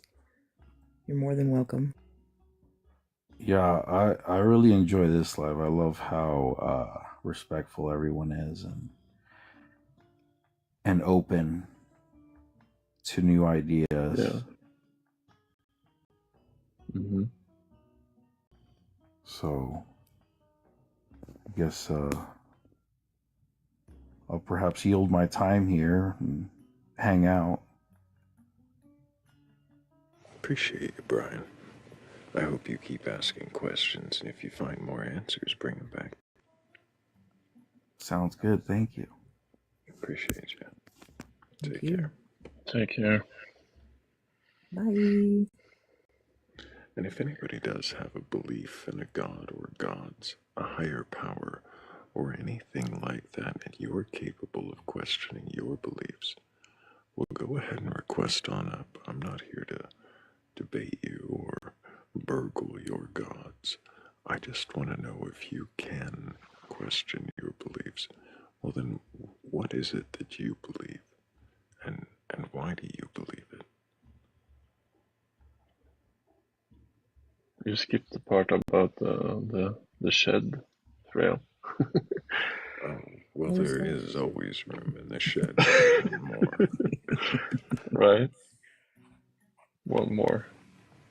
And I see chalk and cheese in the chat. How many days? Like, countdown? I think we're like 56 or 50. I don't know. Uh-oh. Hello, I Jake. think Getting it was closer. Good morning. Oh, It's morning. living the dream. Yeah, somebody's dream, I'm sure. Hey, nightmares are dreams too. Nightmares are dreams. This is true. Yeah, I just got done with my morning training sessions. Well, my early morning training sessions. So I am going to give me some food. Thought I'd pop on up. I see. Well, JTP, just to remind everybody your age for TikTok too. About what? Your age. Oh, I'm 34. Yeah. And you have a belief in a god or god's higher power, something like that. Usually, yeah. I identify as Christian and come from a United Methodist and Quaker background, so questioning is kind of part and parcel of those traditions, thankfully. Yeah. You identify as Christian. Does that mean that you believe that Jesus is your Lord and Savior, that He came and died for your sins? No, I think I always run into trouble with people think of as conventional Christians because that language doesn't mean a lot to me. I would say the character of Jesus is the center of my devotional or religious life. But whether this is a historical figure, whether the mythology aligns with current kind of doctrinal positions and stuff, that's always kind of in flux for me. It depends on what I'm reading and what I'm going to the text for, or what I'm trying to engage with contemplatively. So I'm not trying to be difficult. It's just that I never know how to answer when someone asks, like, "Is Jesus your Lord and Savior?" It's like, I guess. Would you say that you see it as a figurehead, but not necessarily a historical figure? Yeah, I think the historicity of Jesus is apart from probably most of my my tradition. So even if you have a historical Jesus, that person is probably not who we're seeing in the Bible, because the Gospels are written, decades after any of this would have happened. So you're already dealing with the mythology. Why are you calling yourself a Christian? Because because I am. I find meaning in the language and the stories, and it's not how everyone learns ethics or morals. It's not necessary for that, but it is how I learned when I grew up, through through distillations of the stories of Jesus' teachings about taking care of the poor and the oppressed and the marginalized and things. It has meaning for me, and it's a filter that I use to view the world, but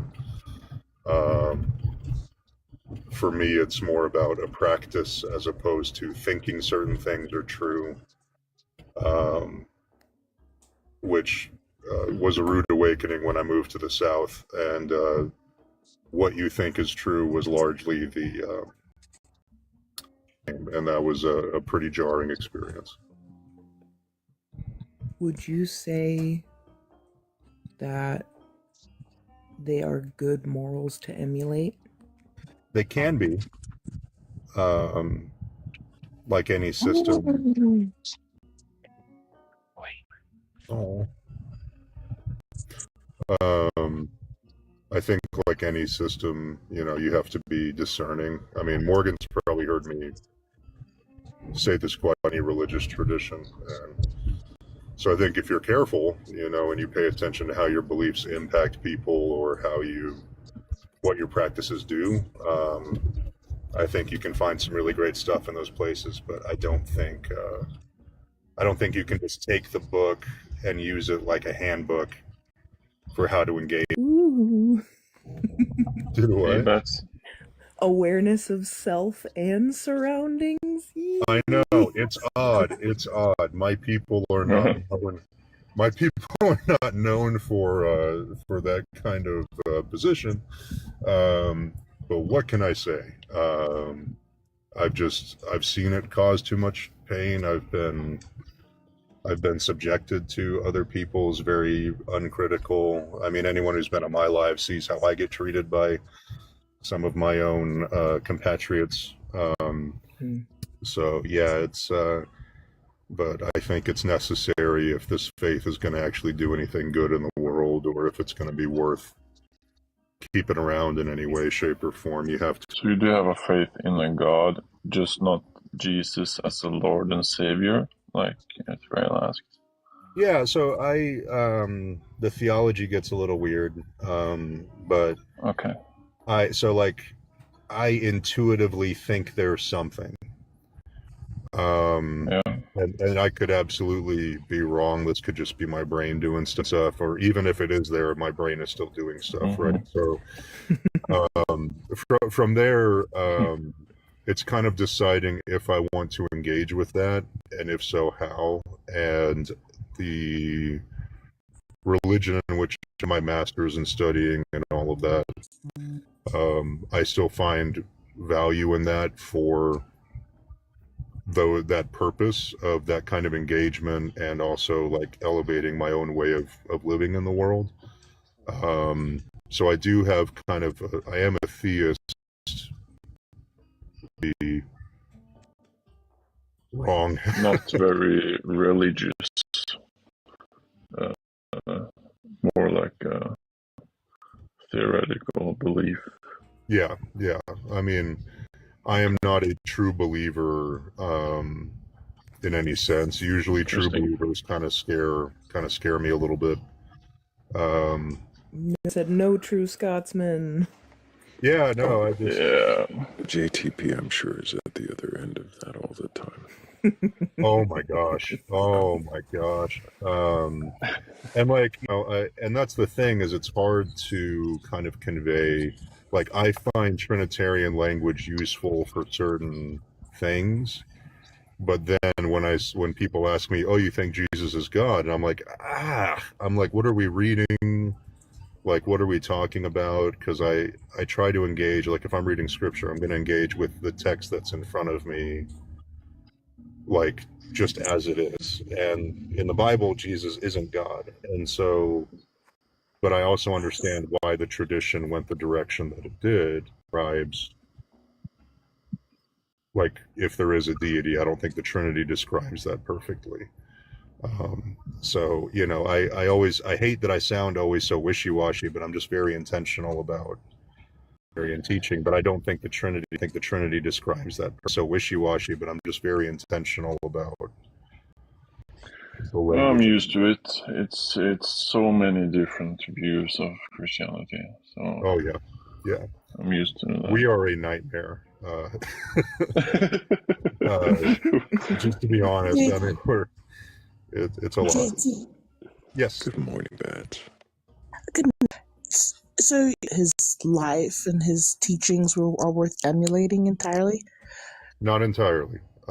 So, you know, like when you read Mark and Matthew, for example, not entirely. I think you get some of the author's assumptions that a Jewish leader would be okay. And then you get to Luke and John, which are probably written by Gentiles, and that story's not there anymore. So, like, even in the Gospels, you can't just like walk through it and think that, you know, uncritically accept everything in it.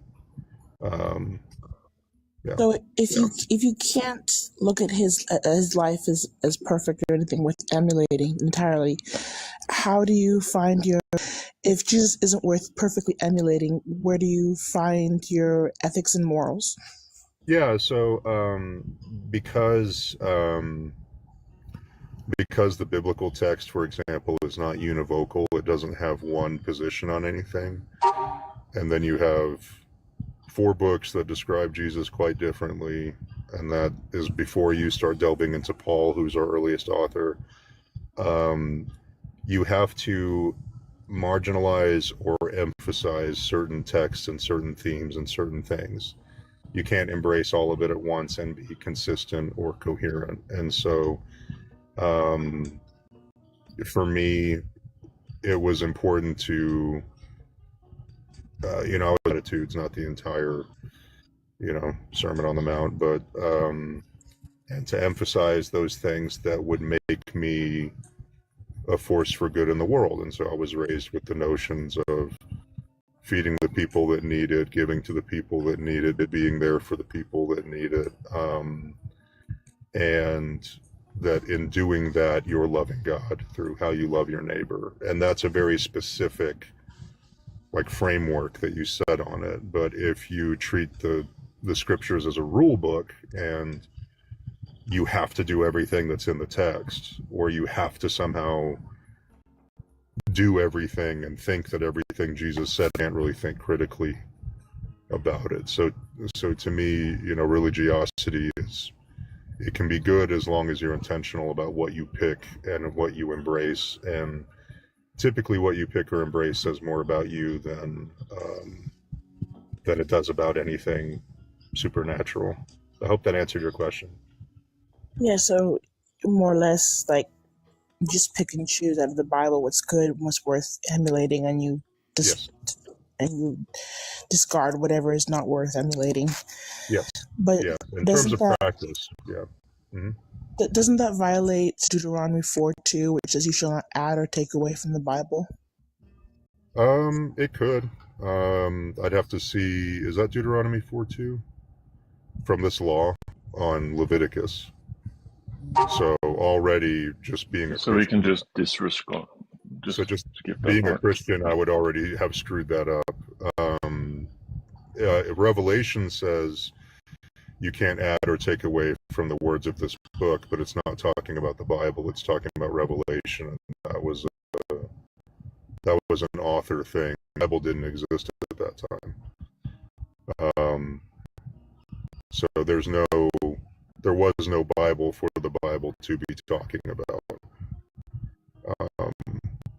which frustrates Christians because they want to say that first never said in the Bible itself.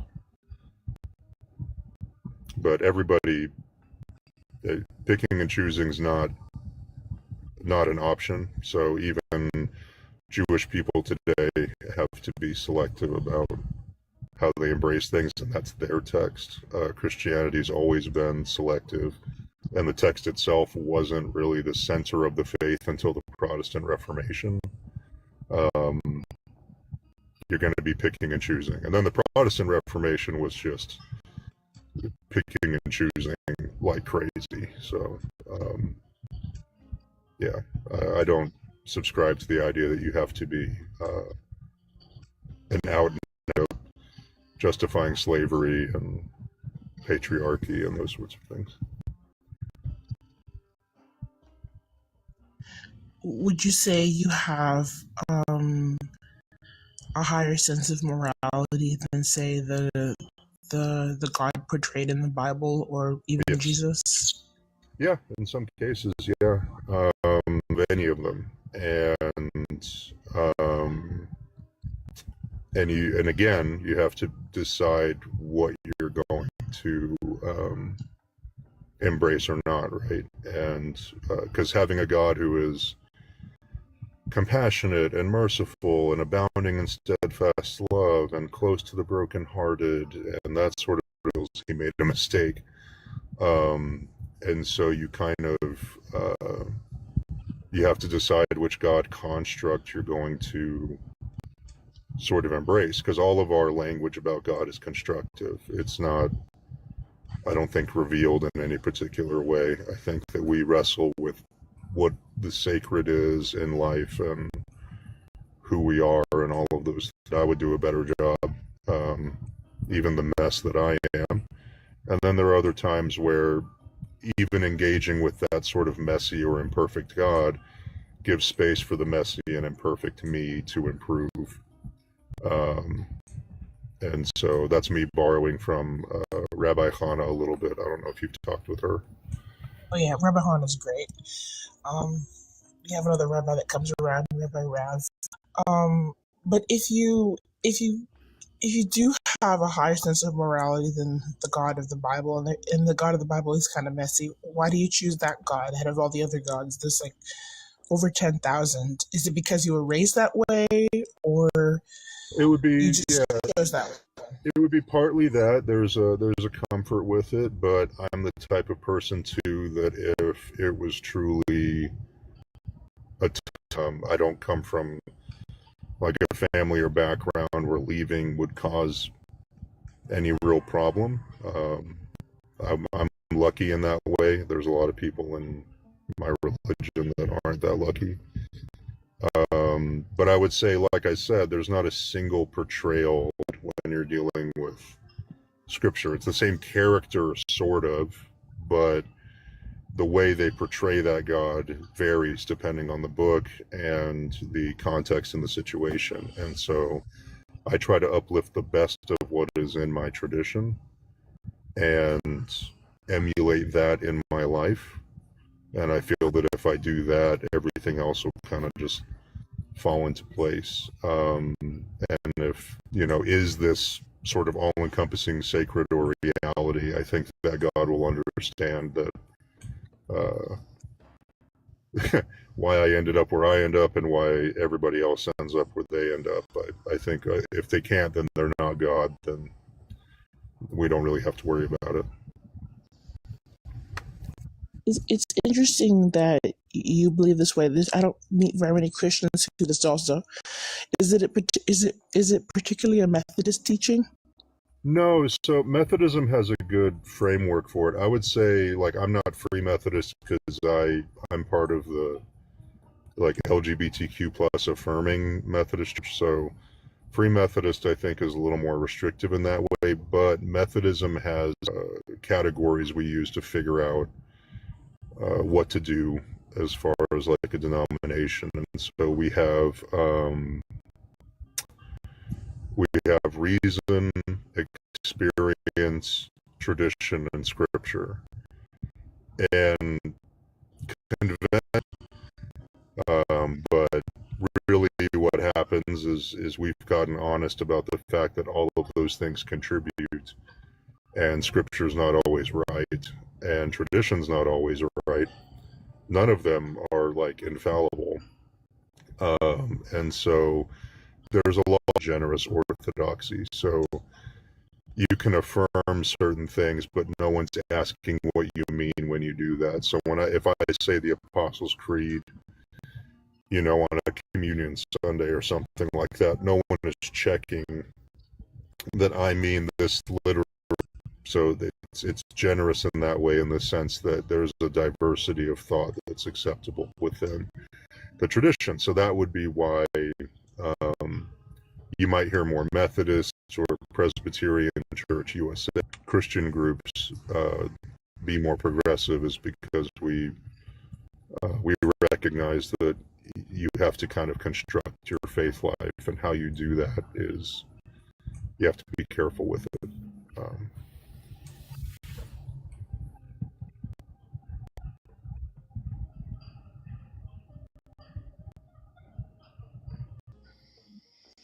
Sure, yeah, I don't try to be a pain in the ass. It's just because I get frustrated with that I can't answer, usually simply in a couple words.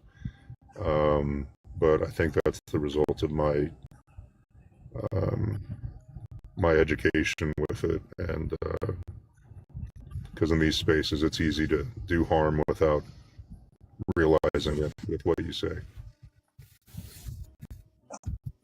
If you woke up tomorrow and were convinced that there is no God, there is no higher power, the Bible is your life at all? Not really. I mean, I already believe the Bible's already just completely man-made. I don't think it's the Word of God or anything like that.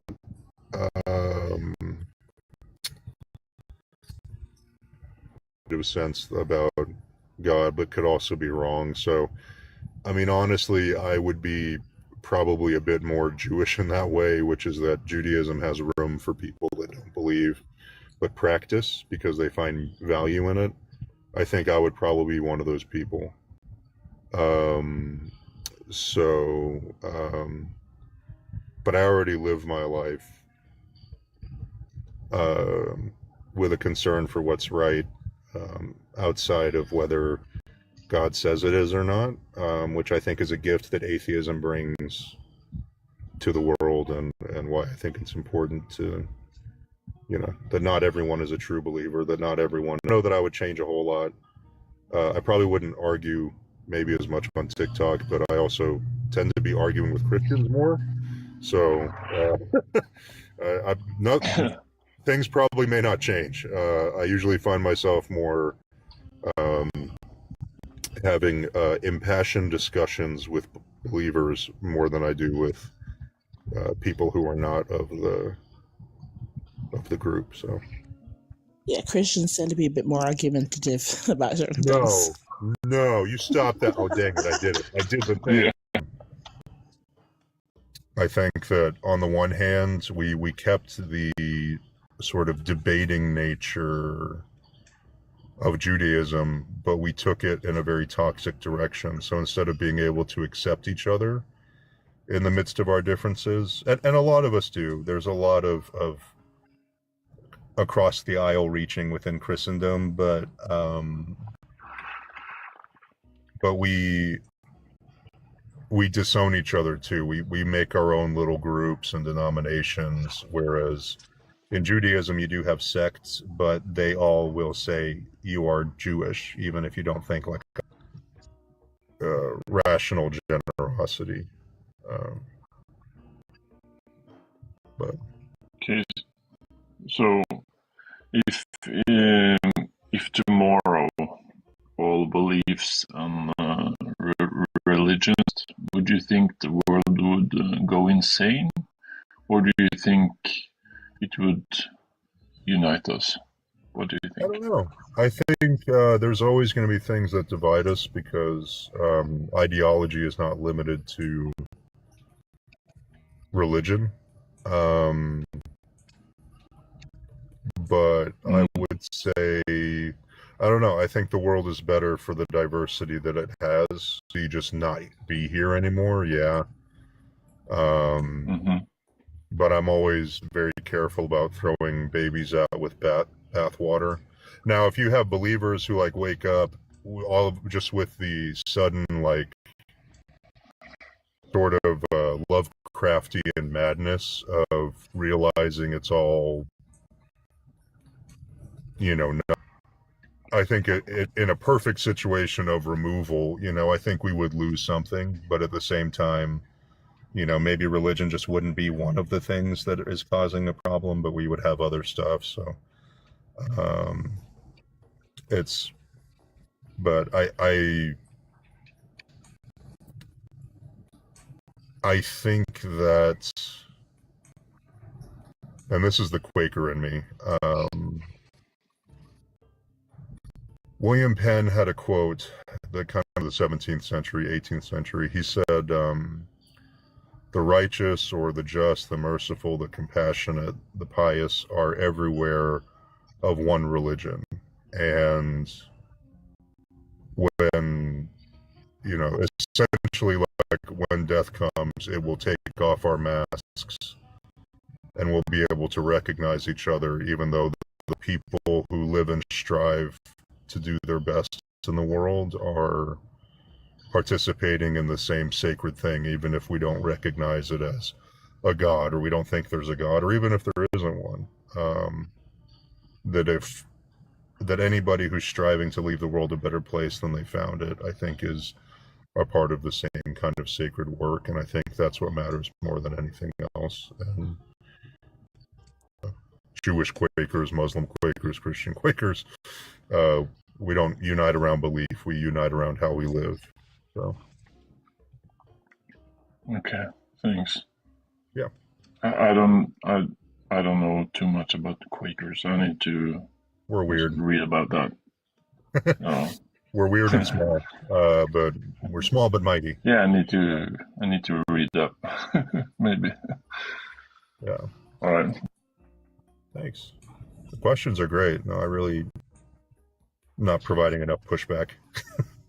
I think a guest that is able to answer questions honestly and directly is way more valuable than one that just screams at us and tells us we're all going to hell.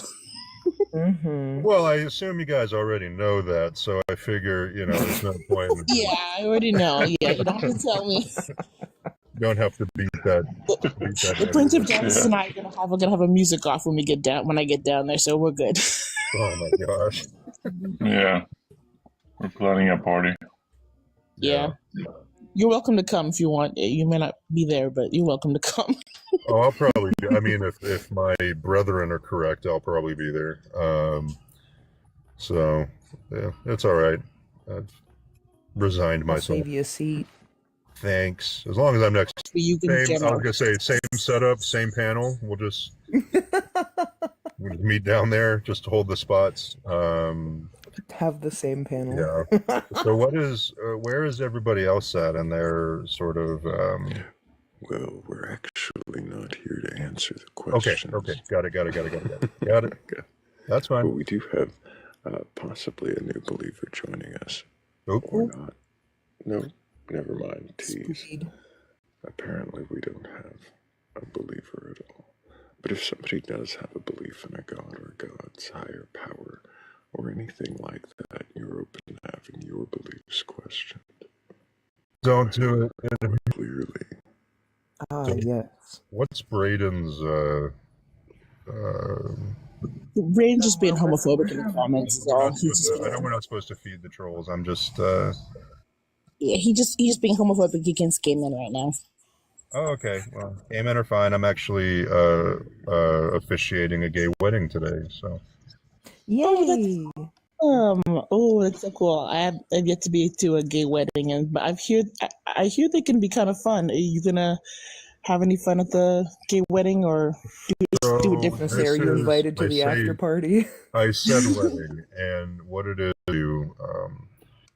justice of the peace sort of thing. Just go to a courthouse, but the problem is we are in Texas. So Texas just passed a law that allows judges to turn people away if they religiously don't want to do it, which is, in my opinion, horseshit. And so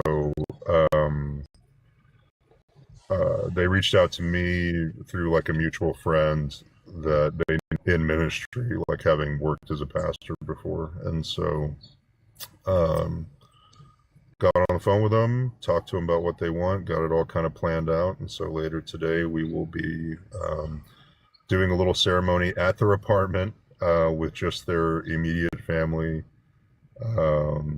something very small, and is really more of a test, just kind of a recognition and continuation, and also a way to get some kind of legal protection while we can, just in case things continue kind of going downhill. So it'll be a sweet thing. They're going to do sand blending ritual and then jumping the broom, which I've not facilitated before. So I think it'll be good. But it's not a religious ceremony. It's just, I don't know, sacred. Able to have a wonderful, fantastic celebration, and that you all have a great time. Because whether or not it's religious, weddings can be a fun celebration, and I hope they have lots of kids, despite Braden in the comments. Yeah, no, they already They want kids. Not everybody wants kids, but yeah. They have a family of 9 right now. They have 2 dogs, 5 cats, and then there's the 2 of them. And so I don't know if they've got room for a human creature waddling around, but we'll see. But they're very sweet, very good people. So I'm excited to be able to facilitate that for them. And well, as another homosexual, thank you for helping the community and being there for them. We need people who are allies during this time. yeah, you love the sinner, you hate the sin. I'm just kidding. I was just kidding. No. Yeah. Allyship is very important. Say you didn't call that bullshit on me. You just said something nice. Damn. No. I would never. Yeah, I wouldn't. I don't. Like I said, our pastor is. He's, I think, the first openly gay United Methodist pastor in this conference. Because we split a year ago around this issue. Finally, after decades of just like. Punching each other out. Conservatives all left, and so here we are. And it's great because now we have a church that does ministry to. There's still an AIDS house here in Dallas, which sounds a bit harsh, but there's people that are not doing well and are ostracized still, and so we go and just spend time with them. Do puzzles and get them cards and stuff like that, and then we're a very pro LGBTQ plus church, and apparently have been for the last like 50 years. So,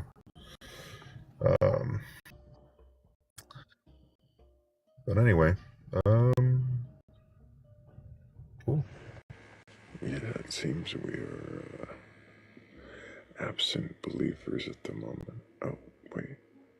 Another request. Another ghost. I'll pretend. No. No one there. And if it's to be a believer. We have evidence of Jesus. You can find it. It's If you give me have you heard of Ron Wyatt? I'm just saying, have you heard of Ron Wyatt? His work is spot on. Josephus is always funny because the reality seems to be that, at least according to Josephus, like scholars, it's like, which is that the Testimonium Flavianum preserves a nugget of something he might have mentioned about Christians and what they thought about Jesus, as opposed to anything about Jesus himself, right? That still doesn't actually meet the criteria for like what Christians want Josephus to say. And the same for Tacitus testaments to what was thought about the person of Jesus. We don't have any, just like with most people in the world, and especially most executed Jewish people in the Roman Empire, we don't have any direct evidence. And I was wanting to say that yesterday whenever, I don't know if that was Braden or whoever it was that I came up after. Brandon, what was his name? The Mormon kid? Brian, son of a gun. Thank you. But yeah. No, Josephus gets thrown out way too much, and with way too much weight for what it actually probably has. With the Ark of the Covenant under Golgotha. Oh, really? Wow. Yeah, it only had words, friend. Yeah, the Catholic Church those certainly are all words. Yeah, that was a Ron Wyatt claim. Interestingly enough, never verified. I couldn't believe it. They must be trying to keep it, suppressed, hide the truth. Well, the Catholic. Oh, yes. Yeah. JTB, you almost sound like a Christian atheist.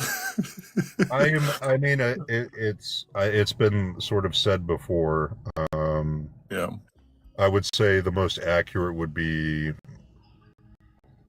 from I'm gonna declare this. I would be an agnostic Christian. Yeah. But I'm an agnostic who has a belief, or at least we would call God, and I interpret that through a Christian lens. Spiritually agnostic. Do you feel like you're on a path of deconstruction or not? Oh yeah, no, I even host deconstruction lives. I think deconstruction is a necessary part of any religious tradition. So I think things apart and looking at the pieces and seeing if what it's doing is actually serving you or is helpful, or if it's actually problematic or toxic or any of those things. And so yeah, I think keep the pieces or just pick and choose? Sometimes. I think it depends on the pieces, right? You take it apart and you're like, oh, that's bad. And you throw that out there. So I have, internalized family, but when I moved to Texas, found myself influenced within purity culture. And so that was something that I've had to jettison, and then also the bad habits that came from that, and the problems I've caused, because of the lack of boundaries or the sort of shame cycles that come with it. I've had to jettison those things. There probably expresses factual things, but I jettisoned that a long time ago, especially as I delved into the nature of ancient texts and all of that. So Yeah, I mean, you keep some things, you toss other things. Hedonista, yes. Cherry picking. Every Christian in the world is a cherry picker, and if they tell you they're not, they are just not being honest about it. Indeed. Yeah, you can't, especially if like they claim it's a text between 66 and 88 books that doesn't agree with each other. So that don't agree with each other. So you got to make some choices. Yeah. I remember my father made me read the Bible when I was like 8, 9, 10. God, And not like forcing me, but he was nice. He's a nice father, but I didn't know better, so I just did it, and it was always the nice parts, like the Psalms and the New Testament, like the good parts. Should you having to sit and he was making you go Genesis to Revelation. I was like, that's that was my dad. That was my dad. That would be crazy. Oh my God. That's a way. Yeah. And no matter what anyone tells you, even but yeah. Leviticus is hard. Leviticus was so hard. So was but Song of Solomon got interesting pretty fast. Yes, that was our wedding text. I did I made the liturgy for our wedding, and I was like, no, we're not doing 1 Corinthians 13 because it's not about romantic love. We're not doing the damn household codes. I was like, no, we're going to go to the one book that's about schmecks and romance, and actually has some passion in it. So we did Song of Songs 8, set me as a seal upon your heart, as a seal upon your arm. And that was great. So that's actually on our Unity candle. But from a fascination perspective, because the worldview behind it is wild. Like, it's something that I can't picture myself abiding by. And I think it's interesting when Christians lean on it for certain purposes. And so alien, right?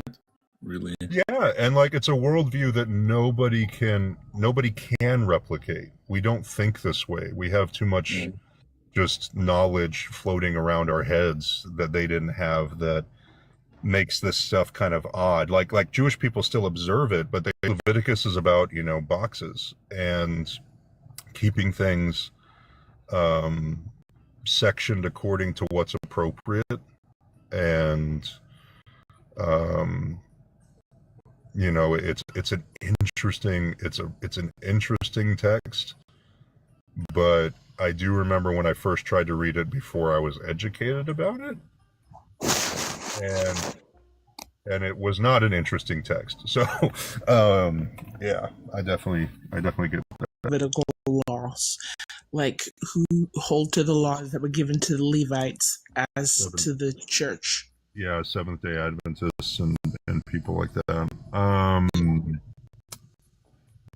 Yeah, it's legitimate. The earliest church had sects that Paul's talking about his beef with James and Peter. It's precisely that. James seems to be a group that seems to lead a group of Christians who believe that you have to become Jewish to be Christian. And Paul is like, what is it all? So they represent two very different strains. But yeah, I mean, there's always been Christians who, or there have always been Christians who, certain aspects of it. I think the ones that frustrate me are Christians who say, well, there's moral law and there's ritual law, but like that distinction doesn't exist in the text. It doesn't exist in Judaism. It doesn't exist anywhere. That's a made up thing that Christians did to kind of like preserve teachings they liked and get rid of ones they didn't. But all of it is considered part of your morality and your ritual. It's all, they're not separate things within like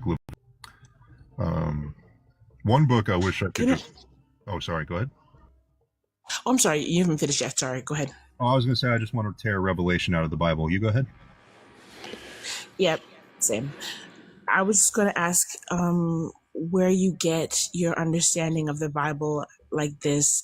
If you were raised in the church as a Methodist, where do you get this understanding that doesn't seem to be necessarily in concordance with other Christians? It's like, did you do your own research outside of the Bible? Did you do some secular research or how did that work? So it's kind of not to identify as a scholar. If Cedar was here right now, he'd yell at me. So my master's degree was in theology and biblical studies from Southern Methodist University. And so that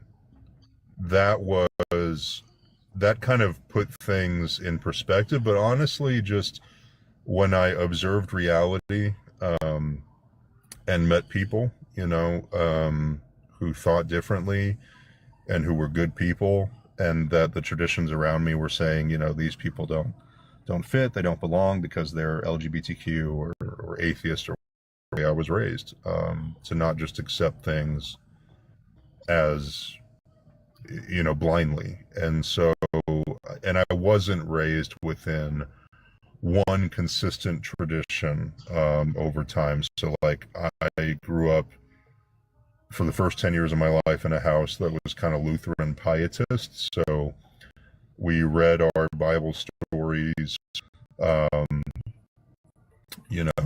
then when I moved to Texas, it was United Methodist. And so United Methodism does prize critical thinking to a degree, depending on who's in charge. And so I still had that element. And I think that I was just lucky in that I didn't have beliefs browbeaten into me that I then had to unpack. For me, seminary, theology school, my master's degree was all a playground of learning all the things that make up Christianity. That Christianity is not one thing, that the Bible is, has a really interesting and complicated history. So that's sort of where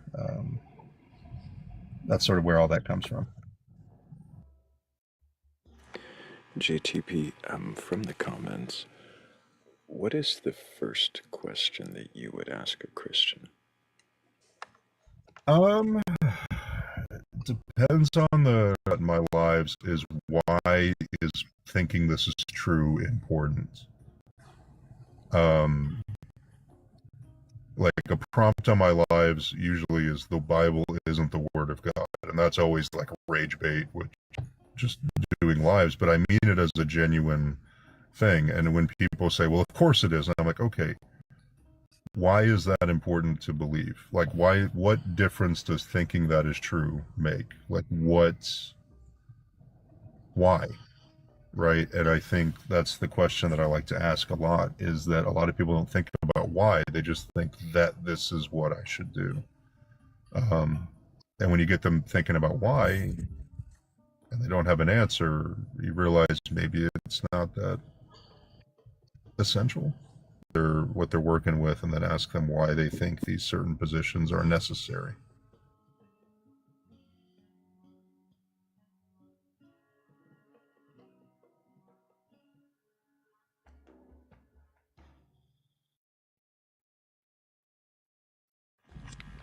I'm sorry, I feel like I'm killing alive.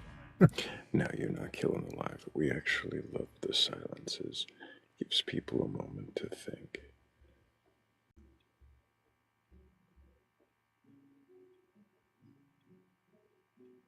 Hello, Lids. Can I get your age for TikTok TOS? Yeah, I'm 21 years old. Do you have a belief in a god or gods, higher power, or anything like that? I do. I'll try to keep this brief, but I want to include my background in my beliefs as well, because they've changed quite often throughout my life. I was raised... I'm not really too worried about the background yet. That might come out. But what is it you believe now? Do you believe in a god? I don't know if God would be the best word for it. I think God has a certain connotation with it that Is there something like a god that you believe Yes. Absolutely. I believe that we exist on a three-dimensional plane. I believe that there are other dimensional planes that exist within this reality.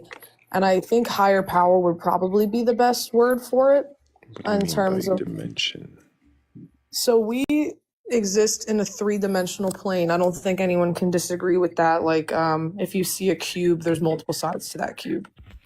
But we view everything two-dimensionally. Like if I were to be looking you in the face, I know that there's a back of your head, even though I can't see it because the way that the light is What do falling you on think the your back. fourth dimension is? That's where I honestly, I don't know. That's why I find it hard to define a god because we cannot interact with a fourth dimension. Right. So when we talk about dimension, what again is dimension? Dimension is a plane of reality. I think they all exist within the same. Reality. Are you sure it's a plane of reality and not a direction of measurement? It's actually a really, I haven't heard that actually kind of fits in with it. Right. If dimension is a direction of measurement, right? And one dimension would be like just what 1 point. 2 dimensions would be like 2 dimensions, like a line. I think it's hard to define it as a line, especially given what we know about time and how time So maybe operates. 1 dimension is a line, and 2 dimensions would be 2 lines, and 3 dimensions is 3 lines. Okay. Yes, absolutely. And I think 4 that dimensions would be 4 lines. So if we're talking about this reality and dimensions and lines, right? We'd have like height, and length, and width. And then what comes after that is something I don't know. Now I know we can. What I believe is that we can interact with dimensions lower. What about time? Is time a direction we measure? Time is a direction that we attempt to measure, but I don't think that time is linear. I think that past, present, and future are existing constantly, but because we are confined to something that has a beginning and an end, the only way we can conceptualize time is really just our way to measure change. Change. Is the change happening linearly? I don't believe it is. I believe we're confined to the way we perceive change and time. And time is just a way that we measure the change so that we don't lose our minds when the sun comes up and it goes down and we don't know what that means.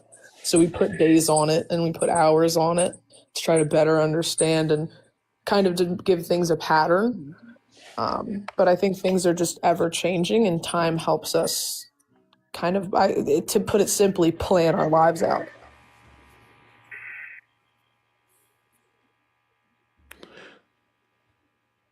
So for you, then the 4th dimension would be what? That's something I can't really tell you. That's why I have a hard time saying I believe in a God. I think that higher dimensions can interact with lower. If you said that time is a way of measuring change, isn't change? I think the way that we view everything through our human perception is everything has a beginning and an end and it's moving in one linear path. But I don't think anything actually is. But aren't all things from our human perception, like all of the dimensions we've listed so far, height, width, length, those all come from our human perception, right? They do, but that doesn't make our human perception the end-all be-all of what is real. I think it makes the most sense because if we view everything two-dimensionally, right? Isn't it but just everything you making it make sense with your own human perception? Of course. That's how we believe anything is we make it make sense through our perception. But the way that I understand it is we exist on a 3-dimensional plane. We see everything 2-dimensionally. That in and of itself is some sort of evidence, I guess, that its second dimension exists. You have an echo and a slight feedback, and it's making it hard to focus on what you're actually saying. Hold on, I'm trying to get on my Wi-Fi because I'm just realizing I'm not on it. Hopefully that helps. Probably won't. It's more about the fact you're using a speakerphone, so we're hearing feedback. Well, I don't want to just drop you, but I do wonder if you can question your belief, and it seems like that's still to be determined. Lids, if you'd like to come back later, maybe we could try that.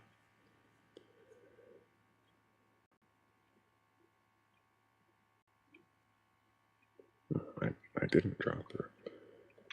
Good morning, Jimmy. How are you?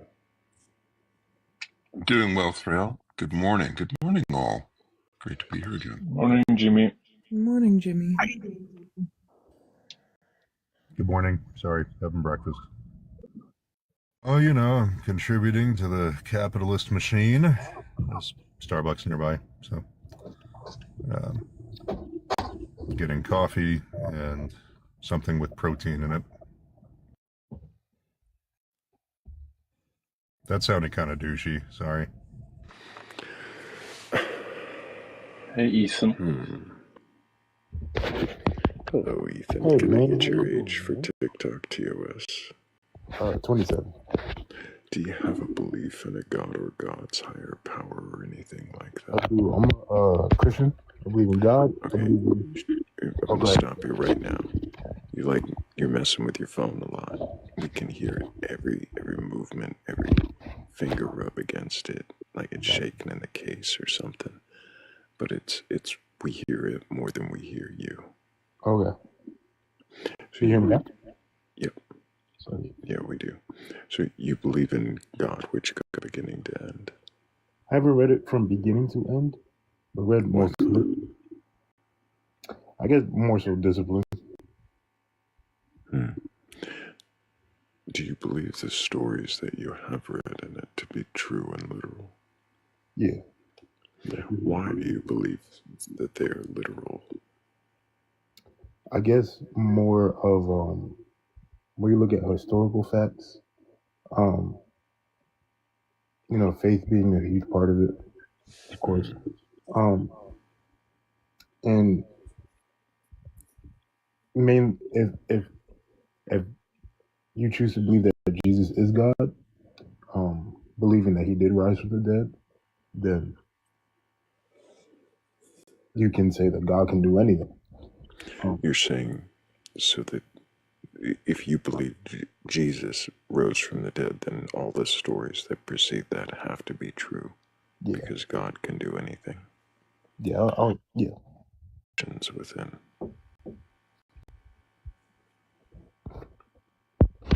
Can God do that too? Oop. I hadn't even gotten to the real question yet. Okay, bye. Hi, Ethan.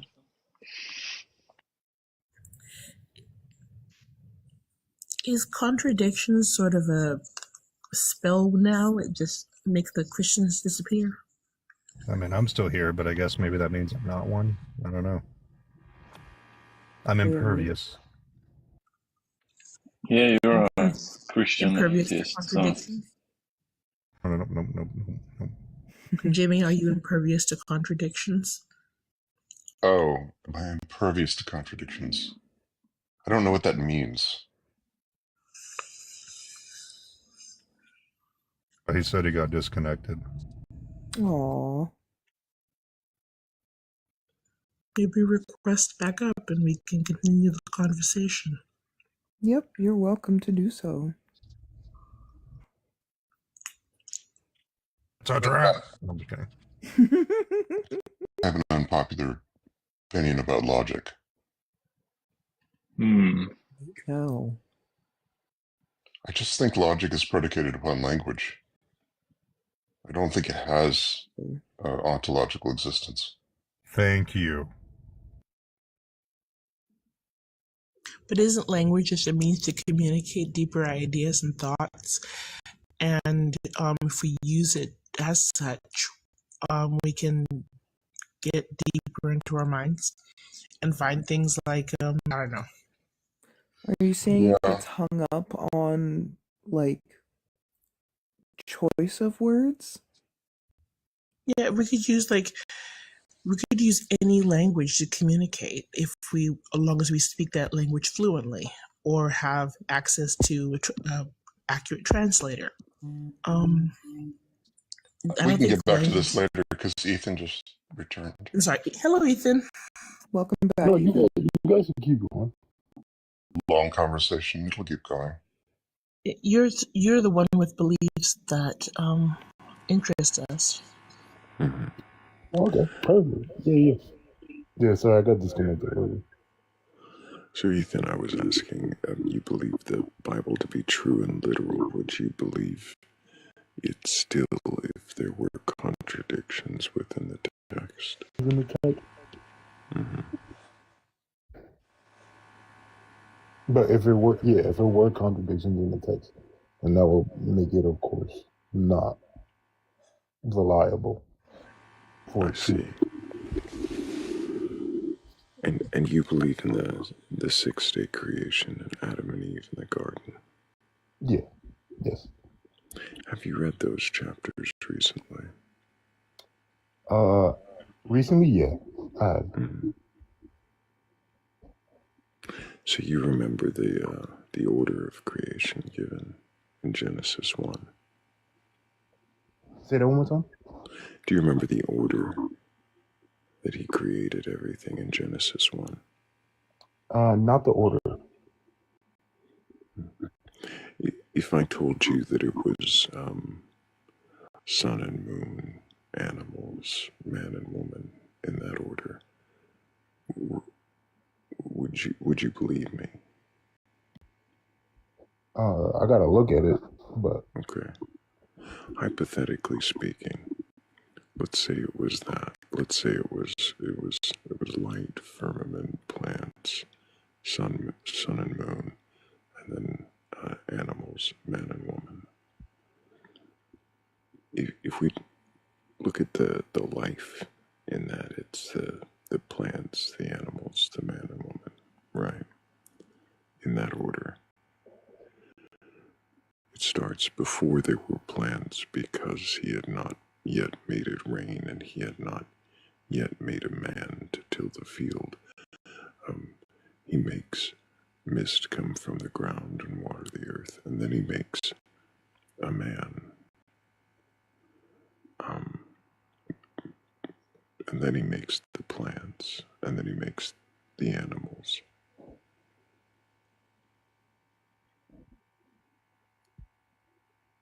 okay. And then after all that, man, plants, animals, woman, instead of plants, man. I'm sorry, plants, animals, man, woman.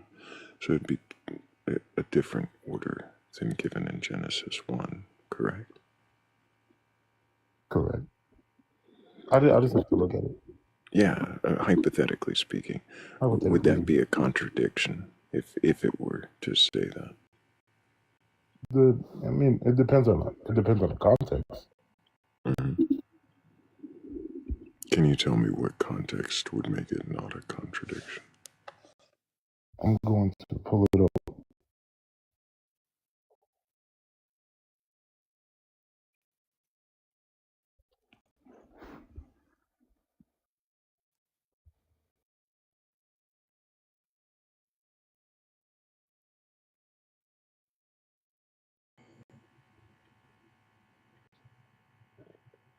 We must have lost the music. Yeah, I was just gonna say. And tap the screen, everyone. Keep tapping. Yeah, we're at 228,000 likes, and we have 94 people in here. I'm sure if everybody were to start tapping now, we could get more believers up in here. Right now, we're discussing Ethan's belief. Can I answer a question Morgan asked me? Was it a question in the comments? Yes. That would be great if you answered it in the comments. We're just kind of waiting for Ethan. Yeah. And it can be a little distracting. And You have it there. Genesis 1. I'm sorry, go ahead. You're in Genesis now. Yeah. Genesis 1 or 2? Genesis 1. Okay. So you can see the order of creation that he gives. Yeah. And then, so I think in this context, there's two different themes that are going on. What do you mean?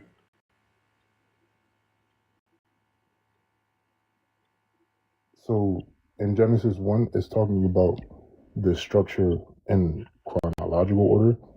And Genesis 2 is coming more from a retelling of a different focus from a relational retelling, more focused on Relational retelling, focused on the humanity. That's why it puts a man first before the plants. Yeah, man created first. Describing man created first, then plants and animals after that. Yeah, and then the woman after that. Yeah. So the relational focus somehow excuses the different order given.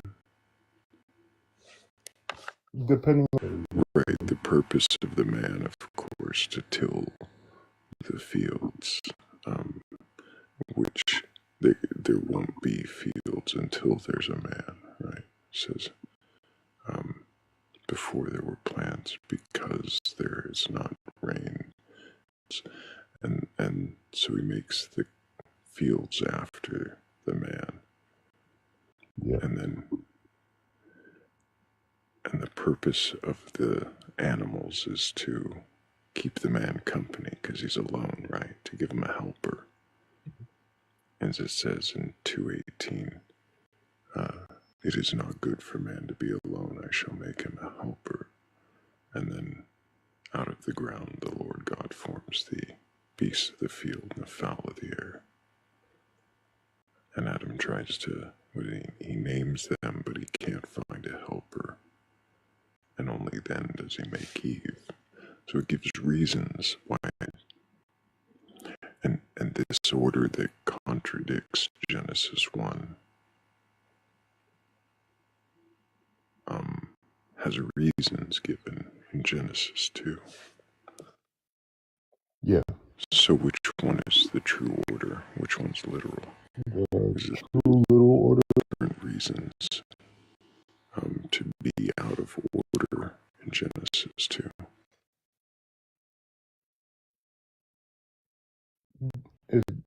Again, the purpose is more focused on the man and the woman, Adam and Eve, and humanity.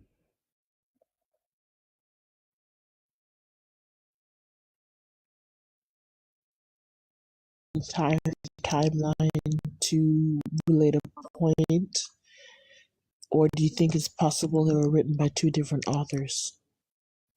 No, I think it was written by the same author. I don't think that it changes.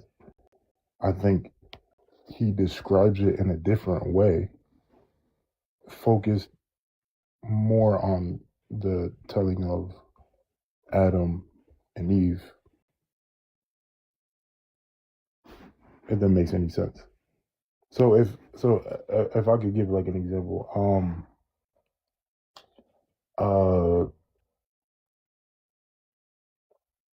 let's say there's an investigator and he's retelling a crime, and he says to the people that are witnessing it, he says to the people that somebody came into the house, they stole the TV, he left with the TV, and we call him down the street. He goes to a different set of people and tells them why, tells them the motive, focuses more on the person who stole the TV and the chronological order of everything that happened. If that makes any sense. I know that's kind of confusing. Right, but the problem is the motives that you're giving in Genesis 2 don't fit Genesis 1. They don't fit it at all.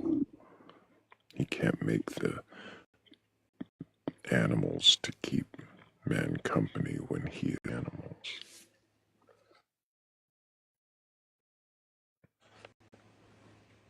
Right.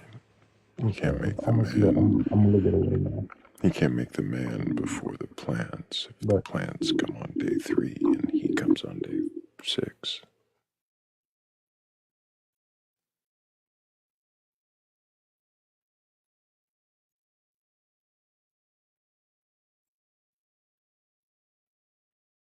Does 3 come before 6 still? No. 3 doesn't come before 6. Yes, my bad. Yeah. 6 shouldn't be before 3, right? If it gives a reason 6 is before 3, or 5 is after 6, then that would mean that 5 and 6 aren't in the right order in the first place, are they? Right.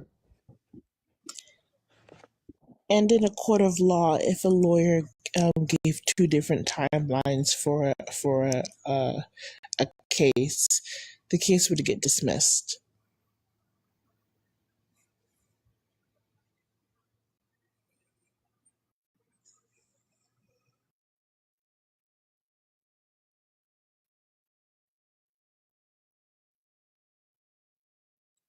Yeah, no If I worries, gotta Ethan.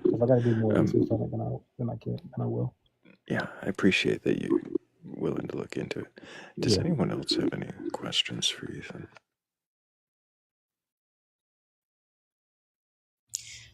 I do. Ethan, if after you do have time to read all the verses and look through and find the contradictions, do you think it will change your belief at all? I don't know. Yeah, I just gotta look at it. I just gotta look at it. Yeah, it's one of many contradictions in the Bible, but it is one of the first, so maybe the easier one to point out.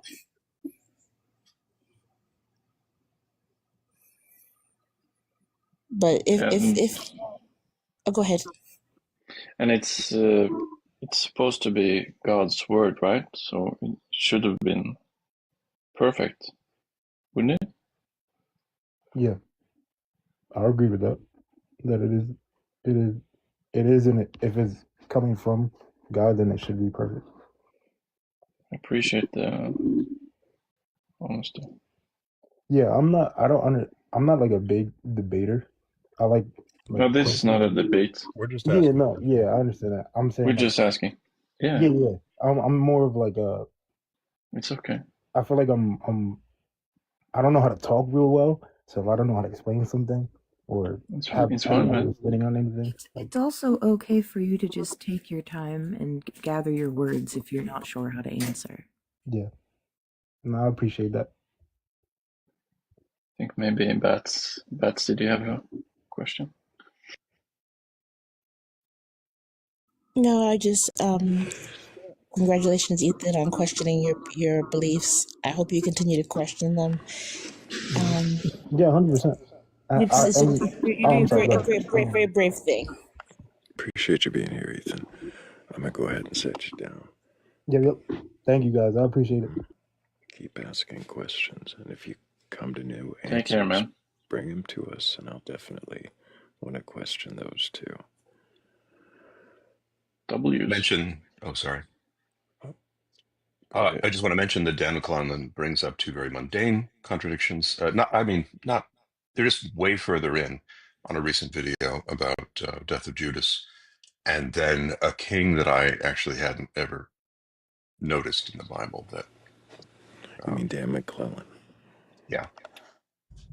Yeah. If anybody wants to check that out, it's an interesting addition to a conversation about contradictions.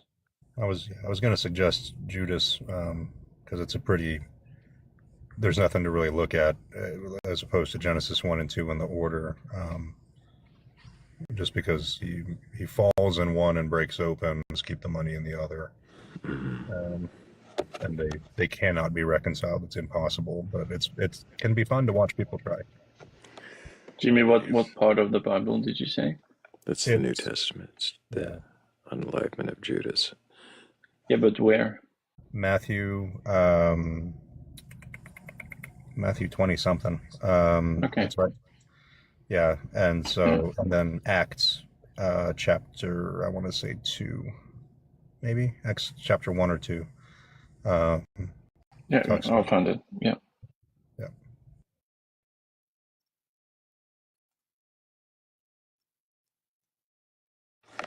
We ended up with 2. We only meant to take 1. Oh. Yep. So really quickly, I'm gonna mute one of you. And woman, can I get your age for TikTok TOS? I'm 21. And do you have a belief in a god or gods, higher power, or anything like that? Yes. And what god do you believe in? Jesus. And have you read your Bible from beginning to end? Yes. Not of course, but yes. Of will. Free will. So you have read your Bible from beginning to end. Do you believe it to be true and literal? Yes. Yes.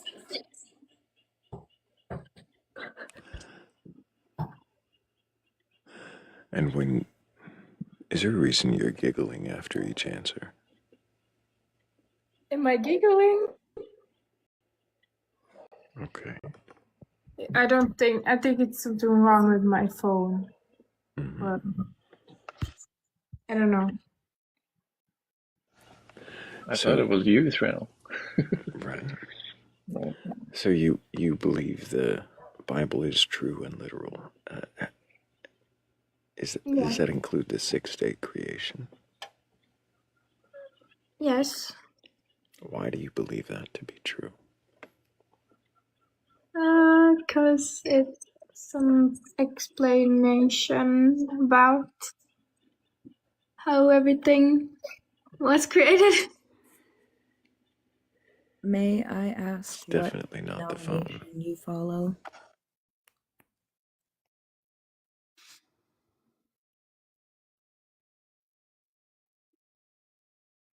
Sorry, Morgan, I talked over you.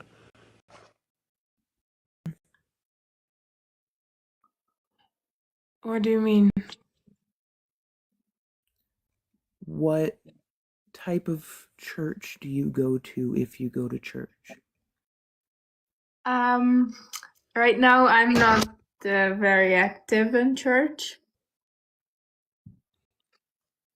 What But church I'm would you go to if from you a were little. I don't know, some place where people are following the Bible, like God's word, and Which where Bible? they are nice. I don't. Do you own The a Bible? old one. Yes.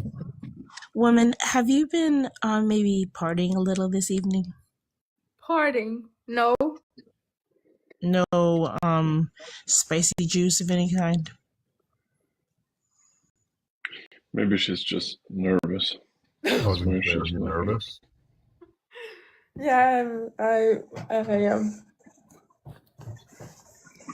It's okay, woman. I'm happy or nervous actually. Yeah.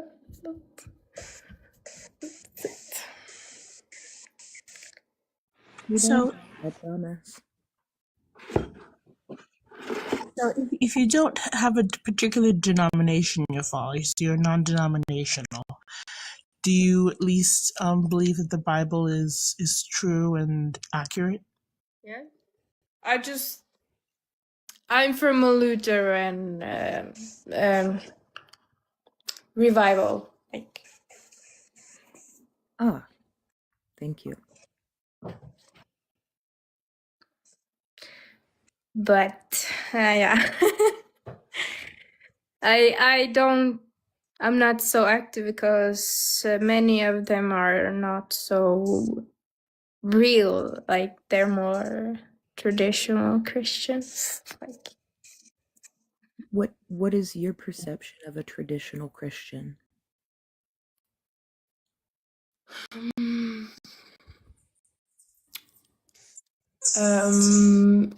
I don't know.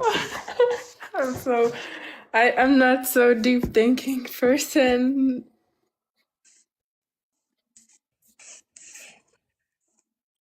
Wait, I have to think. No, that's okay. If you need to think about the answer, that's perfectly fine.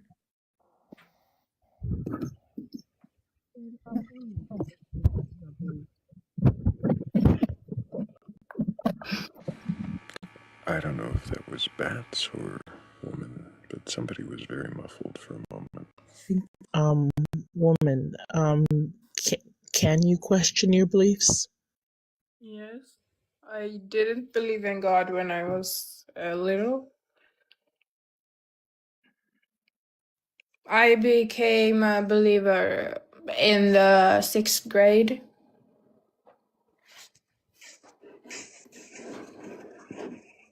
How does that tell us that you can question your beliefs? It tells us you can be convinced as a child.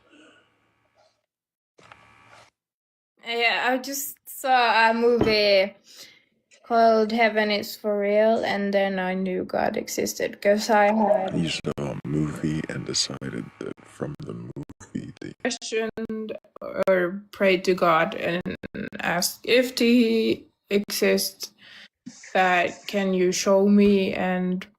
But I didn't start following Him then exactly then because I was too curious about the world.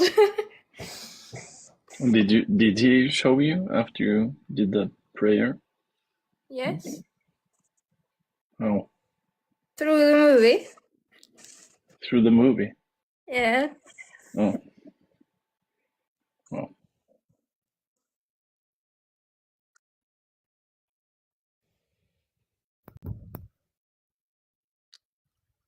I had to choose between God and my own curiosities.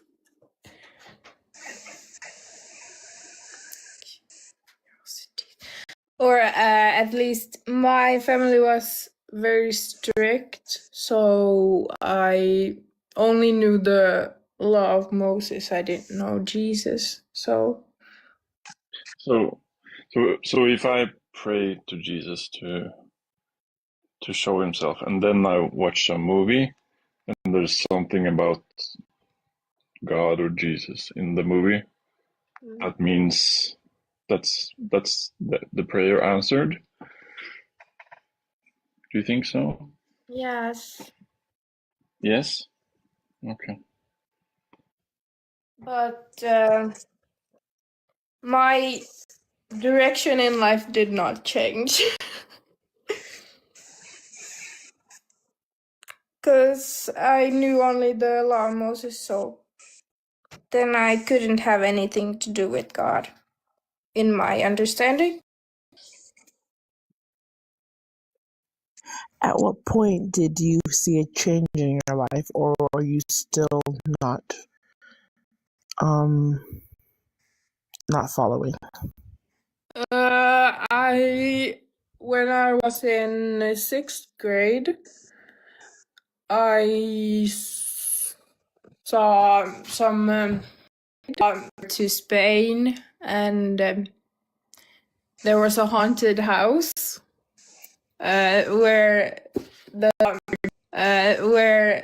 the chairs just flew. Nobody was there, but they just fly in the sky, and I looked at those YouTubers as my sisters and brothers said I shouldn't look at videos like that, but I did, and I got nightmares from it. So I was really scared, and I started praying because one night I saw one thing when I had my eyes closed, and when I opened my eyes, I saw the same thing. And then my mother came, and because I started crying really crying hard, and then she said it was the evil one that was torturing me or something like that. And then I started praying. I will add my Do you know what indoctrination is? no.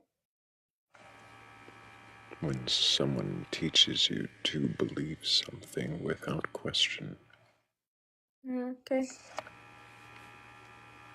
You think it's possible that you have been indoctrinated to believe without question?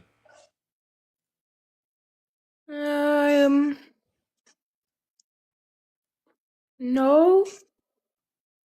Yes. I don't know.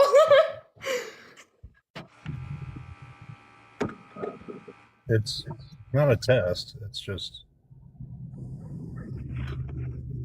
I don't know is also an acceptable answer. Okay, I don't know. I'm gonna.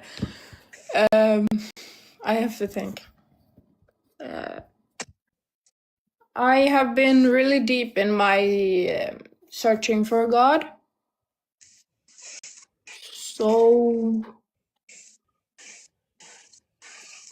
yeah, that's complicated, and in some way, yes, but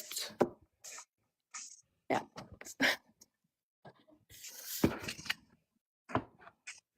But in my own talk to God and my own relationship with Him, it's more like not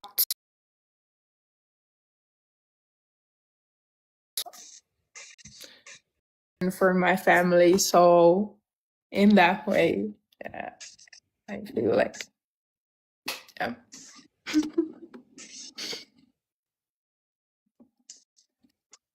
But one thing that made me want to do the things that Christians see as right at that time, it was a Bible verse that says, everything is allowed, but not all is healthy, and not all builds up.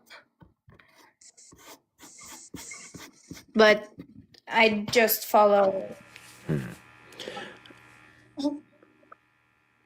You just follow. I'm not actually hearing you capable of questioning your beliefs, woman. Why did you request up on this panel?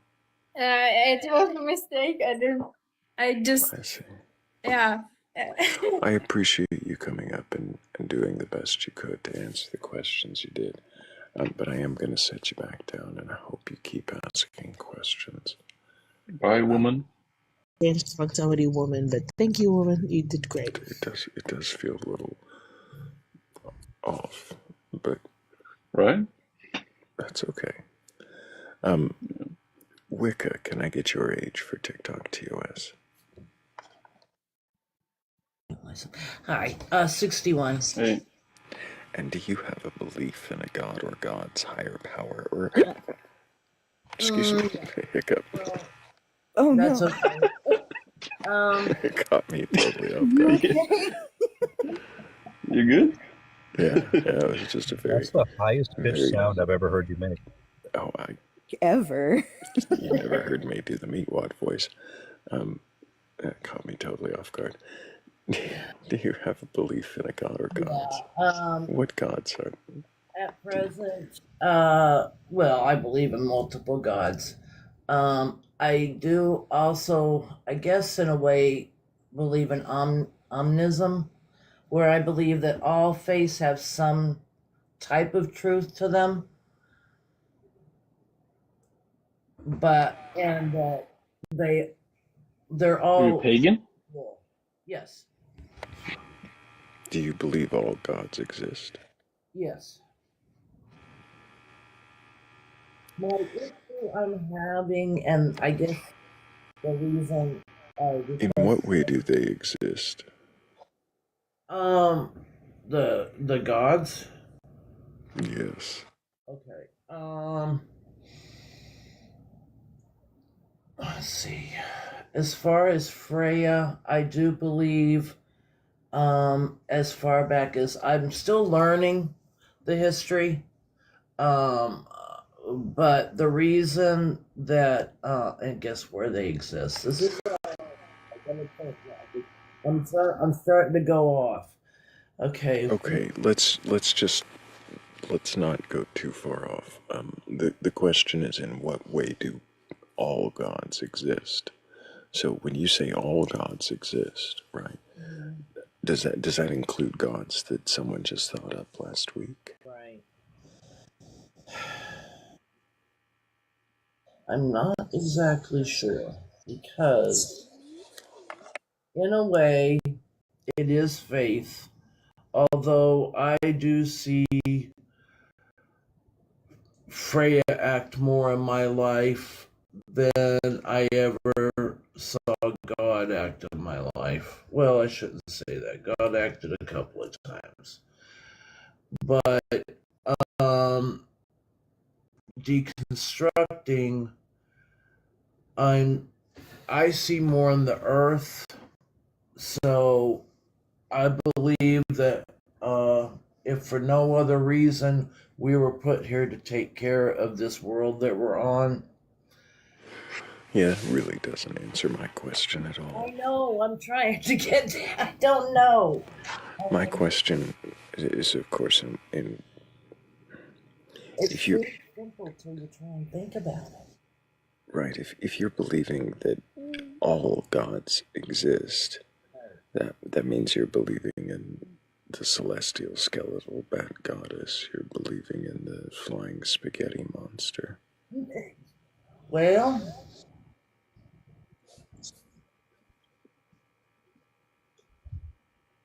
I guess my answer to that would be, who am I to question that? The person who's expected to believe it or not believe it seems the perfect person to question it. I'm not being asked to believe in the spaghetti monster. I'm not following the spaghetti monster. I know. You hear of its existence. Do you believe that it exists? Now that you've heard. Well, just on somebody saying face value, it doesn't know. I'd have to But look you at believe in it and do some research and find out a little bit. So if you did research and you looked into the celestial, there were bat nebula showing the formations naturally occurring within the universe to appear as though things are, the entire universe is just one membrane on the wing of a celestial skeletal bat goddess unfurling her wings in accordance with Lambda CD, a model of physics otherwise known as the Big Bang. If you looked into that and found the nebula and were able to see that this was true, would you then accept that that is a God that exists? If I looked into it in my research and I found that yes, that would be my answer.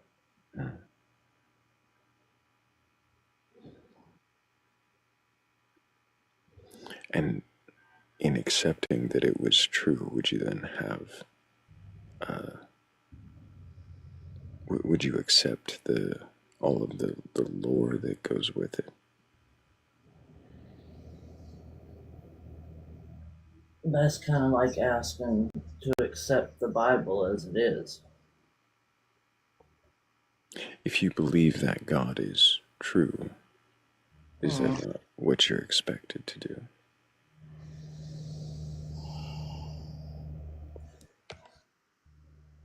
I'm not sure. I know I'm having a hard time getting into the deeper stuff. That's all right, Wicked. But that's why I came in here. I need this. Oh. You know, it's the kind of, that's everything. You got a little muffled. It was hard to hear you. Oh, I'm sorry.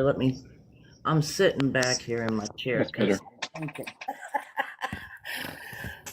So I'm sitting back in my chair. Does it matter to you if the gods you believe in actually exist or not?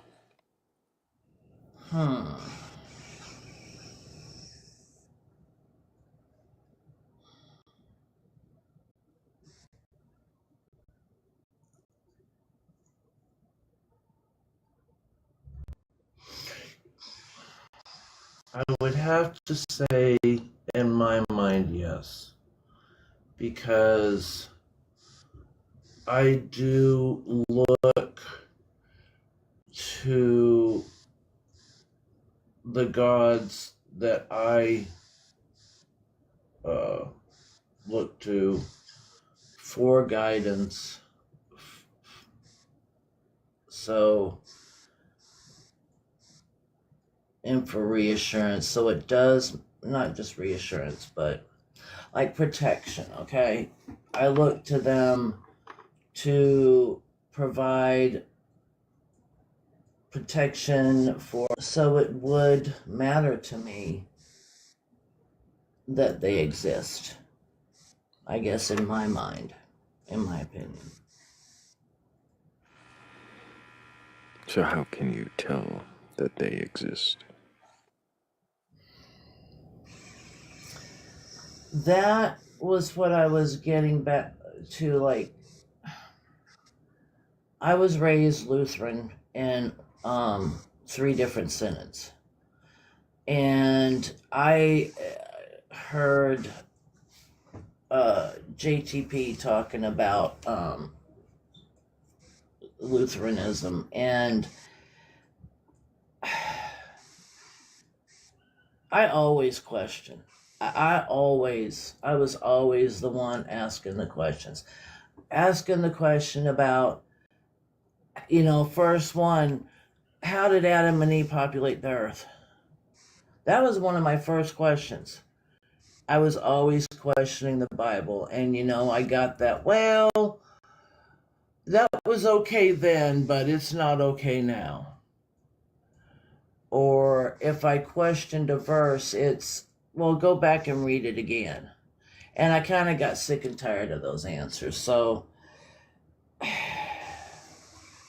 I have prayed. I have seen God act in my life. But besides that, I can't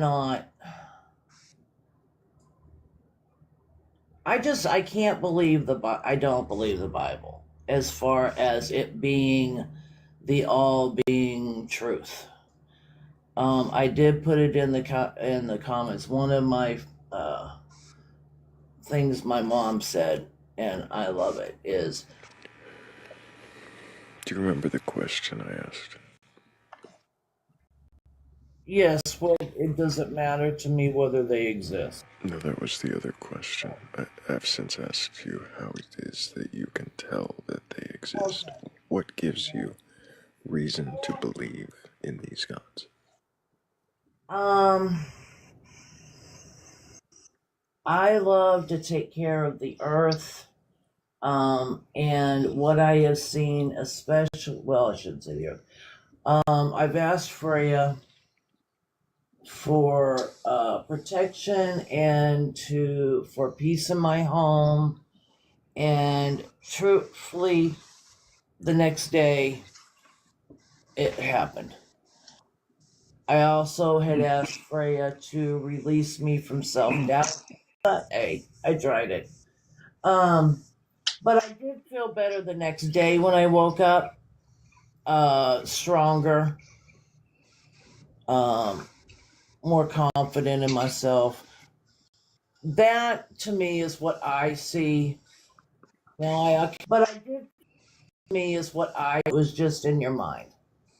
And see, that's me. I'm definitely a freaking Libra. I'm always back and forth with this. Is it really that I saw Freya in my life, or is it just it's me? I'm is it? What about paganism was more appealing than Christianity? In my head. Paganism was more appealing than Felt that with Christianity. Do you need a religion to care for the earth? No. That's why it's not really a religion, but when I was taking care of the earth, you know, praising Freya, praising Bridget for the wonderful days, the beautiful days, the time I was able to get outside, take care of, I got a tent going out there, and just different things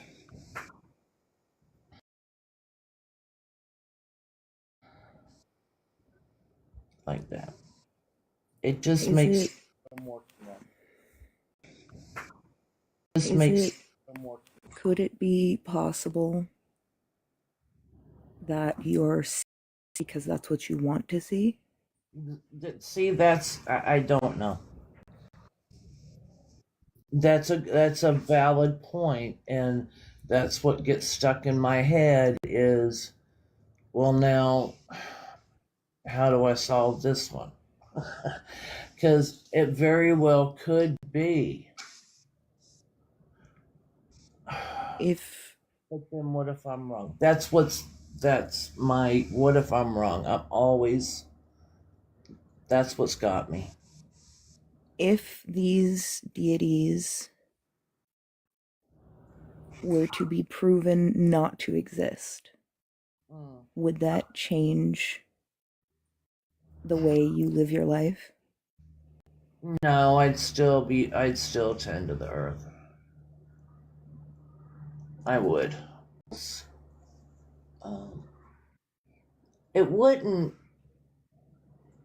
change the way I take care of them. It would probably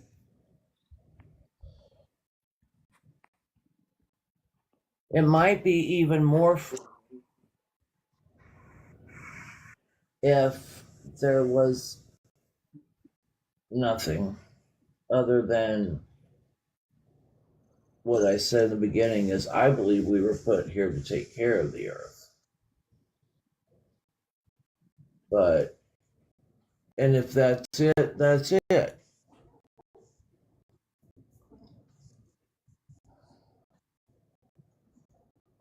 Earth now. Would you continue in your spiritual practice or would you abandon it?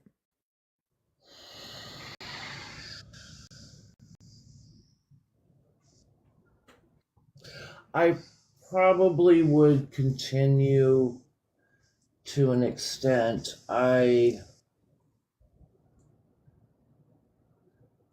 More in the earth as a deity, not like I do believe the earth is like a deity, like something we need to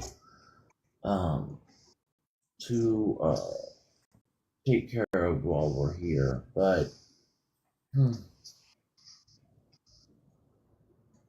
Do deities have to be sentient? no, I don't think so.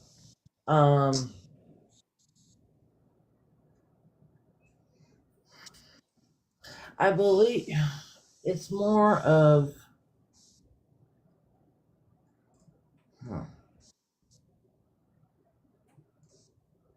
is a hard one. Let me think just a minute.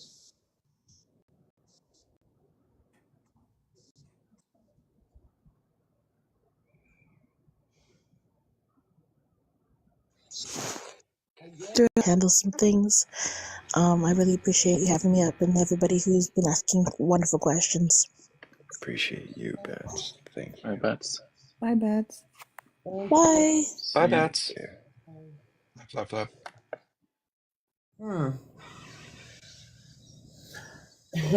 I was just thinking, well, if they weren't sentient, then I might be able to walk right up to them.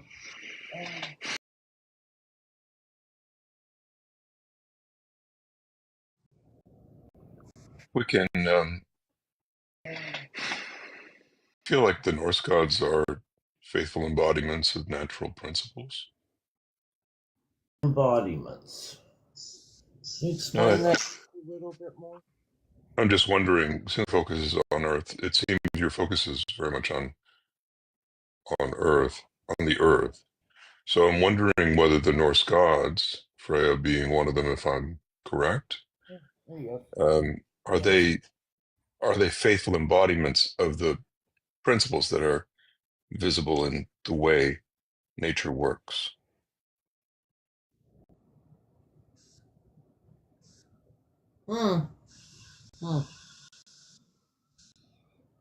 I believe so. In the principles, yes. They do follow the principles. If that's what you're asking. Yeah, I'm just wondering, is that enough? Can they guide you in the way that you relate to the planet, whether or not they are real? Right.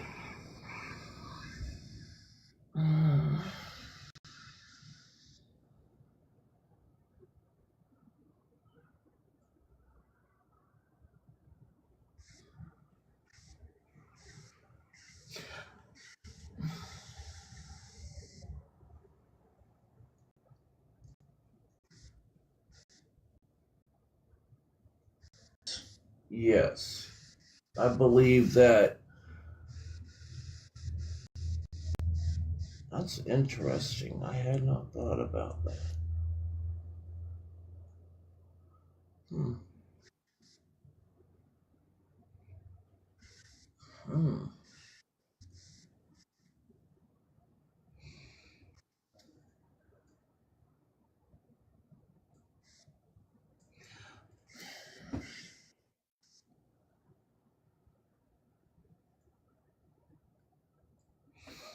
Yeah, I suppose I'm going back to what I'm getting stuck on now is because the questions before about do they have to be sentient? Do they have,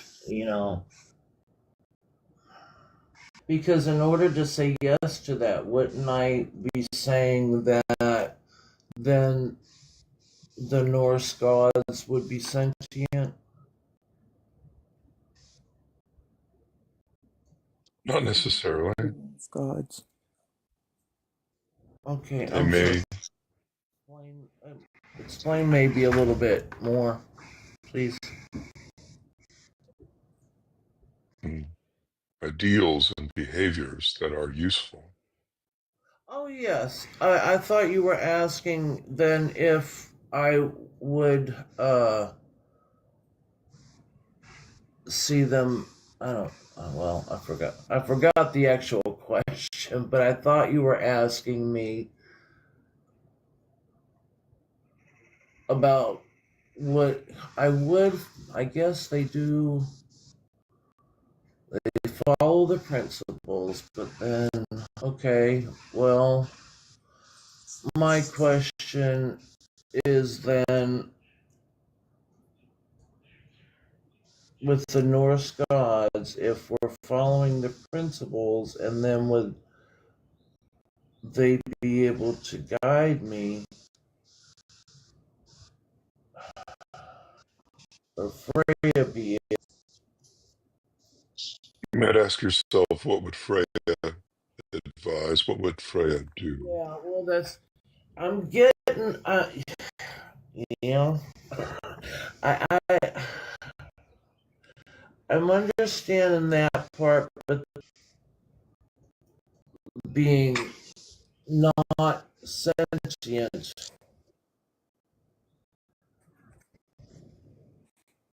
would I still then ask myself, what would Thrayle do? Getting stuck on. But that's okay. It's a question that I need to.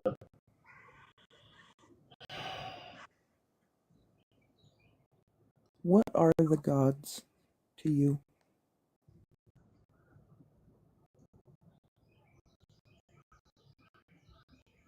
Guidance for the most part. But also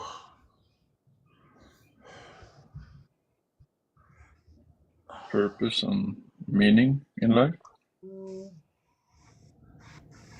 embodiment, yes, would be purpose and meaning in life. Whether I can say that in my life I'm Freya and the gods that I'm choosing to use, um,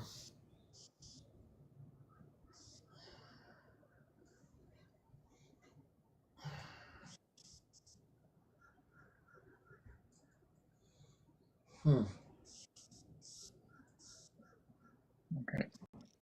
Yeah, I'm sorry. I'm getting stuck on that question. I'm having a lot of questions in my head. Background noise. But if you want to continue to discuss this privately, we can. I really would, because like I said, the reason I came in here is to question. And I know I'm old and my brain works slow, but you know, easier to see it written out rather than speaking. Very true. Very true. But yes, thank you. I do appreciate Morgan. Thank you so very much. Yes, I have you. We can't hear you. That's We why lost audio, my friend. We lost you. You got muffled there at the end, Wiccan. Oh, covering your You mic. covered the microphone with your finger, I bet. okay. I was just saying that, Morgan, I came in here because of Morgan, because I follow her, but also JP. But Thrayle, thank you very, very much for this opportunity. And Cat, I don't know what that is. If I see cat fat. I'm sorry. That's all I see on. It says cat father. Oh, okay, cat father. It's on my phone. And Jimmy, thank you very much. Thank you all. Wiccan, I hope you keep asking questions. And if you find any new answers, bring them back to us, and we'll definitely want to question those too. Thanks, and I Wiccan. appreciate. I like the background, Thrayle. Yeah. What book is that? Is it a book of poems? I guess so. Or the Bible? The Bible, maybe. Hmm. This is the proof that Thrayle has read the Bible right here. Yeah. Or it's the holy book of At least opened it to a page and posed for a picture. Yeah. I want to suggest W. Yeah. Absolutely. Hard work was done by all, so I appreciate all of you for your questions. Thank you for today, Thrayle. Absolutely. Thank you. Appreciate you. I'm going to set y'all down. Thank you, Thrayle. Thank you, guys. La la la la la la la la la la la. It's possible. Thank you guys so much. Thank you all. I appreciate everyone for being here, for tapping the screen and sharing the live, for being a part of the best audience on TikTok. Really, for all of your engagement, for helping us reach those goals, for helping give the panel, for falling asleep if you did. And the mods, thank you guys so much. Couldn't have done this without you. You really do make it worse than so many other chats on TikTok or other places. So thank you guys so much. If you do, oh, thank you guys. Wow. On the way out. Thank you, really do. If you do want to be a part of this community, if questioning beliefs matter to your lives, well, you can always join the Discord. The link tree is in my bio or in the Batcolyte's bio. Either one will take you there. You'll just want to make sure that you read the rules when you get there, otherwise it might look a little lonely. But if you can agree to them, then you should find out that you're not alone. And if you do stumble across the Venmo or the Cash App in that link tree and you want to show your support that way, it is always appreciated. I really do. Thank you, everyone who helps that way. It does make all the difference. Thank you so much. And I think there's really only one.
They don't give truth. They press it down. A crown of nails, a borrowed crown. Say peace is found in staying still, where thinking bends to another's will. They build their gods from whispered dread, stacked high with things no god had said, then swear the frame is heaven's face, and curse whoever looks for space. They bless the blade that for bleeding questions out, kneeling to the calm that came before the pain, and call the leash a sacred chain. They claim that doubt is rot and sin, a crack where chaos might get in, as if belief, when left unchecked, has never piled dead on dead. I've watched them choke on questions, fed, half digested, rarely read, repeated the lines they've always known, like borrowed keys to doors they own. They warn the dark will steal your sight, but never name the greater fright. A mind that asks, that won't obey, that dares to walk without a say. For certainty does not emit. It calcifies, it learns to fit, it sharpens slow, it dresses kind, it teaches mercy how to bind. So if the unknown shakes your breath, and doubt feels worse to you than death, ask what you're really trying to flee, the dark itself, or being free. Because I'd rather walk unsure, with questions raw and vision pure, than kneel inside a perfect lie that answers fast and lets thoughts die. So tell me, when belief demands your eyes, your voice, your open hands, who fears the or one supposing certainty?